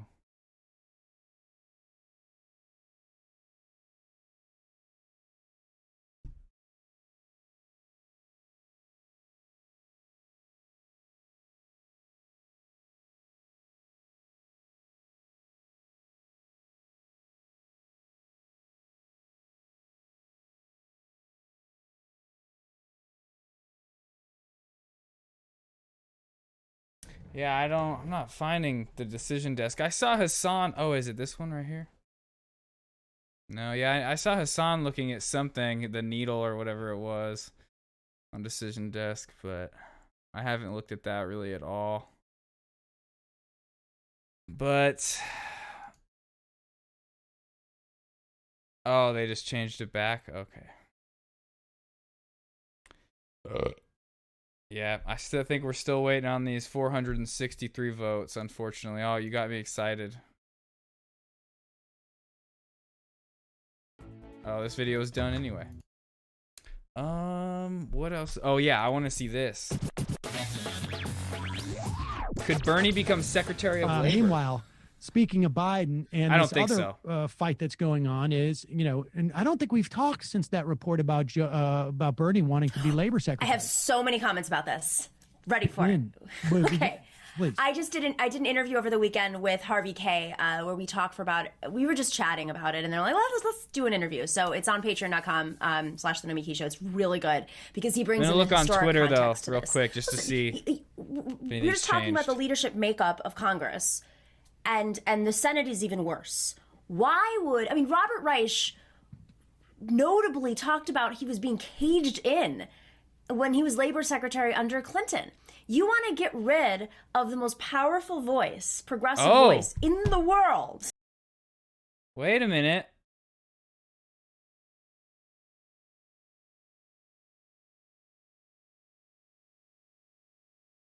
GA presidential election results, Biden takes the lead. This was how long ago? 1:22 a.m., less than 10 minutes ago.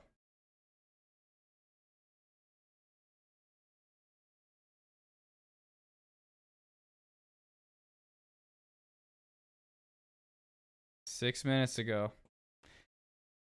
That's what Decision Desk says. So is Decision Desk on it right now?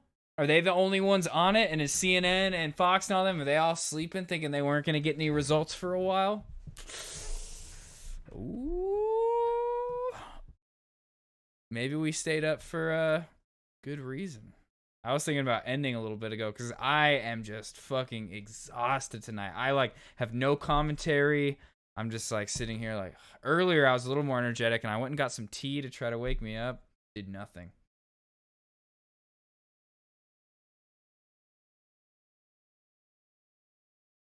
So yeah, I see this on the Decision Desk on Twitter and people are retweeting it. Ken Klippenstein. What is this? Counted ballots do you have left in Pittsburgh? Right now, the county executive of Allegheny County, Rich Fitzgerald, is joining us on the phone right now. Rich, thanks so much for joining us. How many ballots do you have left in Allegheny? Right now, the county executive of Allegheny County, Rich Fitzgerald, is joining us. Oh, what the fuck was that? How many uncounted ballots do you have left in Allegheny? What? Pittsburgh? Right now, the county executive of Allegheny County, Rich Fitzgerald, is joining us on the phone.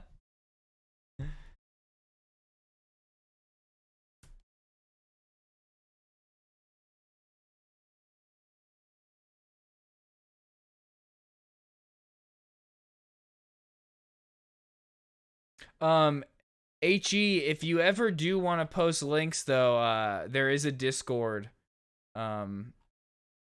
And you can join it and you can post links there and I pull them up on stream and stuff like that. But I've just had people in the past send weird links and I just don't even want to have to deal with deleting them, you know.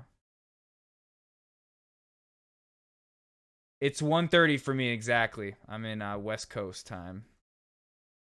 Bro.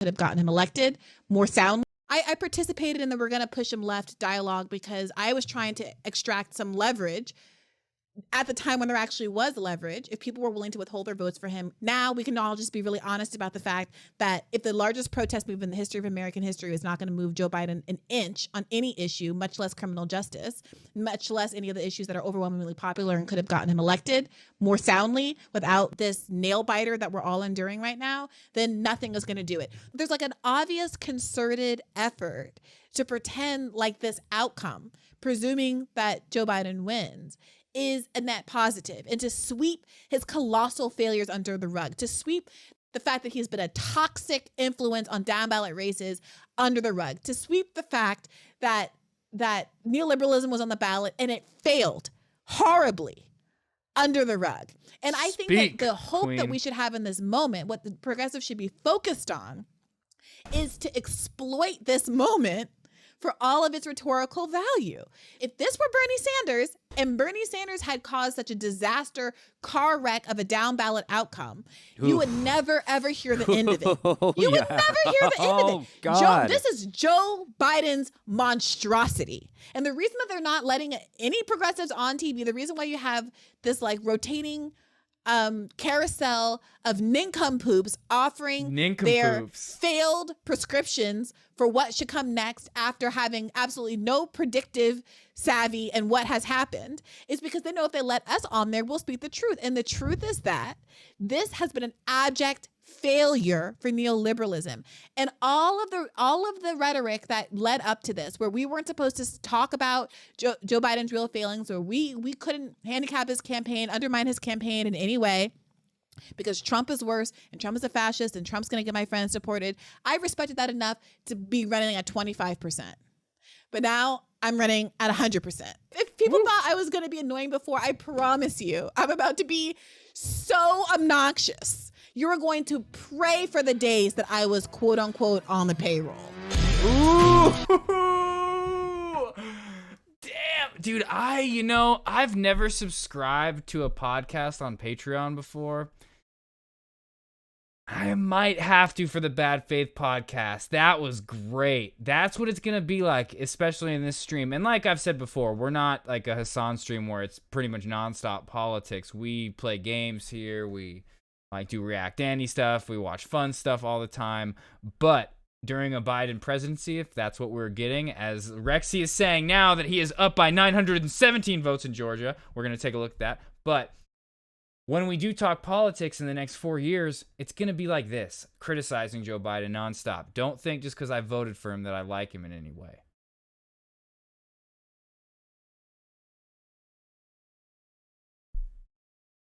Lesser of two evils. All right, let's go to here.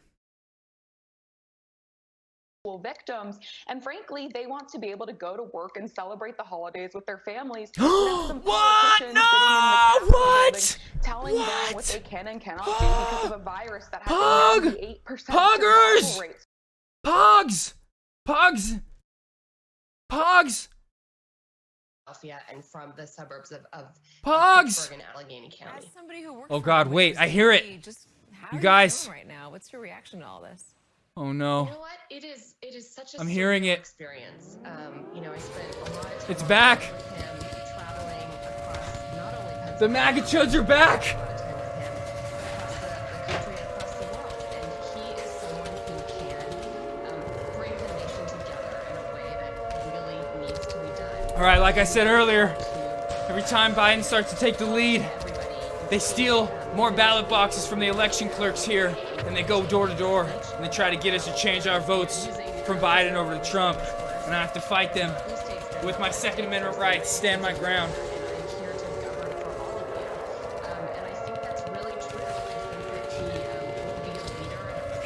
I don't hear any coming yet. I think we're good. Maybe they're not coming. It's just outside. You can hear it, right? Oh shit! Oh God, he's screaming. What? You're just generally against immigrants in this country? Oh, okay. Let's go.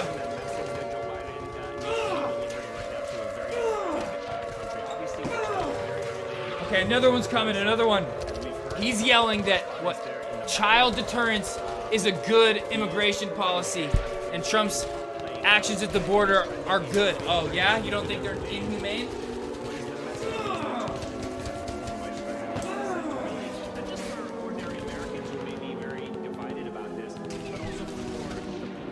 Oh, you don't protect a woman's right to choose? You're excited for ACB Amy Coney Barrett to overturn Roe versus Wade? Go. Out of here. I mean, that's still probably going to happen. Joe Biden's going to really have to fight to stop that. Oh God, I just hit my microphone. My microphone just got a taste of Second Amendment rights right here.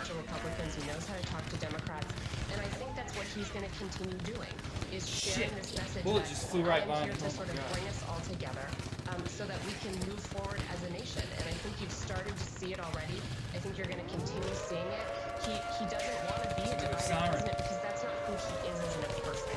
He's an inclusive person. He is someone who has empathy and who has the ability to talk to people on both sides of the aisle and bring everybody together. You've seen it. He's been the vice president, obviously, and you've seen it with Kamala Harris. He's brought her in. They're getting these briefings. Oh, you think global warming is a Chinese hoax? And where to go from here. I think you're going to see him continue to lead and Oh, healthcare isn't a human right, it's just a privilege for those that can afford it? Oh, okay. and that he will be inclusive and wants everybody at the table. All right, Kendra Barkov, thank you so much for joining us. I appreciate your insights. This hour, we're going to take a quick break. It's 4:36 a.m. The big news just within the last few minutes. The state of Georgia now has turned blue for Joe Biden. He has a small lead in that state, but Joe Biden does now have a lead of 917 points in the Peach State. Stay with us. Our special election coverage continues after the break. We're helping change the future of heart failure. Understanding how to talk to your doctor about treatment options is key. Today, we are redefining how we do things. We find new ways. That guy was yelling something about Joe Biden being a pedophile. Got him right behind me. Seeing someone's face that comforts us, no matter where. Oh, God. When those around us know us.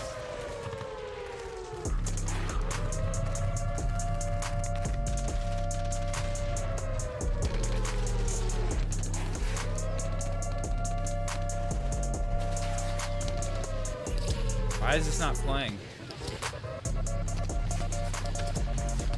Democrats were certainly not happy. Democrats, some of them were trying to figure out ways to see if there was some way to stop it from happening. Hillary Clinton conceded the next day. That was the reality of the math, and everybody grasped 306. There was no way to try and overcome that, even though Michigan was 10,000 votes, Wisconsin was 23,000 votes. So you want to get above 270 for the Biden campaign. That's what you really care about. But having a cushion, given what's going on, given the atmospherics right now, certainly wouldn't hurt. Right. The cushion point, very, very strong. When it was on the shoe was on the other foot, you guys were okay with it. That's probably not going to fly. Nia Malika Henderson, if the expectation is, you guys were okay with it, so now leave the margin alone for us. We know Trump doesn't play like that, and we know the Republicans don't. They just did it with the Supreme Court justice. But the significance of the change in play.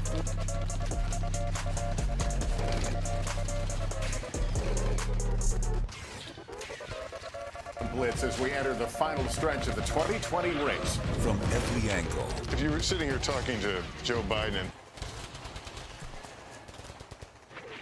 God.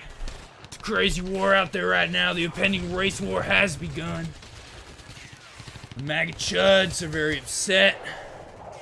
Some of them want the votes to be counted, some of them don't. They don't really have a clear message. All they know is if there's fraud going on. Somewhere, the fraud is happening.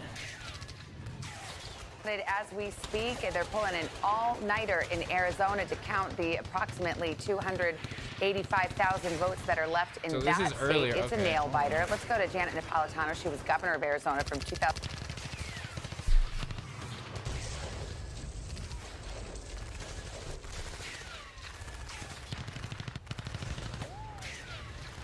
Also, and even in Arizona, while it might be closer, I think it will continue to be for Biden, and we will have to wrap this up, and people will have to grow up and accept elections. Thanks to Barbara and Amanda there. Coming up, a new headline about the coronavirus pandemic and Thanksgiving. And also ahead, the balance of power in the U.S. Senate, a major development as we continue. Stay.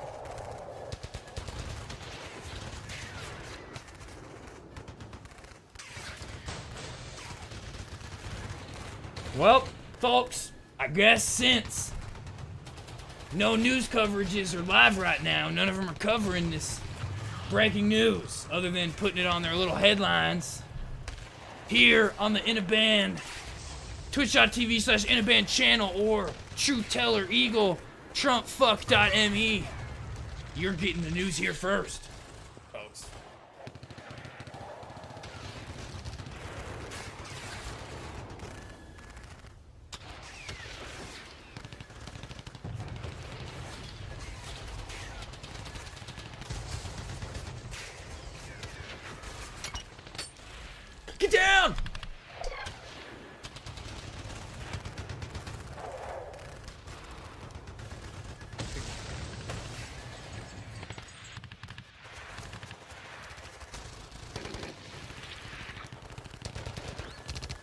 mortar just went through my window.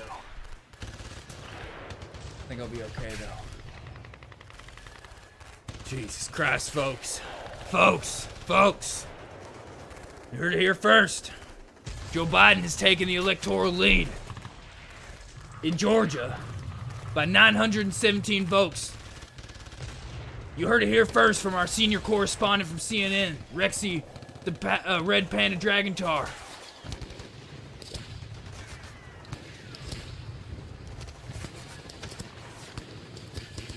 Oh my God, I just got a notification on my phone. HE01TV just followed me on Twitter. Thank you so much. You were like the first person to follow me on Twitter. I have like no follow. I don't do anything on my Twitter except if you want the best political takes, go into my like section and you'll see. Everything I like is great.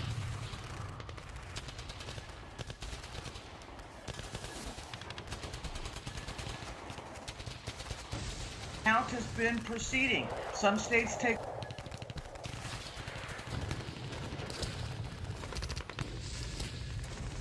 Result हो सकता है उसका भी run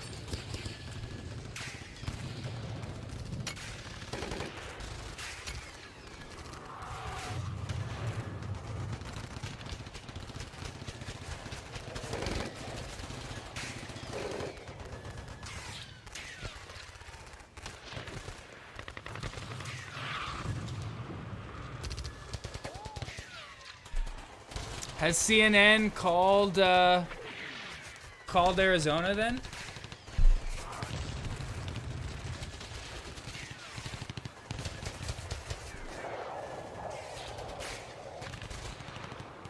No, not yet. He just still leads. They haven't even changed this yet to say Biden's in the lead yet.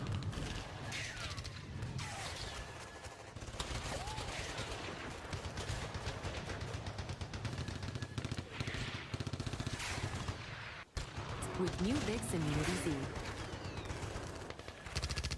Twitter under fire once again, continuing to censor tweets about the election. Yeah, censor Trump's tweets. Do it, Twitter. Do it finally. It's kind of getting lost. Is this really? Now, the reason I'm talking like Alex Jones is because for a long time I've felt that since there's all these right-wing grifters who pretend that they're leftists like Tim Pool and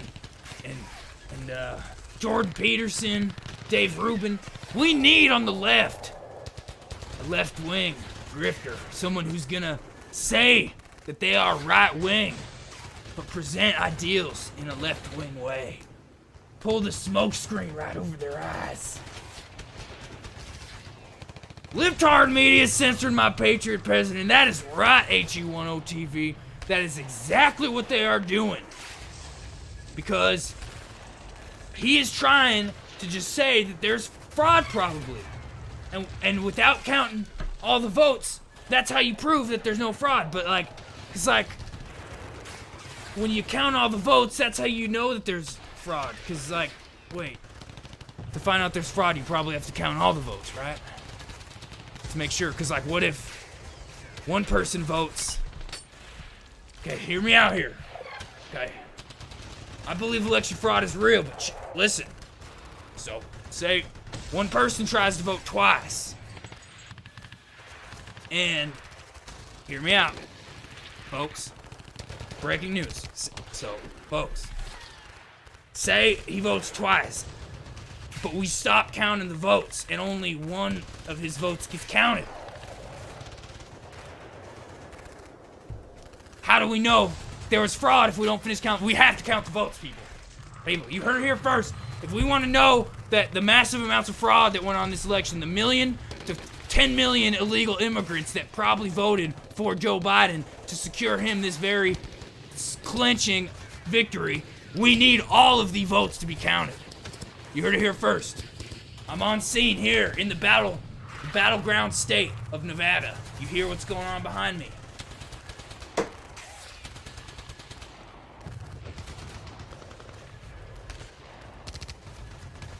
See, like that, dude. You come at him with like a crazy left, like right-wing conspiracy theory fringe guy, but I'm like saying shit that's liberal. Dude, gonna trick millions. Let's go. Let's take over the algorithm. We got it, folks. We've got the solution. We've got it. All you need, all you really need to become a true patriot is to drink my special mix of my Alpha Brain Plus. Buy it from my Inaband website, twitch.tv/Inaband. You can get your lifetime supply of the Alpha Brain Plus Truth Media supplements that will keep you free and your liberty intact. Why is CNN not playing anything? Why am I left to just entertain on my own? Is the money a benefit? We saw a ton of money poured into Oh my God! in Kentucky with Amy McGrath. Biden gains votes overnight? How can you gain votes overnight? They're trying to steal this election in the middle of the night. With Jamie Harrison and Lindsey Graham. A ton of money. How do you get votes overnight? The election was on the 3rd. Susan Collins. How is that possible? Is money helpful? Is it? Especially outside. No, wait. They've already said that you can't vote after the 3rd. So that's not possible. I think money matters, but money is not the end-all, be-all. You gotta have a message, and we also know it's hard to unseat an incumbent. It's hard to unseat. $100,000 policy. That Georgia's not as red. Standing is coming from Democratic counties. There is not much outstanding generally.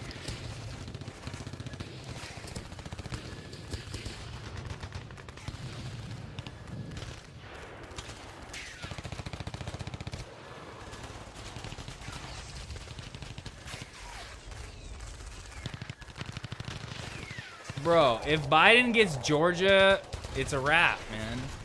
It's a wrap, dude. There's no way he's gonna try to contest like that big of a lead. Like even if, say Trump gets both North Carolina and Pennsylvania.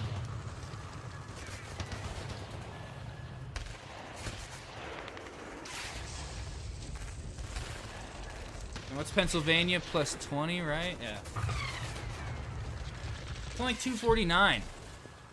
That's only 249. He's not gonna be able to contest like a fucking that big of an electoral college gap. That won't happen. He's gonna get carried out of the office in January, just like everybody else does.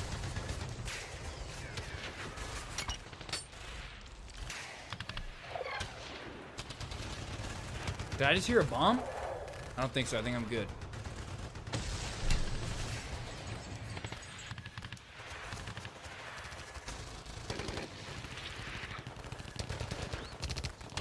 Folks, don't be alarmed, but I just lost my arm in the impending race war.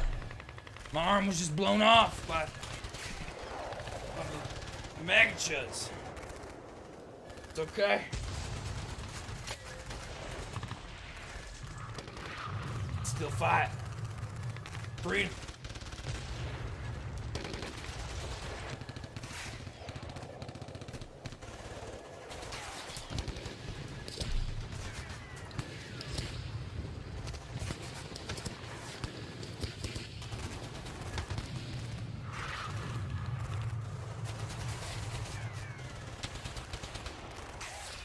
Think so? I hope so. We'll see. Only way it's gonna flip is if all the fraud votes get counted. And then we can prove there's fraud once they all get counted.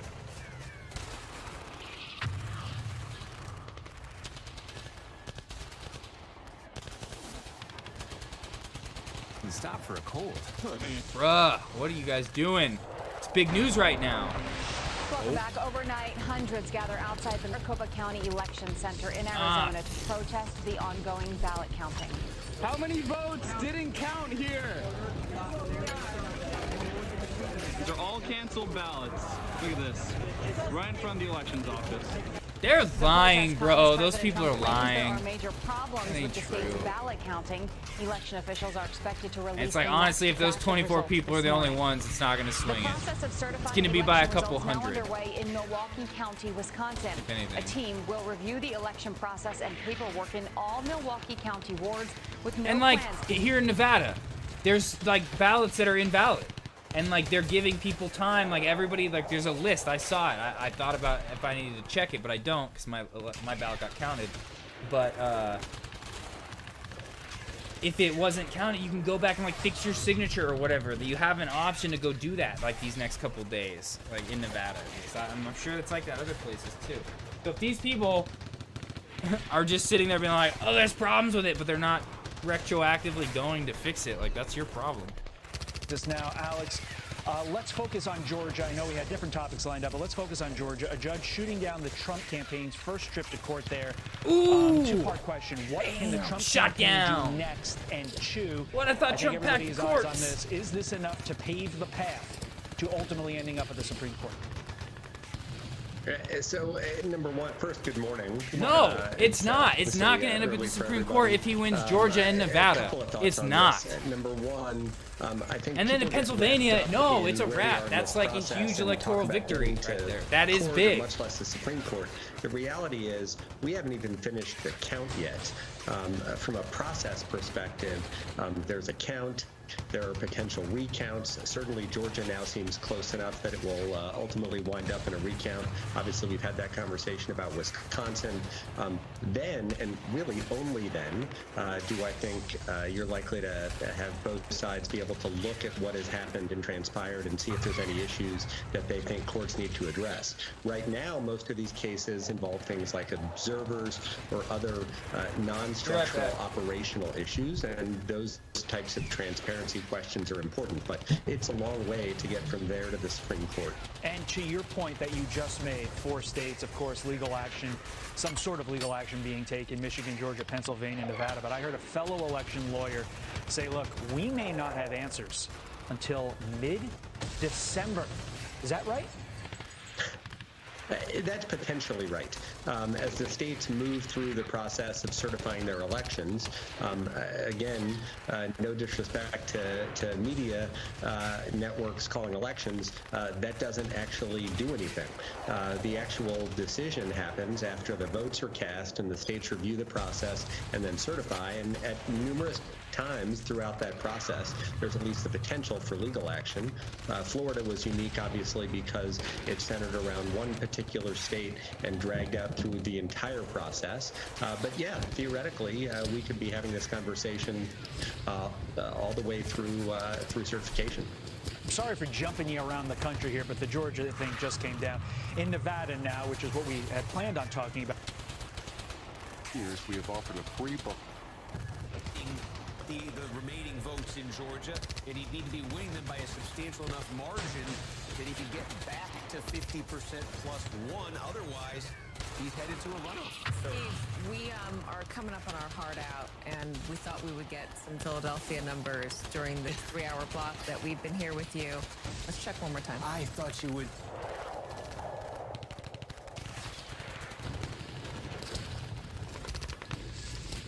Across centuries. Raw, live, no matter where the next.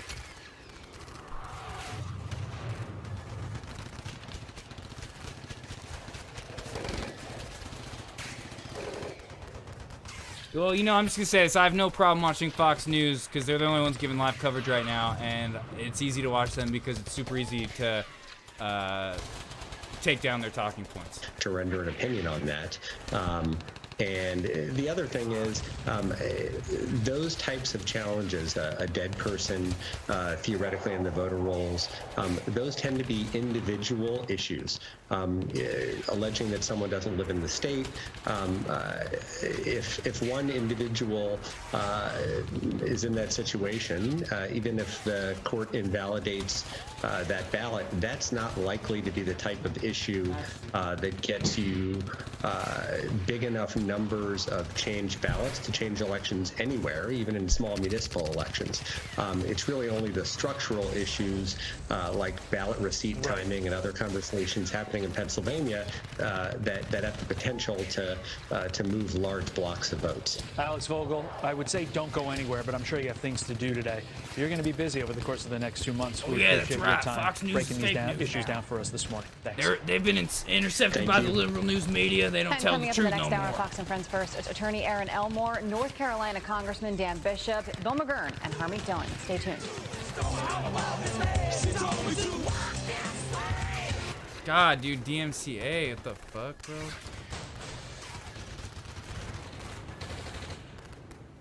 To recognize here is bottom line is that they aren't going to change the vote totals in the way that the president needs right now. And that's what our viewers. All right, guys, I'm gonna do a little working out because delaying the process. So what's he doing? if you haven't worked out today, you can guarantee a fascist has get worked out today. And when the impending race war does begin, you need to be ready, like Hassan. So he's I'm tired as fuck, and I need to work out before I go to dispute bed. was about how close they could stand when they're watching these ballots being counted and adjudicated. And the judge said, okay, you want to stand a little bit closer? There was a dispute about it because of COVID. The judge said, fine, you can stand a little bit closer. Case done, fine. But of course, the president doesn't mention that he won that case. So then what do? They run to federal court. And in that case, the judge said, look, is the campaign in the room? Are they having an equal chance to look and observe these ballots being counted? And the campaign had to admit that, yes, the Trump campaign is in the room. So the judge dismissed the case as essentially moot. There's no there. And so we're going to see a flurry of these cases. Obviously, all eyes on Georgia right now. Those two cases I mentioned were in Philadelphia, but judges in Michigan and in Georgia have dismissed similar lawsuits, Chris. So we may see more of these, but they are not changing the vote totals. Laura Jarrett, thank you so much. As we get more developments, I don't want to go about the hypotheticals going to the Supreme Court. We have no reason to even pursue it right now as an option. Thank you so much for jumping in and giving us clear eyes on this situation. Let's take a break because this is a morning that you may never forget. The vote count is moving forward in the final states that will decide who leads us as President of the United States. We'll be right back. Want your brain better? Unlike ordinary memory supplements, Nariva has clinically proven ingredients that fuel 5 indicators of brain performance: memory, focus, accuracy, learning, and concentration.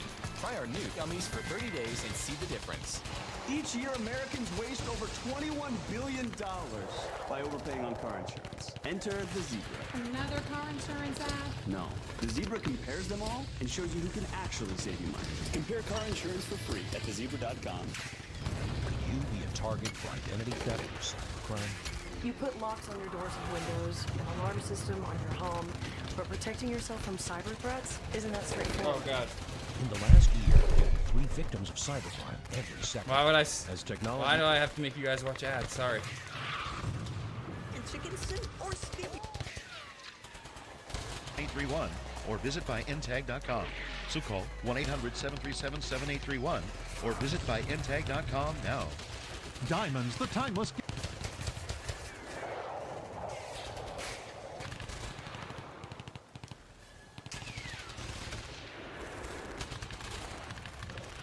On a razor's edge. It could all change in just a matter of hours. State election officials are working around the clock to tally the remaining mail-in and absentee ballots. A win in Pennsylvania would put Biden over the top in the electoral count. And since the majority of outstanding ballots were in blue counties, each new vote dump brings him closer to surpassing the president.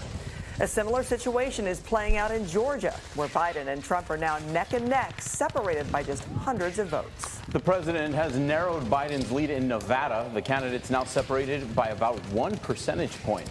And Arizona, also a tight race and also still too close to call at this hour. The president is fighting tooth and nail with a wave of litigation. Judges have tossed out lawsuits in Georgia and in Michigan. Yesterday, he once again falsely declared victory at the White House, while Joe Biden urged the nation to trust the process. If you count the illegal votes, they can try to steal the election from us. We have no doubt that when the count is finished, Senator Harris and I will be declared the winners. So, I ask everyone to stay calm, all the people to stay calm. The process is working. The count is being completed, and we'll know very soon. Meanwhile, a major development for Democrats in the fight for the Senate. The Georgia Senate race between incumbent David Perdue and Democrat John Ossoff could be heading into a runoff in January if neither candidate can muster 50% of the vote. The state's other Senate race is already projected to a runoff. If Democrats win both seats, the Senate would likely be a 50-50 split. with the vice president serving as the tiebreaker. As we've discussed, Joe Biden is closing in on 270 as the last presidential election counts are trickling in. We've got a team of reporters keeping track of both campaigns. Our Ali Vitale is in Wilmington, Delaware, and Josh Letterman is tracking President Trump. But Ali, we want to start with you. What's the latest there from the Biden campaign? It's still a waiting game in Wilmington here, Philip, because they are just waiting for those key races to be called, just like the rest of us are, frankly. Yesterday, they were using words like imminent. The funny thing about that word imminent, though, there's no exact timeline on this. We knew it would take a while for a lot of these states to count these ballots, especially those vote-by-mail ballots. And those are really important because you look at a state like Pennsylvania where we're expecting to see another drop of ballot counts sometime this morning. It's a state with a close margin, but it's also a state with a lot of vote-by-mail ballots. Those have been going for Biden in large numbers, and they could potentially be enough to put him over the edge there. That's why we're hearing such confidence from key Democratic members of the Pennsylvania delegation. One top Democrat in the state told our friends here at NBC that they've been getting texts from the Biden campaign about a celebration that's soon to come, but also the work that has to be done not soon after that celebration. In terms of the preparation for what that could look like, we've been here in this parking lot for 3 or so days now. It might feel more like years, but we've been here, and as we've been seeing the stage behind us, some lighting checks, some mic checks, signs of life here in this parking lot in Wilmington, where we saw Joe Biden give his DNC acceptance, and then also could be the place where he gives his electoral acceptance if he is, in fact, as he and his campaign team believe, about to be elected president of the United States. I just got this this breaking news tweet sent to me from our senior anarchist correspondent Maria, Twitch mod in the chat, Supernova1054. Land doesn't vote, people do. Whenever you see Republicans, which I've seen it a lot in the last 4 years, this look at how red it is. How does it make sense, dude? It's not really like that.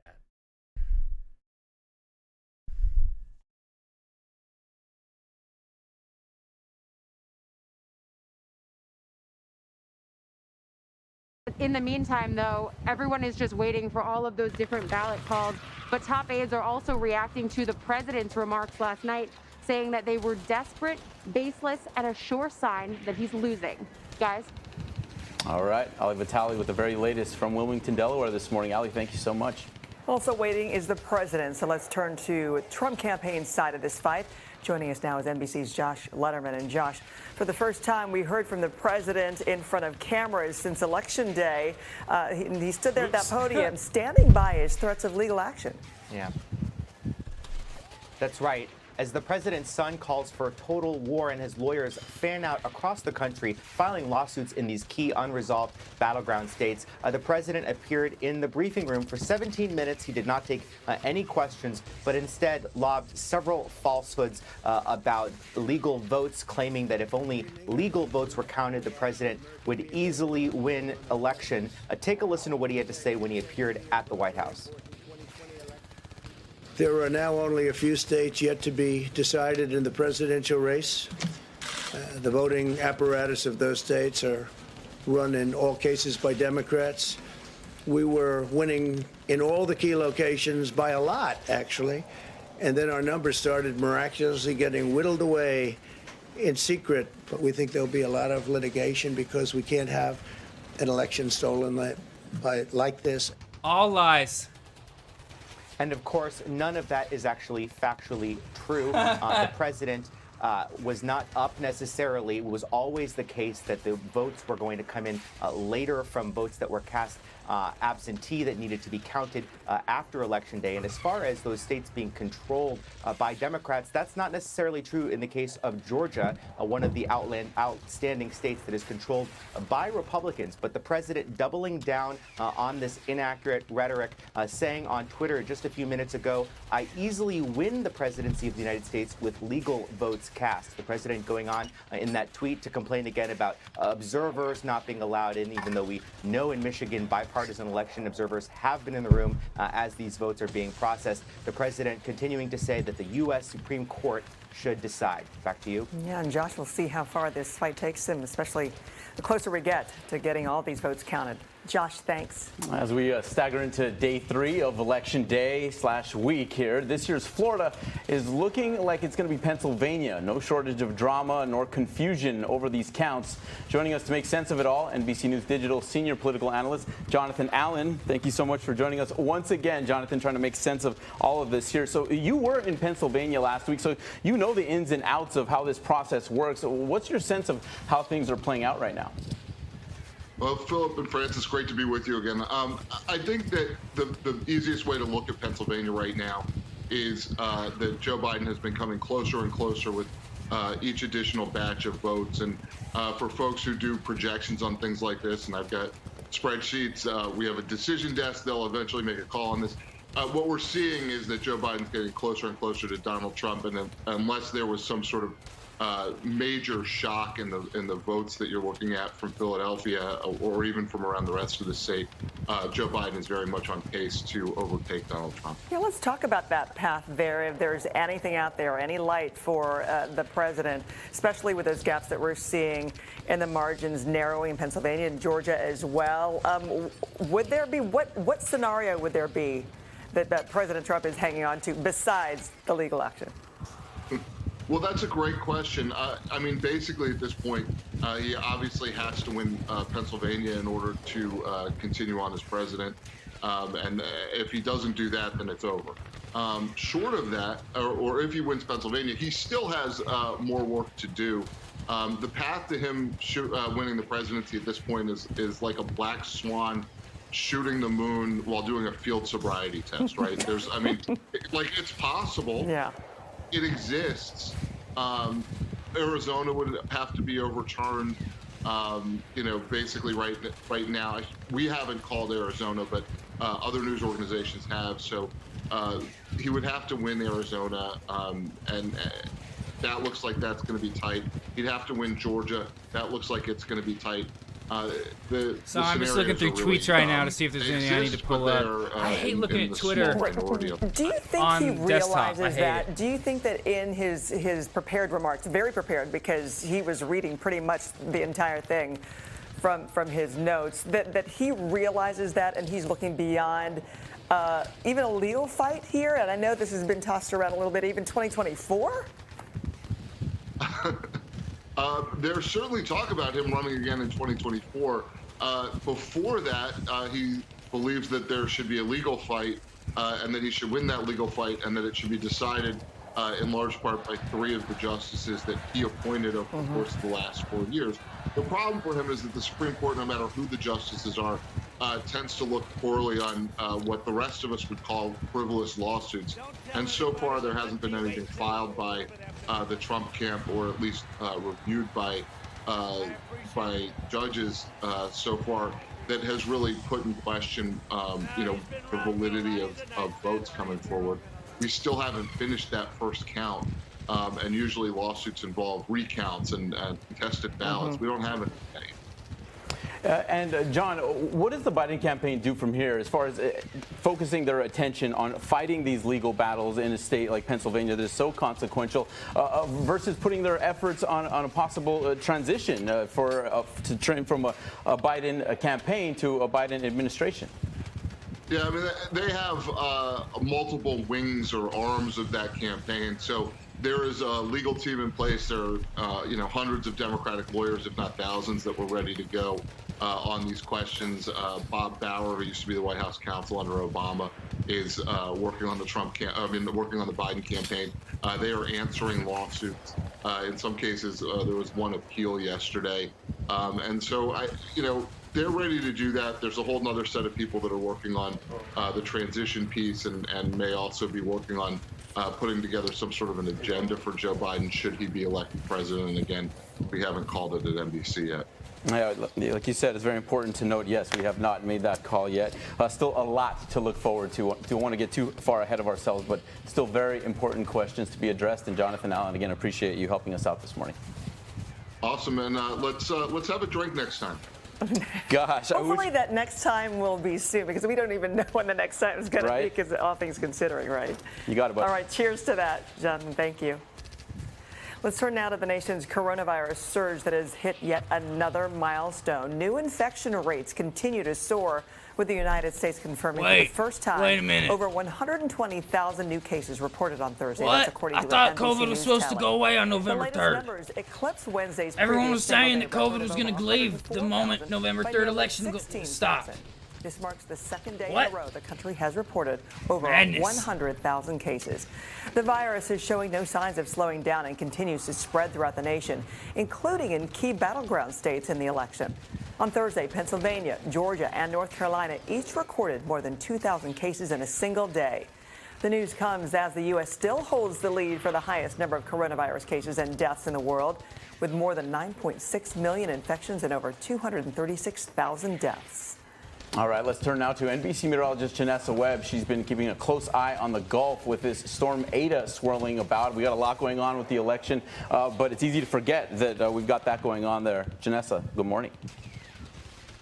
Good morning, everyone. We're still in a historic hurricane season, and now we do have Tropical Depression Ada. This roared through Central America earlier this week as a Cat 4 storm, and it's still intact. It's about to head into the Caribbean, turn back into a tropical system as it aims towards Cuba for Saturday and Sunday. It looks like it's going to fight through that area, and then it takes aim towards Florida. Right now, the National Hurricane Center by Sunday night has rain for Miami. Then this storm goes back into the Gulf. That's a look at the big weather story of the day. Here's a closer look at your day ahead. Some good news, though. Our temperatures, they are on the warm side for this weekend. Today, San Antonio, 79 degrees. We continue to be in the 80s for Florida. For the Northeast, a little bit of sunshine today, but you're going to notice the cloud coverage for New York City all the way to Boston. We deserve a long, good weekend, and I have some better temperatures on the way. I'll show you that forecast. I don't know, maybe weather-wise, but with everything going on. We'll take what we can get, though. Janessa, thank you. Now, a bit of fun election news you may have missed. The small town of Rabbit Hash, Kentucky, has a new mayor. It is Wilbur, the French Bulldog. Won in a landslide, beating out a beagle and a golden retriever. The town uses this event to raise money for their historical society. A pit bull named Bryneth Paltrow has held the office for the last 4 years. That's the dog-eat dog. Don't fucking care. Say there is no active threat. The counts in Pennsylvania will continue as the Trump campaign puts up a legal fight in the Keystone State. The president's team claiming election protocols are not being followed. Ashley Strohmeyer is live with the legal tug of war. Ashley? Yeah, the president's legal team wanted to stop the count in Pennsylvania until poll watchers were actually allowed to move closer to the process. The campaign won a ruling Thursday that stated observers could move within 6 feet of ballot counting. They were originally kept anywhere from 16 to 100 feet away. One observer telling Fox News he couldn't see anything. I started watching. And I said, wait a second, you can't see anything. The closest desk was 30 feet. They started in 2000. Well, certainly Lindsey Graham is, decided that he, is going to attach himself to the president at the hip and has for 4 years. But these guys also have political ambition. They are looking at running for higher office, perhaps, in the next 4 years. And Fox News and the sort of conservative media world is where President Trump thrives. And those guys feel that they can do that in that bubble, in that vacuum, and, perform for the audience of one, President Trump. So they can sort of safely do it. So yes, there are a couple here and there who are speaking up, but for the most part, we're seeing many more Republicans just urging calm and saying, let's let this go.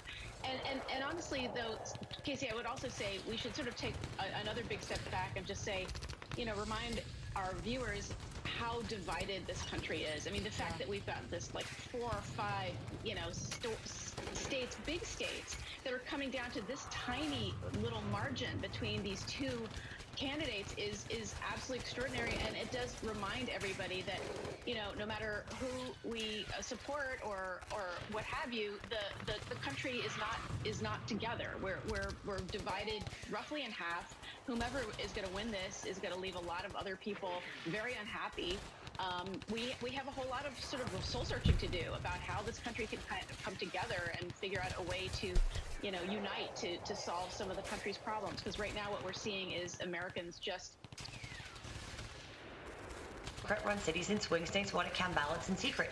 They have No, they don't. It's a lie. reason to be doing this. And this could change the outcome of the whole entire election. And to be honest, you have a massive corruption by people who believe they can steal the presidency, and we're so weak that we'll just sit idly by and watch it happen. Let's listen to more on the legal fight from Pam Bondi.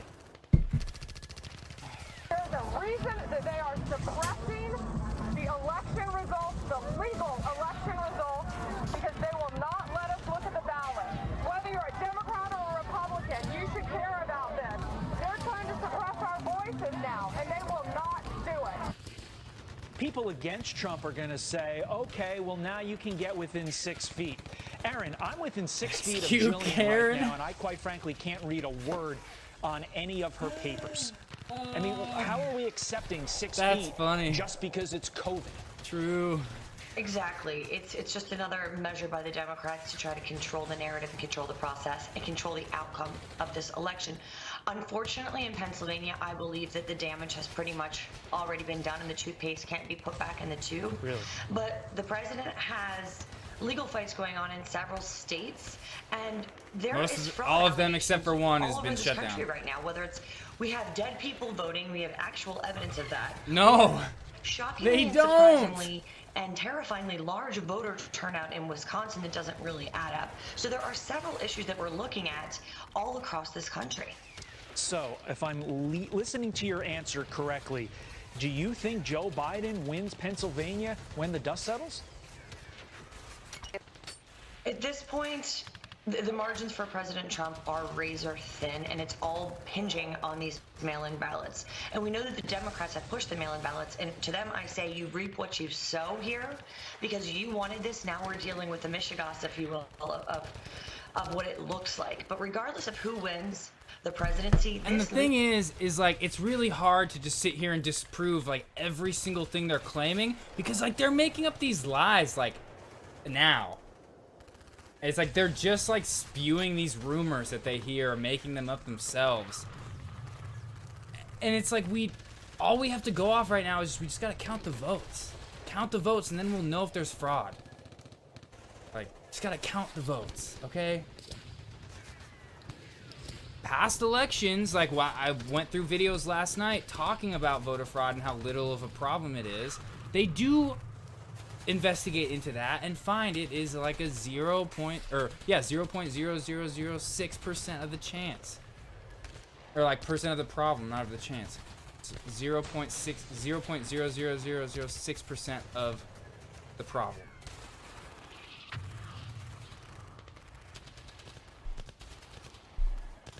You hate coming home to a dark house, and you're uptight about... Oh, God. Someone's outside my house. Is it an immigrant? We need a special light outside our house to illuminate the immigrants. In the Democratic primary, thought someone like Joe Biden is better positioned. This is earlier. To potentially go after places like Georgia versus someone like Elizabeth Warren, for example. This was sort of the dream, you know. Show up for the world. They're with you, whether you're back to school. What do you guys think? We excited? Or back to work.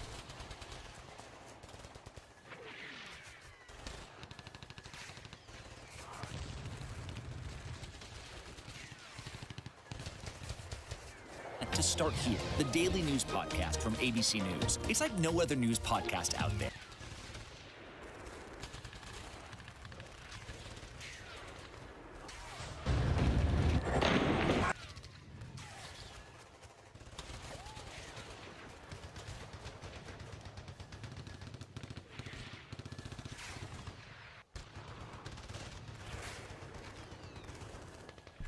Republicans. We're going to have to see what happens if... Yesterday alone, over 120,000 infections were confirmed, surpassing the previous single-day record by nearly 16,000 cases. On Wednesday, the U.S. recorded over 100,000 new daily cases for the first time since the pandemic began. And in just 10 months, more than 9.6 million Americans have been infected with coronavirus, and more than 236,000 have died. We've got some sports stories that relate to this as well. The Las Vegas Raiders are being punished by the NFL for violations of its coronavirus protocols arising from tackle Trent Brown's positive test last month. The team has reportedly been stripped of a 6th-round pick in next year's draft, and they've been fined $500,000. Head coach John Gruden has also been fined an additional $150,000. It comes after the Raiders were docked $250,000 and Gruden $100,000. Who cares? Sorry, I was just like getting situated. I didn't know they were talking about football. Go online or call the former vice president. Well, I guess since that is done, like the breaking news, let's go back to this video about Bernie possibly becoming Secretary of Labor, which I don't think is going to happen. Who can be political. Like, he has a campaign account in which he can send out emails on behalf of candidates. He can put out media that is political, that's not out of his Senate office. He can have his Senate role inside, and he can have his political role outside, continuing that, because he has this. He's built a massive movement, obviously. You put him in the labor secretary role, that's all gone. Not only is his voice in the Senate at a time when we really need to have bold, progressive initiatives and voices leading the charge, because we know nobody else is going to pick up where he left off. Elizabeth Warren might a little bit, but I don't know. Why on earth would you put him in and not only that, most labor leaders don't like Bernie. There are a few, but most of them don't have a great relationship with him.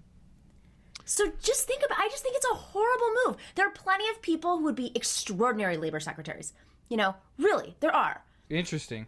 But Bernie Sanders removing him from the Senate, when we just start to build power and we actually can push the Biden administration and we can push Schumer, and he has this massive online, he's educating. And I just don't think the Biden campaign's even thinking of asking Bernie to do anything.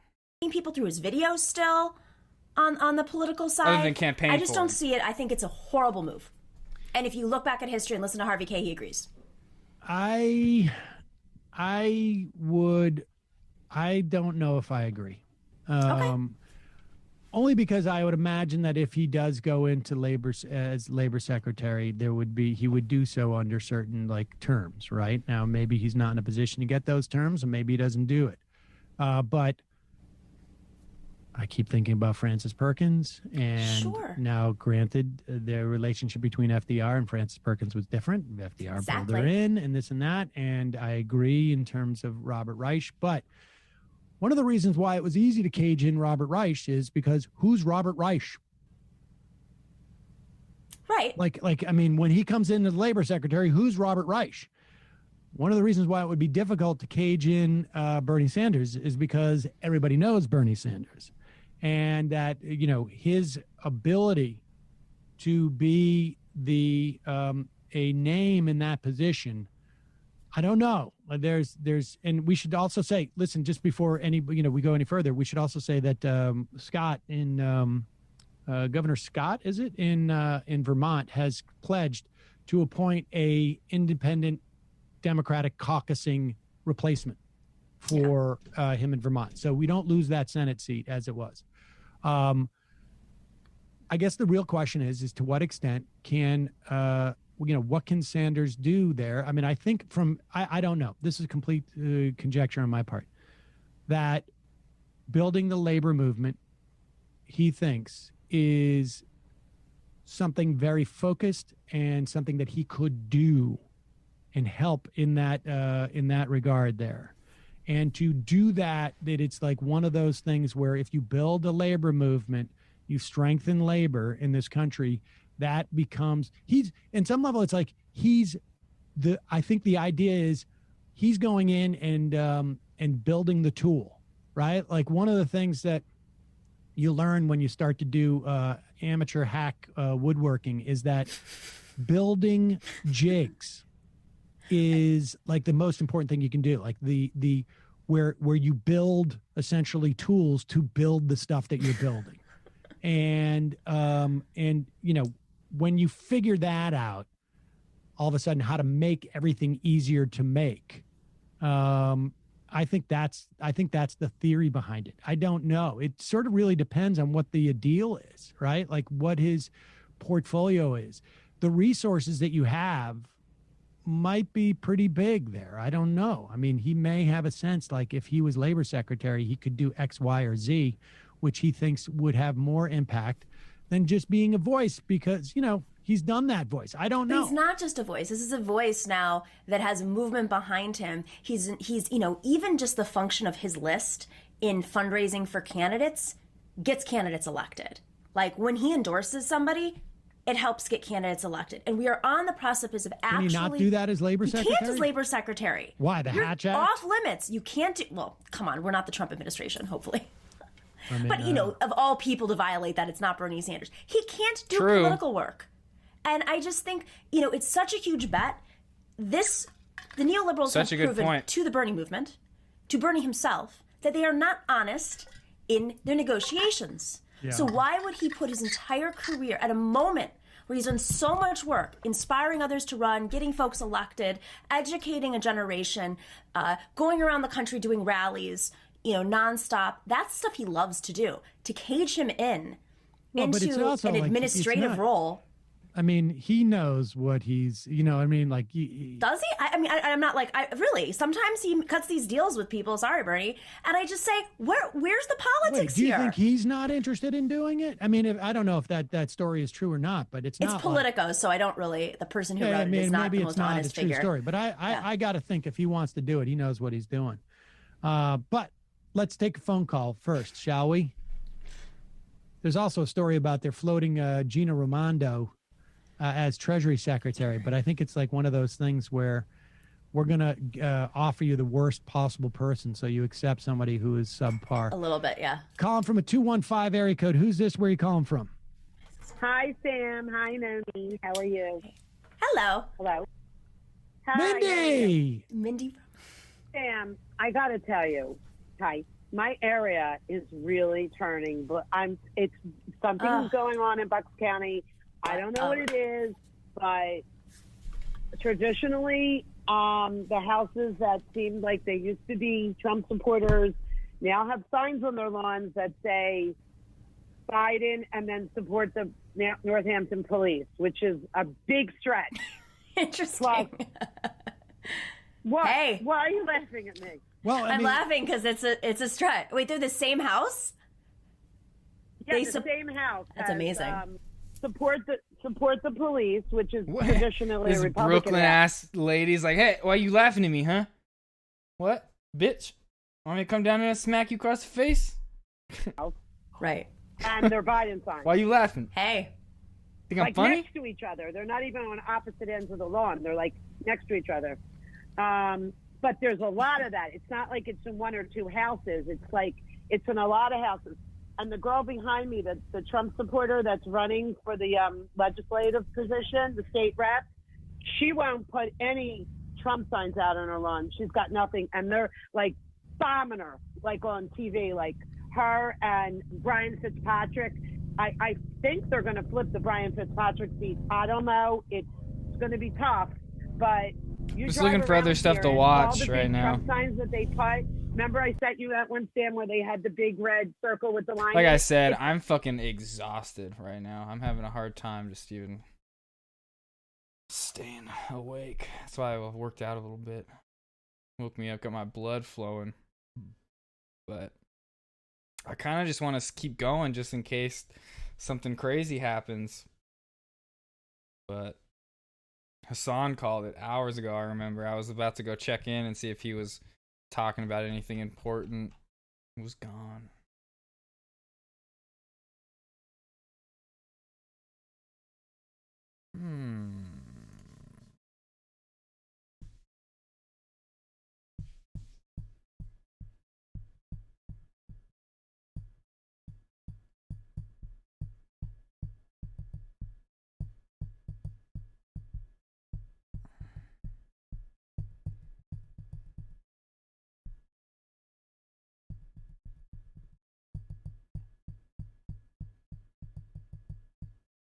Oh, sorry. You guys probably heard that. I was just sitting here like tapping on my microphone stand. I'm stupid. I might end stream here in a little bit. I'm tired.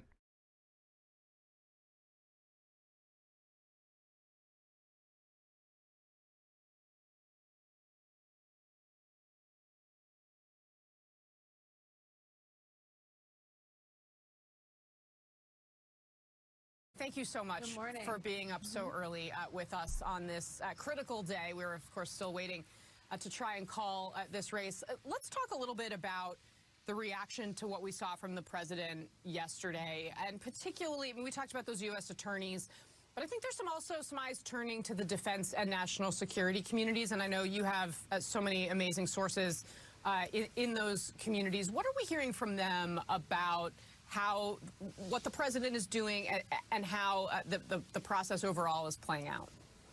Well, you're not really hearing very much publicly, Casey. I think that right now people are sort of standing back in terms of current officials. You're not seeing much publicly, and I think the reason is they're waiting to see how this plays out, that they feel there's a feeling like we're getting closer to the end and there may not be a reason for some of them to step up. But look, this is what we saw last night is something that national security officials, State Department officials, the U.S. government has criticized from other governments time and time again. We've seen this over and over again. If a foreign leader is coming out and saying they've won an election that has not been completed, where all the votes have been counted, the State Department typically issues a statement. Sometimes the president comes out and criticizes something like that, not necessarily this president, but we've seen this in the past. And so there's a lot of anxiety, but also just kind of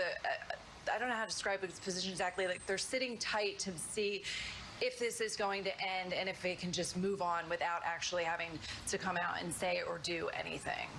Yeah, I mean, that makes a lot of sense, and I feel like I'm picking up some of that from some Republicans as well. Basically, the idea that, okay, if we're going to get a clear result, it's going to be obvious who won the election. I think a lot of them are perhaps assuming that Joe Biden's going to win. I mean, underscoring NBC has obviously not called the race yet. You would all know if we had. But that seems to be kind of the sense. And, you know, I have been hearing from Republicans who basically feel like the White House doesn't have a strategy. And it's more even than them not having a strategy. It's that they don't feel as though they have a path. And the president and his family are out there demanding kind of fealty on television. And we got some of that last night from people like Lindsey Graham and Ted Cruz. But the rest of the Republican Party seems to be doing exactly what you described, you know, a lot of these national security establishment folks as doing, which is just being very careful and hoping that there's a resolution before they have to say anything. Carol, before I let you go, I want to ask you about, you had a piece yesterday about the Defense Secretary, Mark Esper, and kind of what his plans are. Can you walk us through like what his state of mind is? I know there were reports before the election that President Trump might fire him. Right. What do you know? Yeah, well, that was the expectation, is that Trump he's been over Esper for months. He wanted to fire him months ago. They convinced him to keep him on. We've learned that Esper has written a letter of resignation, basically in preparation of leaving once this is resolved, and that's what's expected. But the interesting thing that he's doing, Casey, and you'll appreciate this because it involves the National Defense Authorization Act, which is supposed to pass in the coming weeks, is he's trying to get Congress or work with Congress to put in that bill, and there already are provisions in the bill, but he wants to help shape those provisions to not name, to basically change the names of bases, military bases, even potentially ships and streets on bases that are named after Confederate generals. This is something President Trump has opposed. It's one of the big thorns in their relationship. And so he's trying to do this on his way out. He was trying to do it quietly. We learned about it. And it's likely something that's going to further strain what is already a very strained relationship, but it's really over. I mean, he's not expected to stay on and he'll leave, but he's trying to do this one last thing that he feels like is important that the president has blocked and said he doesn't want to happen. Wow, fascinating detail. NBC's Carol Lee, thank you so much, my friend. It's great to have you here on Way Too Early. And still ahead here, the results of an unusual mayoral race in Kentucky, and you won't believe who was on the ballot. That's next.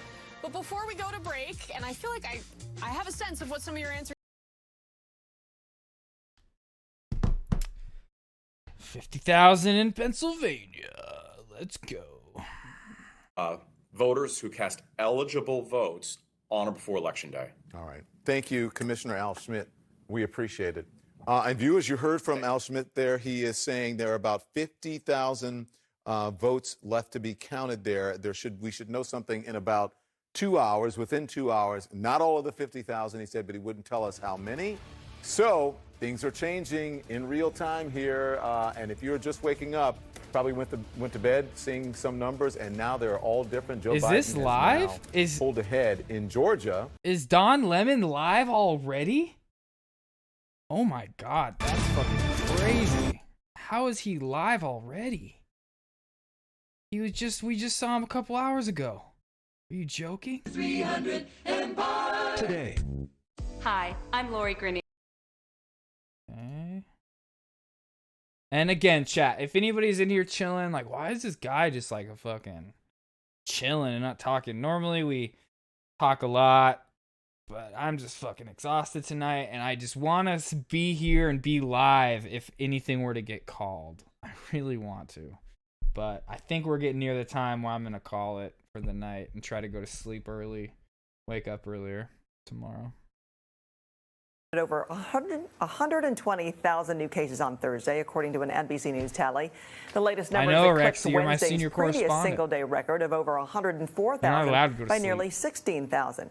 This marks the second day in a row that the country has reported over 100,000 cases. And as Americans await the outcome of a presidential election, the virus continues to spread throughout the nation, including in key battleground states. On Thursday, Pennsylvania, Georgia, and North Carolina each recorded more than 2,000 cases in a single day. This as the U.S. still holds the lead for the highest number of coronavirus cases and deaths in the world, with more than 9.6 million infections and over 236,000 deaths. The NFL is cracking down on the Las Vegas Raiders. When was the last debate? When it was at like 210,000? Wasn't that like in the middle of October? In less than a month, it's gone up like 20-something thousand. They have fined the team and their coach, John Gruden, $650,000 and took away a sixth-round draft pick after repeated violations of the league's COVID-19 protocols. With this, the Raiders are the first team to lose a draft pick as punishment for coronavirus protocol violations. The team has been fined over $1.2 million this season over 4 separate incidents. Up next, Thursday night. Oh, was that the Raiders they said? Ouch, dude. That sucks.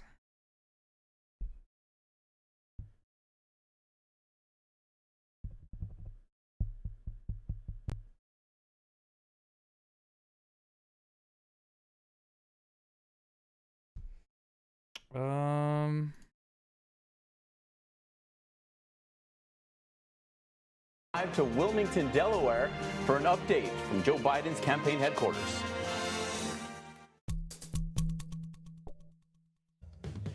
Good morning, everyone. Let's get into the weekend. That's been happening. And I think by the end of tonight, into tomorrow morning, Pennsylvania is going to go for Joe Biden. Georgia looks, will swing to Biden also. And even in Arizona, while it might be closer, I think it will continue to be for Biden. And we will have to wrap this up, and people will have to grow up and accept elections. Why is there spit on her mouth? And Amanda there. Coming up, a new headline about the coronavirus pandemic and Thanksgiving. And also ahead, the balance of power in the U.S. Senate, a major development as we continue. Stay with us. In times like these, the new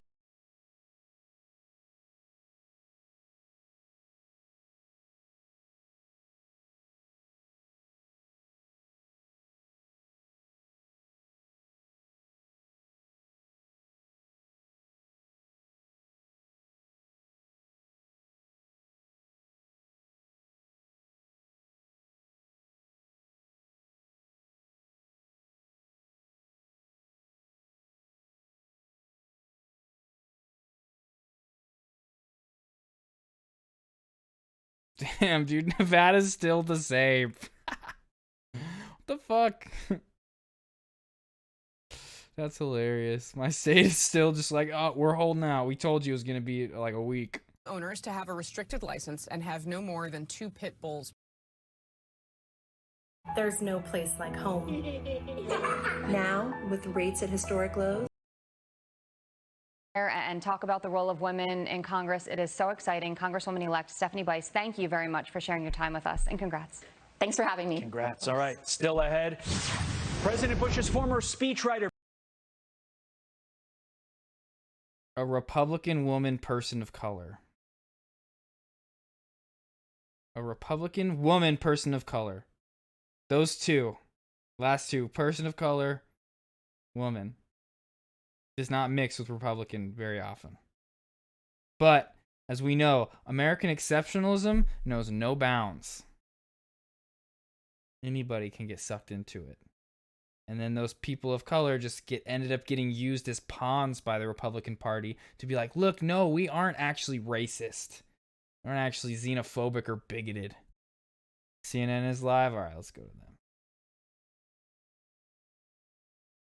Right now has an outstanding vote, all absentee ballots, of 50,000 votes. So you look at this margin right now, 80.5% to 18.6%. Let's say out of that 50,000 votes, you put that margin into those 50,000 votes. You would say, based on that, Joe Biden would net 30,000 votes out of that group if you're going 80-20. And what I want to say here is 80-20 in Philadelphia right now in the mail-in ballots is conservative. We've seen the Philadelphia reporting over the course of the night. The last batch came in sometime around 1 a.m.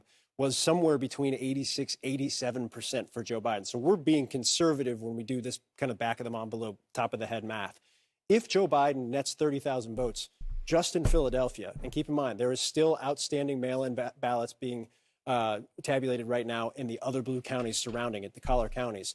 30,000, when you're trailing by 18,229, not a math major, right? But that will give Joe Biden a lead, and a solid lead that is only, if you look at what's still outstanding in this area right here, if you know there's still 36,000 votes to be counted in Pittsburgh, and those votes have been going 78% to Joe Biden, that gives him a 13,000 vote lead with all of that outstanding still, probably about roughly 100,000 ballots left outstanding in the entire state. This is why we've been talking about this all night. I've been a little bit forward on this in terms of where Pennsylvania is going, likely over the course of the next couple of hours, because I and my good friend Harry over there, we've been trying to work through this thing.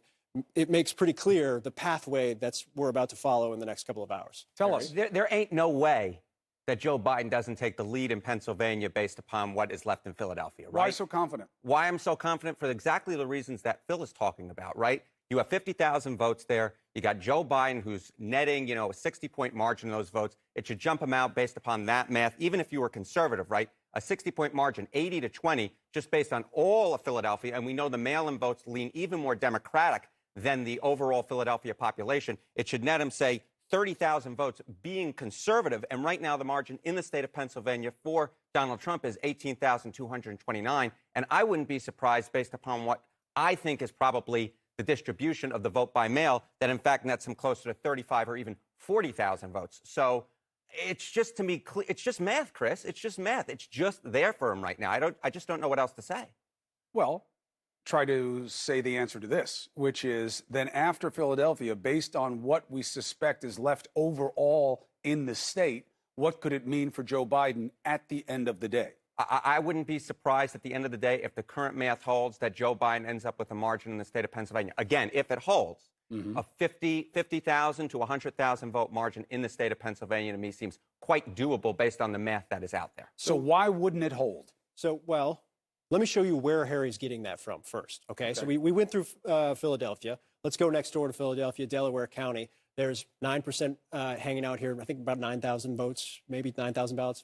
Again, trying to go off the top of my head. You look at that margin there. The margin has been more generous to Joe Biden in the mail-in ballots. So that's Delaware County. You come up here, still 5% left in Chester. That's obviously blue. You still have 5% left in Montgomery. So a little bit here. It's not a huge amount of vote. We're talking 4,000 or 5,000 votes here. Still a little bit in Bucks, a little bit of a tighter margin here. But Bucks has moved heavily Democratic as they have started counting mail-in ballots. Bucks was leaning Trump, was a President Trump lead yesterday at this point in time, and now it is blue. So that's where Harry's getting it from. He's going through where the vote is outstanding. The vote is outstanding in strongholds, and the vote is all vote by mail. So to your question, if you are President Trump and you're looking at the state of Pennsylvania right now, what is your hope? Well, you look at where there's... Rexy, have a good night. Sorry, I was looking at Twitter trying to see if there was anything important. Have a good day at work. I mean, not good night. I will get some sleep soon, but I'm just like... I'm starting to get a second wind. I feel an exhaustive analysis, and thank you, and thank you. The short answer is Pennsylvania may change hands and do so in the next few hours. What a night we've had. Let's see what happens next together.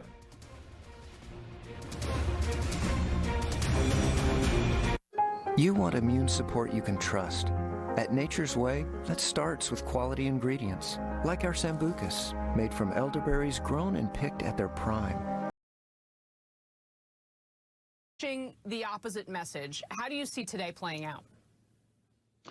As equally divided as we've seen these last few days, reflecting the reality that so many Americans view this country differently and want to take it in very different directions, making it very difficult for either of these candidates. Oh, to Rexy, have I a clear appreciate mandate that. about Thank you. I appreciate the view. I really appreciate that. Like I said, have a good day at your last few days of work. Hopefully, it's not too bad. and when people do turn out. Well, and let's just take another moment to say thank you to all of those poll workers who are, continuing to count the ballots under these circumstances. There were, reports that some people are focusing anger at them. That is not the place to put it by any stretch. Eugene, what do you think we're going to see from Republicans over the course of today as this count comes in? I mean, I think the message that I'm hearing broadly from elected Republicans not named Trump, at least in private, is that the path that President Trump has is dwindling and dwindling fast. And while they can go out on TV and talk about what's going on, they don't really want to. They think it's probably not the right path for the country. We've seen, some tweets that are urging calm, because the reality is they What?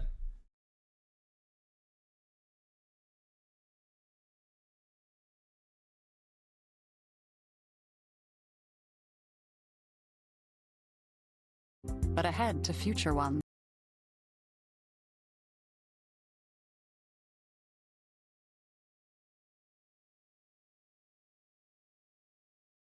Okay.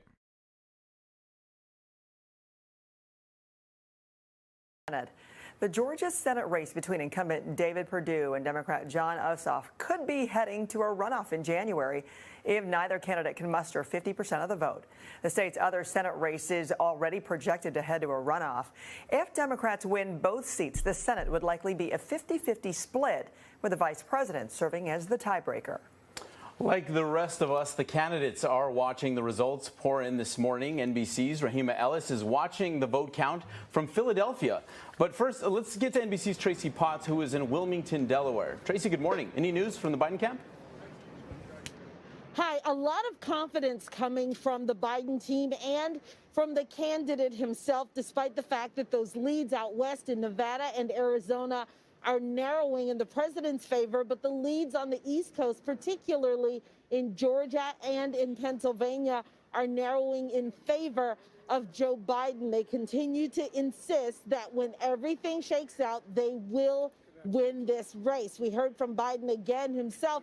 He talked about the process that the president has criticized, saying it's fraudulent, that votes are suddenly appearing. Biden insisted that this process is working exactly as it should. Democracy is sometimes messy. It sometimes requires a little patience as well. But that patience has been rewarded now for more than 240 years with a system of governance that's been the envy of the world. And we continue to feel, Senator and I, we continue to feel very good about where things stand. We have no doubt that when the count is finished, Senator Harris and I will be declared the winners. And if that happens, if he gets to 270 and is declared the winner of this election, the Biden campaign is hoping to recreate that big drive-in victory rally here in Wilmington that they had planned and hoped to do on Tuesday, election night. Philip? I'm just waiting to pull that trigger, though. All right, Tracy, thank you so much. All right, let's turn now to the Trump campaign side of this fight. Joining us now, NBC's Rahima Ellis, who is in Philadelphia this morning. Rahima, the results there getting tighter by the hour. What more are you hearing?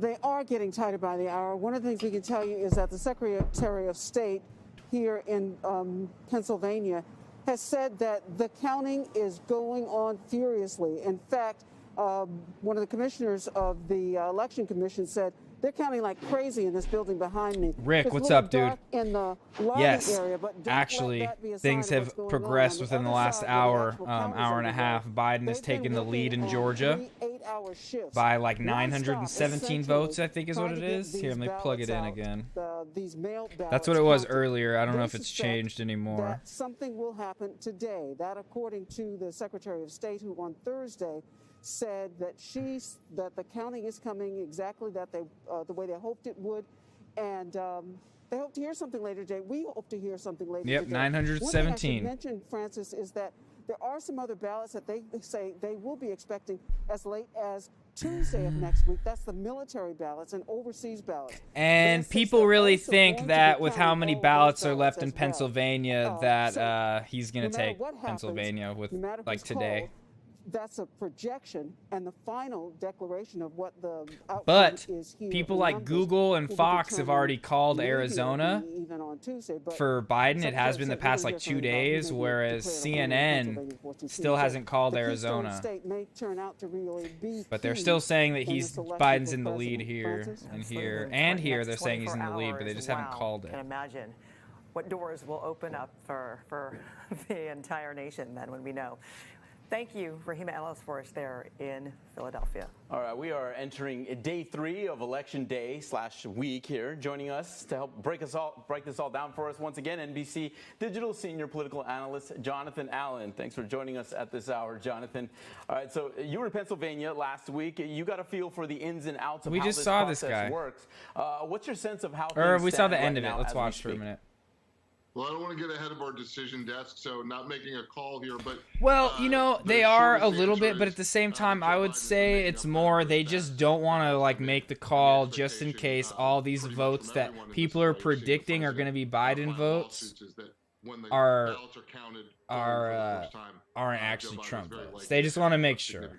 They don't want to have to uncall it, but most people are pretty sure that the rest of the votes in Arizona are going to be Biden. All right, let's talk about this scenario. You know, the president if it changes, everyone will change it. Try to undermine these votes is also discredit the election, putting a bunch of conspiracy theories out there. Also, an unfounded, without any evidence, saying that there has been fraud here. Where do you see this going, and how far do you see the president taking this?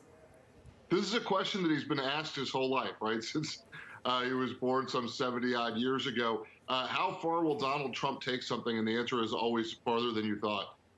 We saw him come out and essentially say that he expected to win in the wee hours of Wednesday morning, and then all of a sudden a flood of lawsuits. For anyone who's not familiar with how this works, it's never the winner that's filing the lawsuits. It's never the person who feels like they're going to win.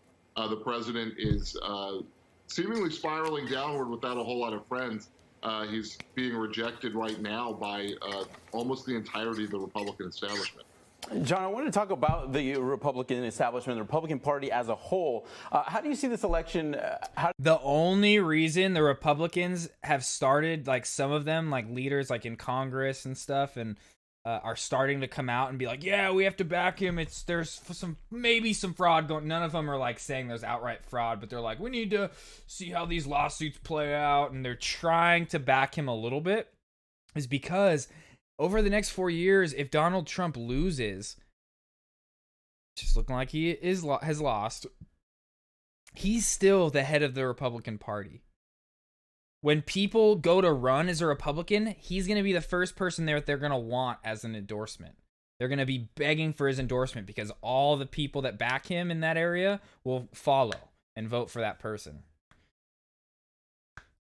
Yes, he is, dude. It's fucking crazy, man. And like I've been trying to explain it all day, like all these like like last night, you were probably watching a little bit. We watched those videos on like voter fraud and how it's usually voter suppression. Like voter fraud's a myth. It's 0.00006% of the problem. Like, but it's like, even if you go farther than that, it's like, okay, if you want to prove there's fraud, the way you do that is by counting all the votes. Once you count all the votes, then you can see if somebody voted twice. The only way you'll know if they voted twice is if you count them all. What if like somebody voted twice and you only count one of those votes because you decided to stop the vote count? Calling to stop votes from being counted, or calling like mail-in ballots fraudulent and stuff like that, that is the most undemocratic, unpatriotic thing you could do. That's how you have to frame it to those like right wingers, is say what you're doing is unpatriotic, and they'll be like, "What? Patriotism? What? I'm patriot, freedom fighter. Okay, I believe in freedom and liberty. Life, liberty, and property. Those are my three rights." I think this turned out for them. I mean, President Trump aside, that is going to work itself out here, as will the 2 Senate races in Georgia. But as we speak, they've held the Senate. They gained some seats in the House. I mean, this was certainly the furthest thing that from a blue wave that you could imagine. I mean, President Trump had extremely strong coattails, especially for someone who lost. And what it says is, yes, I know. That, number one, he's still got that huge committed base. We see him when Trump got COVID, everybody was like, "Oh wait, did Simpsons predict another thing?" Because they predicted Trump dying years ago. We see Republican candidates taking advantage of that, and in some cases doing better than he did, presumably because there were people. Which you don't wish death upon anybody. That's not what I'm doing. But at the same time, the one guy who's been downplaying COVID this entire time, saying it's fake, and then for him to then get it, it's kind of like ironic, you know. Almost all of them voted for the House or Senate. Yeah, true. So he is still extremely powerful within the Republican I've been Party, watching The Simpsons since I was fucking 9 years John, old. you're at day 3, and here we are waiting again for those crucial results, Pennsylvania. Let's talk about the future of polling, given 2016, given now 2020, and then we are here at this moment. Where do you see it going? I'm not here to defend professional pollsters, but I would say that I think it's important to remember that polls are right. as valuable as or maybe the the future just isn't that hard to predict when you have like a bunch of stupid people running things, you know. Confidence intervals. So it always looks like some polling was off because the polls don't all exactly say the same thing. Who knows? It's a mix of both. I think it's a mix of both. They're time travelers and some things. Just like that's gonna happen. Modern era where everybody's. But no, I've looked through like compilations before. They've predicted a lot. How do they capture that that vote for Trump that's either shy about it or simply wants to mess with pollsters? And that's something they're gonna have to worry about and work on for a while. With polling, as in life, it's all about managing expectations, I guess, right? All right. Jonathan Allen, thank you so much for joining us this morning. Always great to talk to you. Thank you. All right, a massive and crazy tropical depression is twisting and turning in the Gulf. Of course it is. It's 2020. Here we are. Let's turn to NBC meteorologist Janessa Webb to see all seriousness, though. What are we watching there, Janessa? Good morning. Okay, we saw this.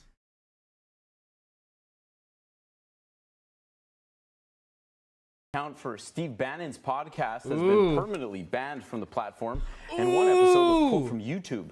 He had made a comment implying down that goes Dr. Anthony Bannon. Fauci and Look FBI at Director Sloppy Christopher Steve. Wray should have their Sloppy heads on Steve, pikes man. outside the White House. Look at that guy. The spokesperson for Bannon says that he was responsible for the spread of fascism in never the called for violence of early any kind. 20th century. The election may not be called yet, but a key Trump Sloppy cabinet member is Steve. already preparing for his exit, according to 3 current defense officials. Defense Secretary Mark Esper has prepared a letter of resignation. Defense officials say Esper, who has long been at odds with President Trump, prepared his letter because he is one of the cabinet officials long expected to be pushed out after the election. In a statement, the assistant to the Secretary of Defense for Public Affairs wrote in part, Secretary Esper continues to serve the nation at the pleasure of the president. Esper is helping members of Congress draft legislation that would strip the names of Confederate leaders from military bases, a move that could put him further at odds with the president. The coronavirus pandemic, it's not taking an election pause as U.S. infection rates have hit a new milestone. On Thursday, the nation reported over 120,000 new cases for the first time. That's according to an NBC News tally. The latest numbers eclipse Wednesday's previous single-day record of over 104,000 by nearly 16,000. That marks the second day in a row that this country has reported over 100,000 cases. And just as final presidential votes are counted, the virus is surging in key battleground states. Pennsylvania, Georgia, and North Carolina, all recording more than 2,000 cases in a single day. The news comes as the U.S. still holds the lead for the highest number of coronavirus cases and deaths worldwide, with more than 9.6 million infections and over 236,000 fatalities. The NFL is cracking down on the Las Vegas Raiders, fining the team and coach John Gruden $650,000. They also took away a sixth-round draft pick after repeated violations of the league's COVID-19 protocols. With this, the Raiders are the first team to lose a draft pick as a punishment for violating coronavirus protocols. The team has also been fined over $1.2 million over the season over 4 separate incidents. When we return, the expectations for the October jobs report due out later this morning. And Wall Street weighs in on the race for the White House. What's driving this rally? Next. Chat, I'll be right back. Hold on.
Oh shit. I thought I kept it going. My bad. I did not mean for the news to stop. Unintentional. Hold on. Ooh. Ooh. Sorry. Oh God, a little out of breath. I just ran. Going to bring you record warmth across the East Coast to the plains. We are watching some rocky snow, and that could bring a good dose of accumulation.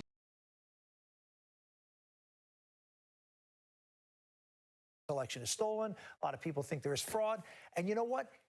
There may be fraud. There may be all that. We don't know that right now.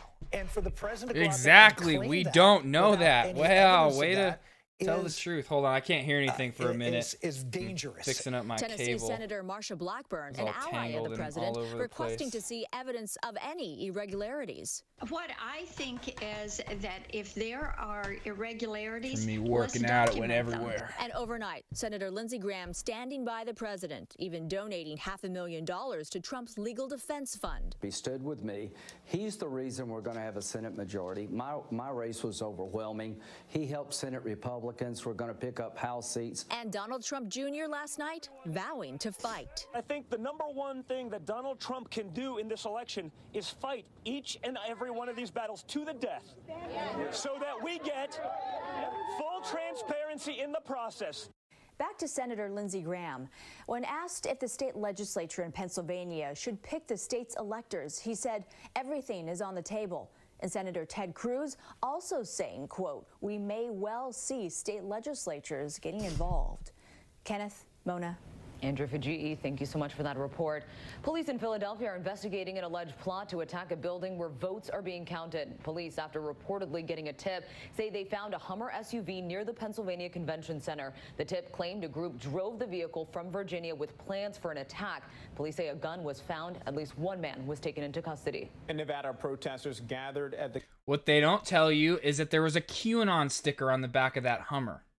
election department in Las Vegas. We learned overnight the Trump campaign has now filed a lawsuit claiming, among other things, that ballots were cast on behalf of deceased voters. Earlier Thursday, the Trump campaign lost court cases in Georgia and Michigan. Meanwhile, in Arizona, the race is even tighter than it was 12 hours ago. ABC's Whit Johnson has more from Phoenix. This race continues to get tighter and tighter here in Arizona. Joe Biden leading Donald Trump by just about 46,000 votes, and tensions are running high. We have started to see some protests that have happened outside the county recorder's office. Some people have showed up armed with guns. Last night, some actually tried to get inside, saying that they wanted to monitor the ballot counting that was taking place, and then they were eventually removed by authorities. The Secretary of State has said they just want to make sure that people are safe, and they don't want to interrupt the ballot counting process. So along with the sheriff's department here, they actually put up some fencing outside the recorder's office with a sign that says free speech zone. We still have some time here before we know who won the state of Arizona, but certainly getting closer by the day. Mona and Kenneth? Whit Johnson, thank you. The developments are coming in by the hour. We spoke overnight to former Virginia Congresswoman Barbara Comstock and Amanda Renteria, former political director for the Clinton campaign, to get their perspectives. I want to start with you, Barbara. The president had a stunning news conference earlier this afternoon in which the president claims that he wins only and if like we were legal saying votes are earlier, I counted don't know if you were without here, any but it's evidence like of fraud. He also, in some states said where allegations of illegal voting Trump in is Nevada. doing good, they're like, stop counting. And then in the states where he's doing good, they're like, keep counting. Keep counting. It's fraud. It's like they don't know what they're saying. They're just sad. They're sad. Dangerous to our election integrity, and I'm part of a group called the National Council. And there was a meme about it earlier. I liked it on Twitter. Here, let me see if I can find it actually. Just kind of talking about exactly what you just said. So let me try to find that really using quick. the podium of the White House to make false claims that undermine the integrity of our elections. And that's from 40 people, including people like Dan Coates, who was part of his administration. Damn, I don't think I liked it. I think I just and many watched it. former members of Congress, Democrats and Republicans. It was appalling, as well as the behavior of his sons going out and threatening members of Congress for not, coming out and agreeing with them. And Amanda, after 4 years of President Trump, I'm pretty confident that we can say that he's known as a bare-knuckle cage fighter when he wants to push back and fight back. So how can Democrats combat this as the president challenges this in court, goes on camera, makes baseless accusations that he cannot back up with evidence?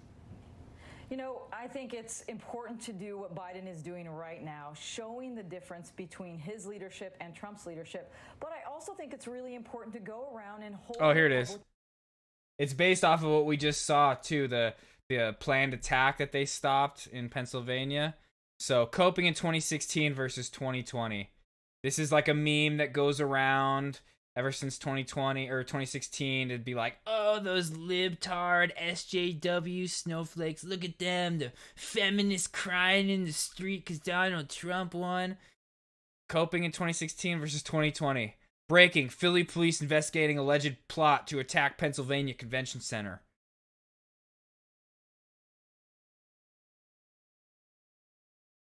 Yeah, that's how it's going.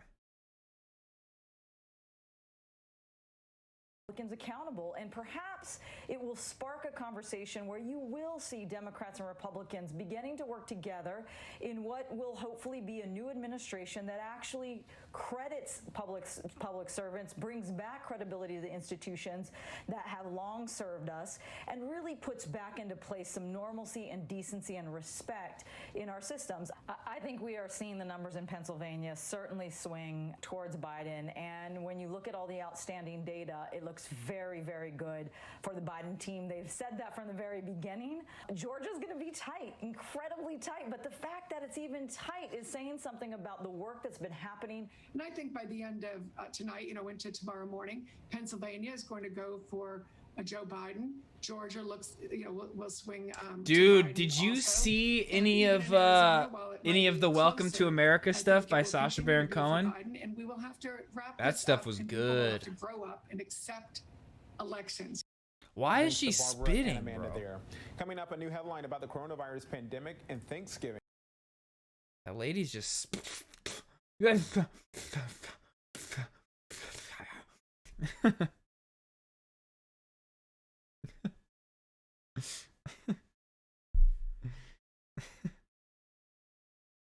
Man, I didn't think that was gonna look that good, bro. I didn't think it was gonna get it to look exactly like hers.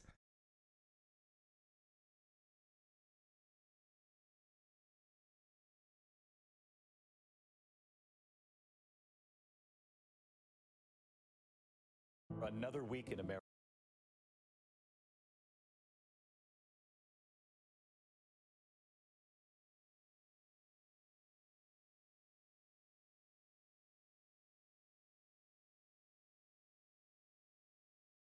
How long I waited in line? 5 minutes. Yeah. Mika took her mom election day. Walked straight in. Only 17% of the actual vote in the state of Florida occurred on election day because they planned ahead. And yes, Ron DeSantis encouraged everybody, count the votes early. Get them all counted. Oh, I've seen those, but I'll if you want, if you have one you want me to watch, post it in the Discord if you have Discord. I don't know. Are you in the Discord? Are going through a 3-day I don't know, count right but now. Post it in the Because Discord. I'll watch it later. State legislatures in Pennsylvania, But I've and seen it Michigan already. and Wisconsin would not listen to their governors or anybody else and said, no, we're going to count it after election day. Like multiple. Well, okay, Yeah. these are the consequences. But now don't act shocked that all these Democratic votes that you knew were coming in are doing what? Coming in. Yeah, and that's why it's all a charade. All these Oh my God. protests, and we'll get into some of it later without actually playing you the clips. We'll characterize it for you. These protests about votes, quote, being found. No, the votes are being counted because state legislatures laid it out Now, this way. one thing And they're as you said, saying this is about how easy it was to vote for them, and it usually is for a lot of very privileged people. It's very quick. Some people, though, in efforts to disenfranchise voting and suppress votes and get people to leave and go home, end up waiting. We saw, like, during our last primary election when we were deciding between Biden and Bernie, and every election, every single one, you can go back to ones here where people had to wait in line for hours. I remember during the primary, there were people waiting in line for 12 hours to vote. And so it's like, for some people, it's super easy. Not for everybody. This time it was easy for probably a lot of people going in to vote because most people, I don't know if it's most, but a good majority of people who usually vote in person voted by mail, like me. My girlfriend would have also, but her mail-in ballot didn't show up, whereas everybody else's did. So she had to go vote in person early. She took my ballot mail-in one with her, dropped it off for me. She even had to sign the top of my mail-in ballot saying she was the person dropping it off for me and stuff like that. I signed my area on the front, stuff like that. So she dropped it off for me because we were planning on mailing them like 2 weeks early, but since she didn't get hers, we were just waiting. She had to go last minute, last day of early voting. And she got right in, was the point. In and out for her. It was super quick. We were super worried about COVID. That's why we didn't want to go. I'm immunocompromised. We live with other people that are immunocompromised, so it's just like, it was scary, but she had to go do it. It was like, do I want to risk, is it worth it to risk all of our lives to go vote for Joe Biden? I was like, fuck, I guess so. But, so yeah, like, just because it's easy for some people to go vote, don't ever let them convince you that it's easy for everybody. People sometimes sitting out in the rain for hours in the heat. It's horrible. It should be an easy process for everybody. They got a bunch of ballots. You know, bunch is a relative term here. We're inside, I think, at 10,000 ballots left in the state. But they've got more coming there, a few other places. We've seen a similar trend, though, in Georgia. It's not as dramatic as the one we just described in Pennsylvania, where Biden is just pouring it on in the mail vote everywhere. But we've even seen some Republican counties here, some pro-Trump counties, where the mail vote has been kind of a mixed bag. That seems to be the best Trump is doing with it in these. So, again, I think you're seeing a similar, if less dramatic, trend with the mail-in votes coming in Georgia. Biden continues to benefit, continues to, for a while, cut into Trump's lead, now seems to be building his own lead. However, keep in mind, Georgia has a recall provision. If the final margin finishes within half a point, within 0.5, the losing candidate or the candidate who's not in first can file for a recount. And this thing is virtually certain, as you can see, however exactly it shakes out with the remaining ballots, virtually certain to fall into that zone. Now, we had a similar situation in Wisconsin a couple days ago where Biden finished the counting ahead by 20,000. It was within half a point. Right, I know, that's what it's been. That's what it's been in Georgia. But Biden just took the lead like an hour ago by 917. But it's inside Crazy. 0.5. Surmise there might be a recount here in Georgia. That could slow this. If your terms you're saying, is there going to be a declared winner of Georgia? Also, today is the deadline in Georgia. End of business today is the deadline for overseas and military ballots to come in. This is not to say there's necessarily a huge pile of them, by the way, that's about to be counted, because many of them have already been counted. It's just a question of whether there are more that come in today, whether there are more that show up today. But again, in a very close race, something to keep in mind. But again, I think this thing has a potential here. I think you'd say, looking at the trend, again, there's much more potential for Biden to finish this round of counting in first in Georgia than there is for Trump at this point. But even then, in terms of getting to that declaration of an official winner of Georgia, there may be some lurk time as long as you involved want, here dude. because of the Chill. process I'm outlining. You don't gotta lurk fast. Eat. Take your time to eat, what bro. other counties have the most coming in Yeah, no, Georgia, Gwinnett, I believe. You know, Gwinnett is the one to keep an eye on here, I think. I think we're looking at about 4,000 votes here that are left to come in. And again, as you can see, Biden County. And what's the total that are still out in Georgia? I don't have a hard number on this, but I think we are inside of 10,000. Okay, very good. Mika, so obviously Donald Trump saw this coming. He knew this was, just like we said it was inevitable, just like we've been predicting this for weeks. He knew after election night that this was good, that all these states were going to tighten up. And last night, as Georgia got within, a couple of thousand votes, I think he could see the possibility of his presidency coming to an end. Well, and we could see the challenge for journalists and the media as we cover this. We could see it playing out before our eyes. Some networks chose to cover the president's sort of hissy fit, traitorous disinformation that he spewed out in the evening hours for about half an hour. Some chose to turn away. Some chose to fact check. I thought what was interesting was the context that, there's great reporters at Fox News, John Roberts, put on the table immediately after the president spoke. And what he said is what you just saw was a president who is clearly seeing that he is losing, that he doesn't have the votes, that he doesn't have enough to bring it over the top. And as a result, he's looking for a different way to retain the presidency. And that's going to be interesting as these days turn into weeks, how we cover this story and watch people like Steve Kornacki, who is at the big board, who, yes, it's fun to watch Kornacki Cam and all that, but he is covering what America is saying. He is covering the votes as they come in, the data, the facts.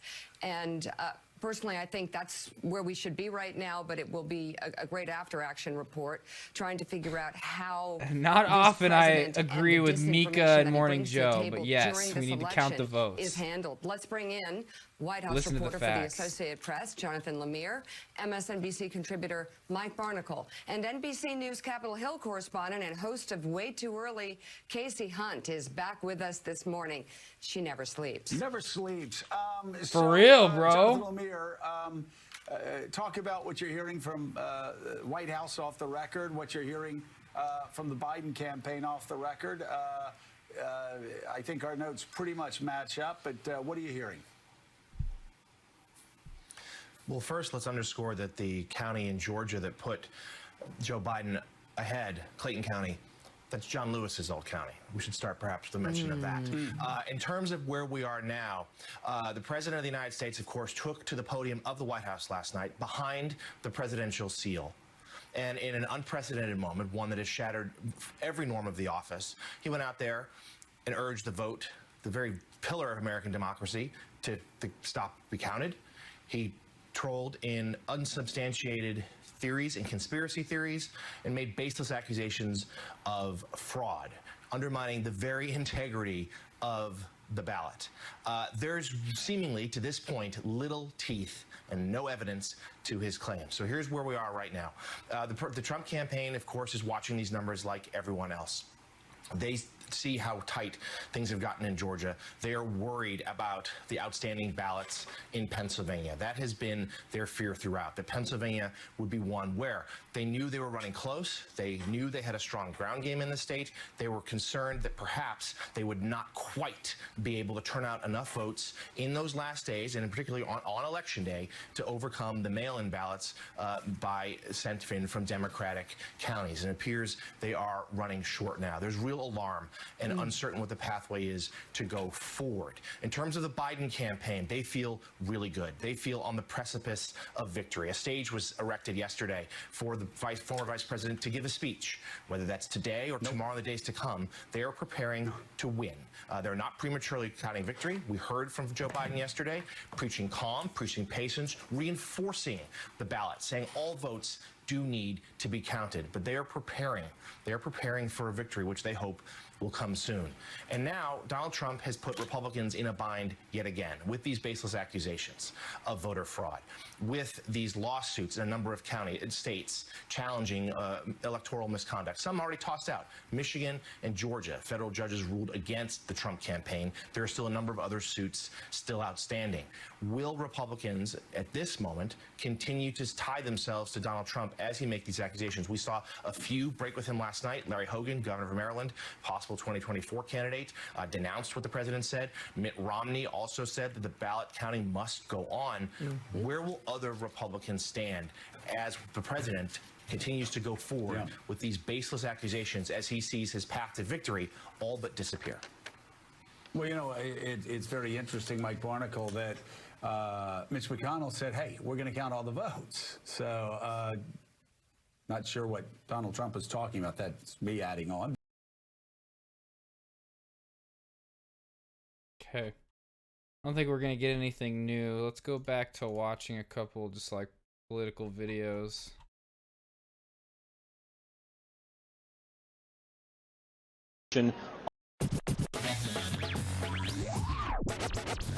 We've heard murmurs, right, of the GOP. You know, I don't want to watch this.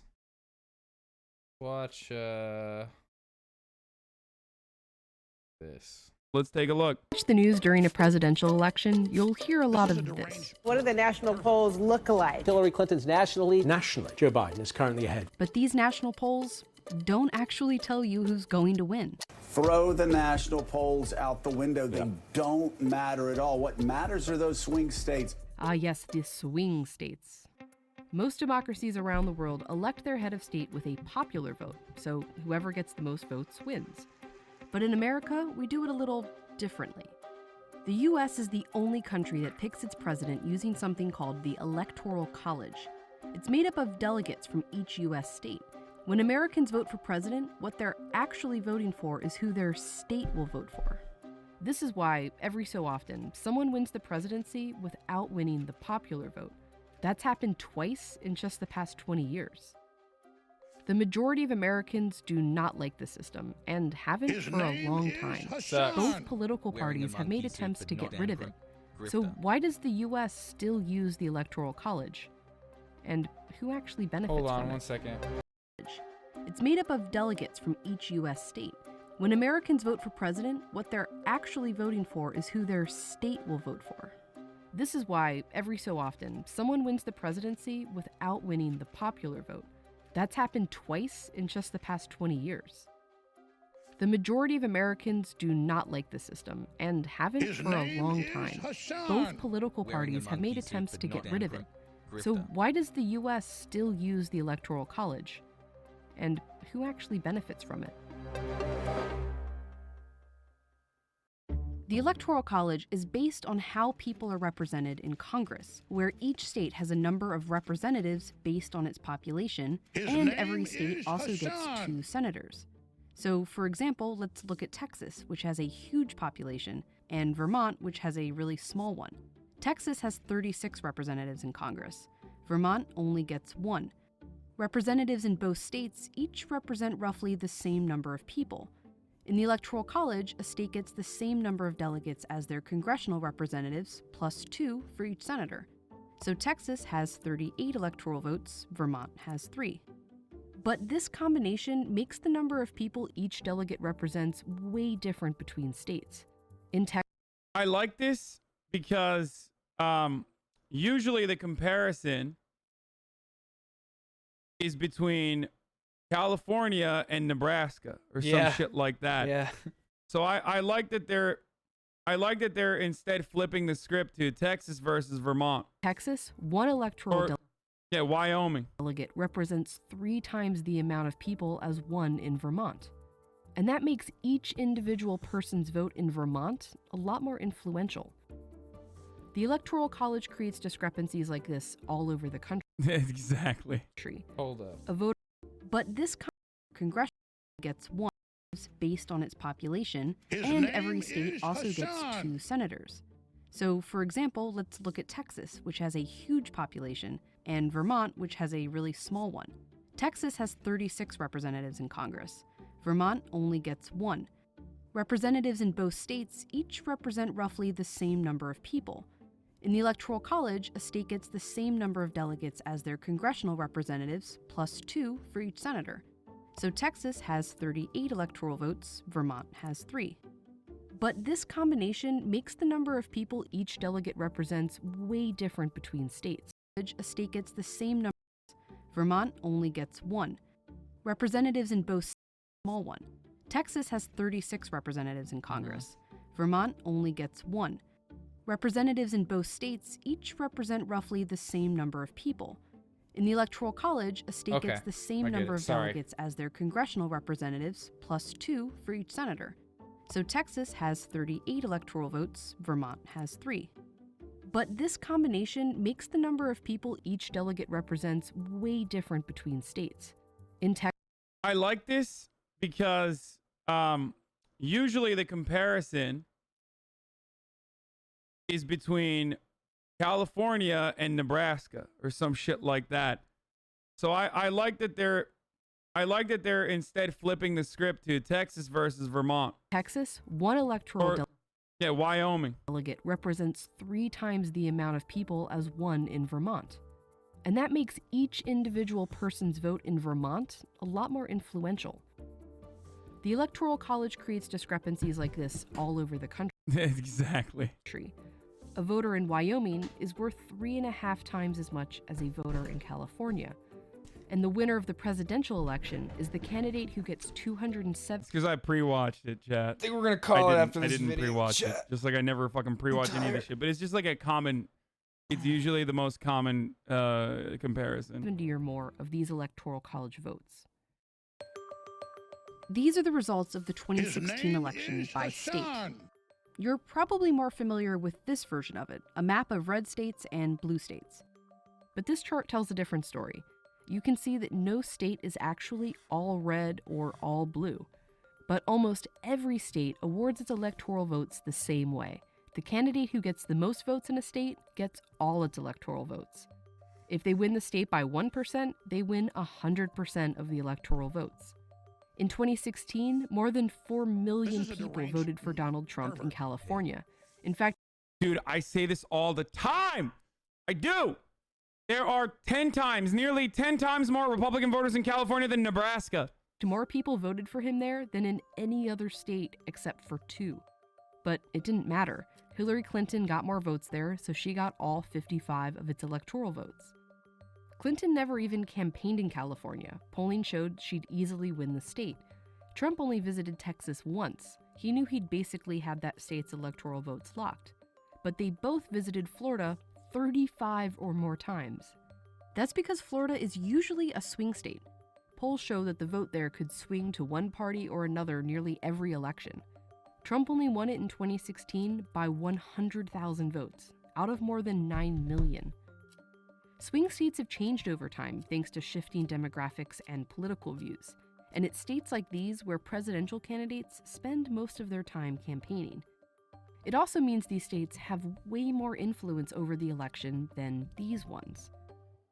A study found that voters in Michigan had 51 times the amount of influence on the 2016 election as someone from a state like Utah.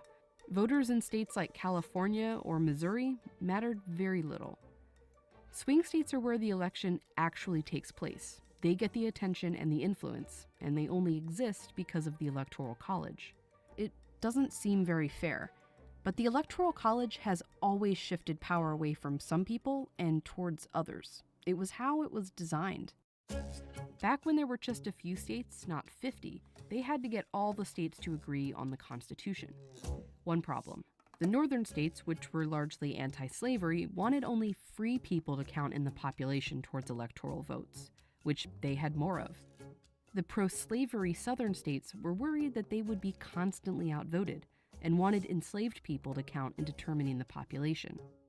As a compromise, they settled on something called the 3/5 Clause. It established that an enslaved person would only count as 3/5 of a person. In 1800, Pennsylvania, a northern state, and Virginia... Ben Shapiro would be like, see?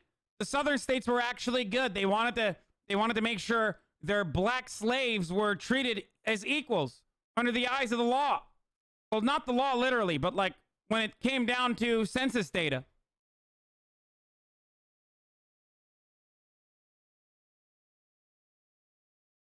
Which, of course, another ironic turn of events now, another ironic turn here is undocumented immigrants, right?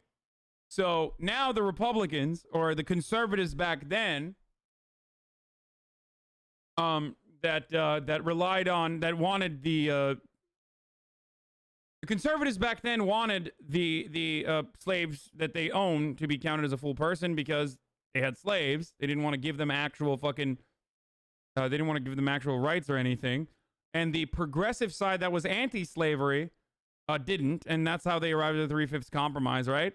But now the Republican Party does something similar to that, where they are trying to purge undocumented immigrants from the census.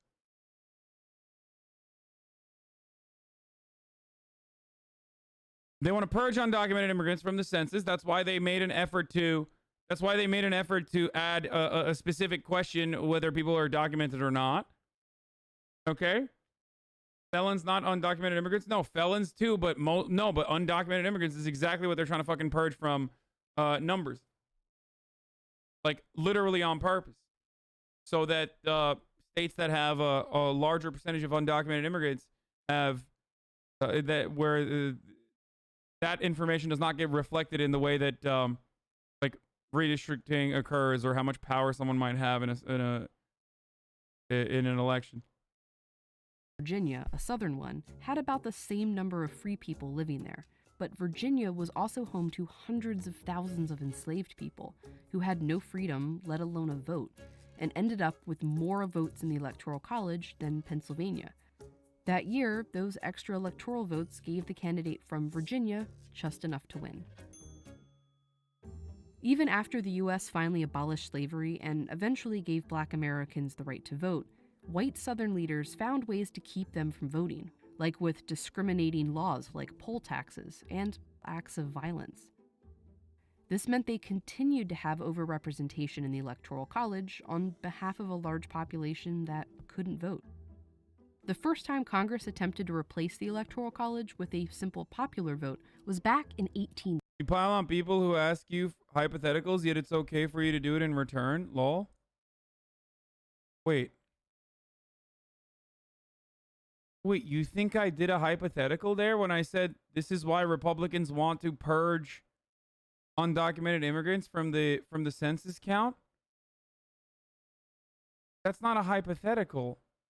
That's something that they tried to do with the express purpose of making sure the states that might have more undocumented immigrants weigh less. Do you know what a hypothetical is?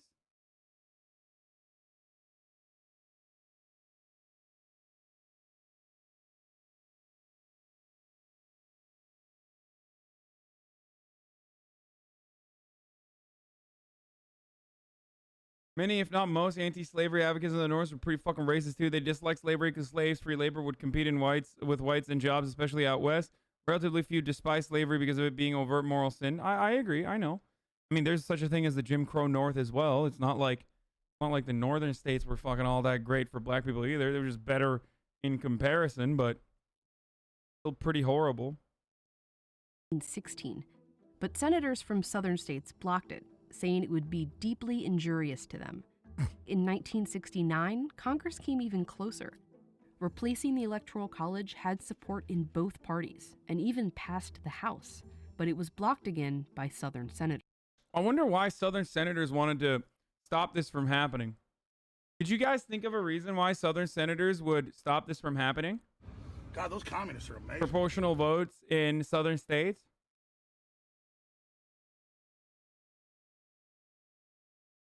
What could be the reason for that? Because that would mean black people get a say in what happens in their state. No matter what, then black people that vote a certain way would have a say in their states. A senator from Alabama wrote, "The Electoral College is one of the South's few remaining political safeguards. Let's keep it. Why change a system that historically had and still was benefiting white Southerners?" Today, the states that the Electoral College benefits have changed, but it's still making some voters more powerful than others. If we look at the states with a lot of electoral votes for not a lot of people, and the states with a little electoral votes for a lot of people, these states are a lot wider and less diverse than the rest of America. And many of these states are Republican strongholds. These tend to vote Democratic. That's one reason the two most recent Republican presidents have won. The benefits have changed, but it's still making some voters more powerful than others. If we look at the states with a lot of electoral votes for not a lot of people, and the states with a little electoral votes more powerful than others. If we look at the states with a lot of electoral votes for not a lot of people, and the states with a little electoral votes for a lot of people, these states are a lot wider and less diverse than the rest of America. And many of these states are Republican strongholds. These tend to vote Democratic. That's one reason the two most recent Republican presidents have won the Electoral College without winning the popular vote. And since it's currently Democrats that are primarily disadvantaged by the Electoral College, they're the ones leading the charge to replace it with a popular vote. Get rid of the Electoral College and Guys, I don't understand. It would just be too unpopular. I mean, Republicans would get upset if we did that, so we shouldn't do that, actually. Ugh, you just don't understand how legislation works, okay? I'm sorry. It can't happen. Can you imagine if we had a fucking progressive figure that did so much for the progressive cause as Donald Trump did when he had majority in the short period of time that he did, where he like literally dismantled all of our federal institutions, put horrific animals in positions of power on all of the federal agencies, cut taxes. The only thing he was not able to do is literally just repeal Obamacare without a replacement, but he took away all of the negative provisions, or the provisions that he hated, out of it anyway. Like, if we had a Democrat do that exact same shit, it would be... Are you doing a Felix impression, sir? No, I'm just being honest. I'm not, like, simping for liberalism or anything like that. I'm just saying that Donald Trump very clearly did a fuckload for the Republican cause in this country, whether Republicans in positions of power want to admit it or not. That's just the truth. He accelerated the end of this country. But as politics have changed, the people most critical of the Electoral College have too. In the 1948 presidential election, New York ended up being the major swing state. A congressman from Texas said, "I have no objection to the Negro in Harlem voting, but I do resent the fact that his vote is worth 100 times as much as the vote of a white man in Texas." Swing states change. What doesn't is that the Electoral College gives certain people more power to pick the president. And its biggest defenders have always been those who benefit the most from it. So funny that this is like by absolute. Great. Sorry I wasn't talking much through that video chat. I'm a little tired now. We're just going to look and see what the final results are and then end the stream. I wanted to keep going, but I got to end now. Let's see.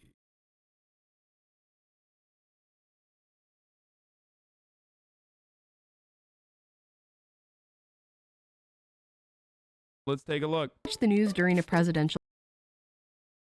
Let's take.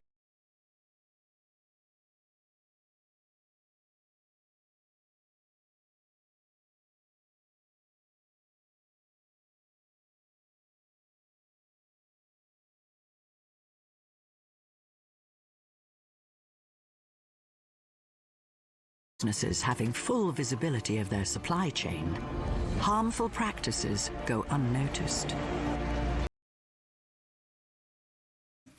The worst pandemic in over 100 years. Yeah, and look how thin the line is right now, even for Joe Biden, a centrist. So yeah, to your point, a lot of progressive candidates might not have gotten over this line. Bernie Sanders, namely. By the way, Mike Barnicle again delinquent on his Wi-Fi bill. We're going to try to get him up again. What is that? But we're not. Pay it. We can't leap ahead toward the Senate yet because the Trump campaign's still throwing everything it can in an effort to fight the presidential results in court. In Georgia, a judge denied a Trump-backed motion to disqualify 50 votes that a Republican election watcher claimed arrived after the 7 p.m. deadline on Election Day. The poll watcher offered no evidence that the ballots were late. In Michigan, a judge denied the request to stop counting votes because it, quote, made little sense since the counting there is effectively finished and the state already has been awarded to Joe Biden. Now, the Trump team is asking an Arizona judge to let it join a lawsuit that alleges equipment errors on ballots. In Pennsylvania, the Trump campaign is involved in lawsuits seeking to stop the counting of a small number of mail ballots where voters were allowed to correct errors. Joining us now, professor of law at Stanford Law School, Nate Persily. Nate, thanks so much for being with us. So these lawsuits, boy, they're coming in quickly and being dismissed almost as quickly so far. Are there any that you see that might bear attention that do have some merit from the Trump campaign? I don't think any of them are significant enough that they're going to make a difference in the result. Right now, they're trying to throw as much at the wall to see what sticks. Usually we think of these cases as trying to adjudicate the facts on the ground. Right now, they're trying to create facts. They're trying to figure out whether there's a way to cancel ballots, whether there's a way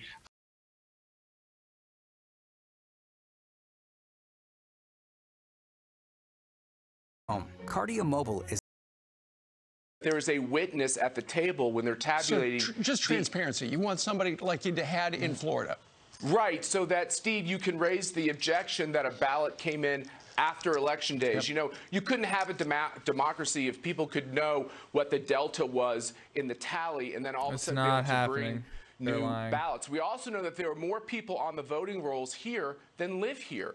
We just with laptops and publicly available information found 3,000 people who voted in this election who don't live here. Now, this is just us going online and trying to use our wits to find out what's going on the ground. Hold on, chat.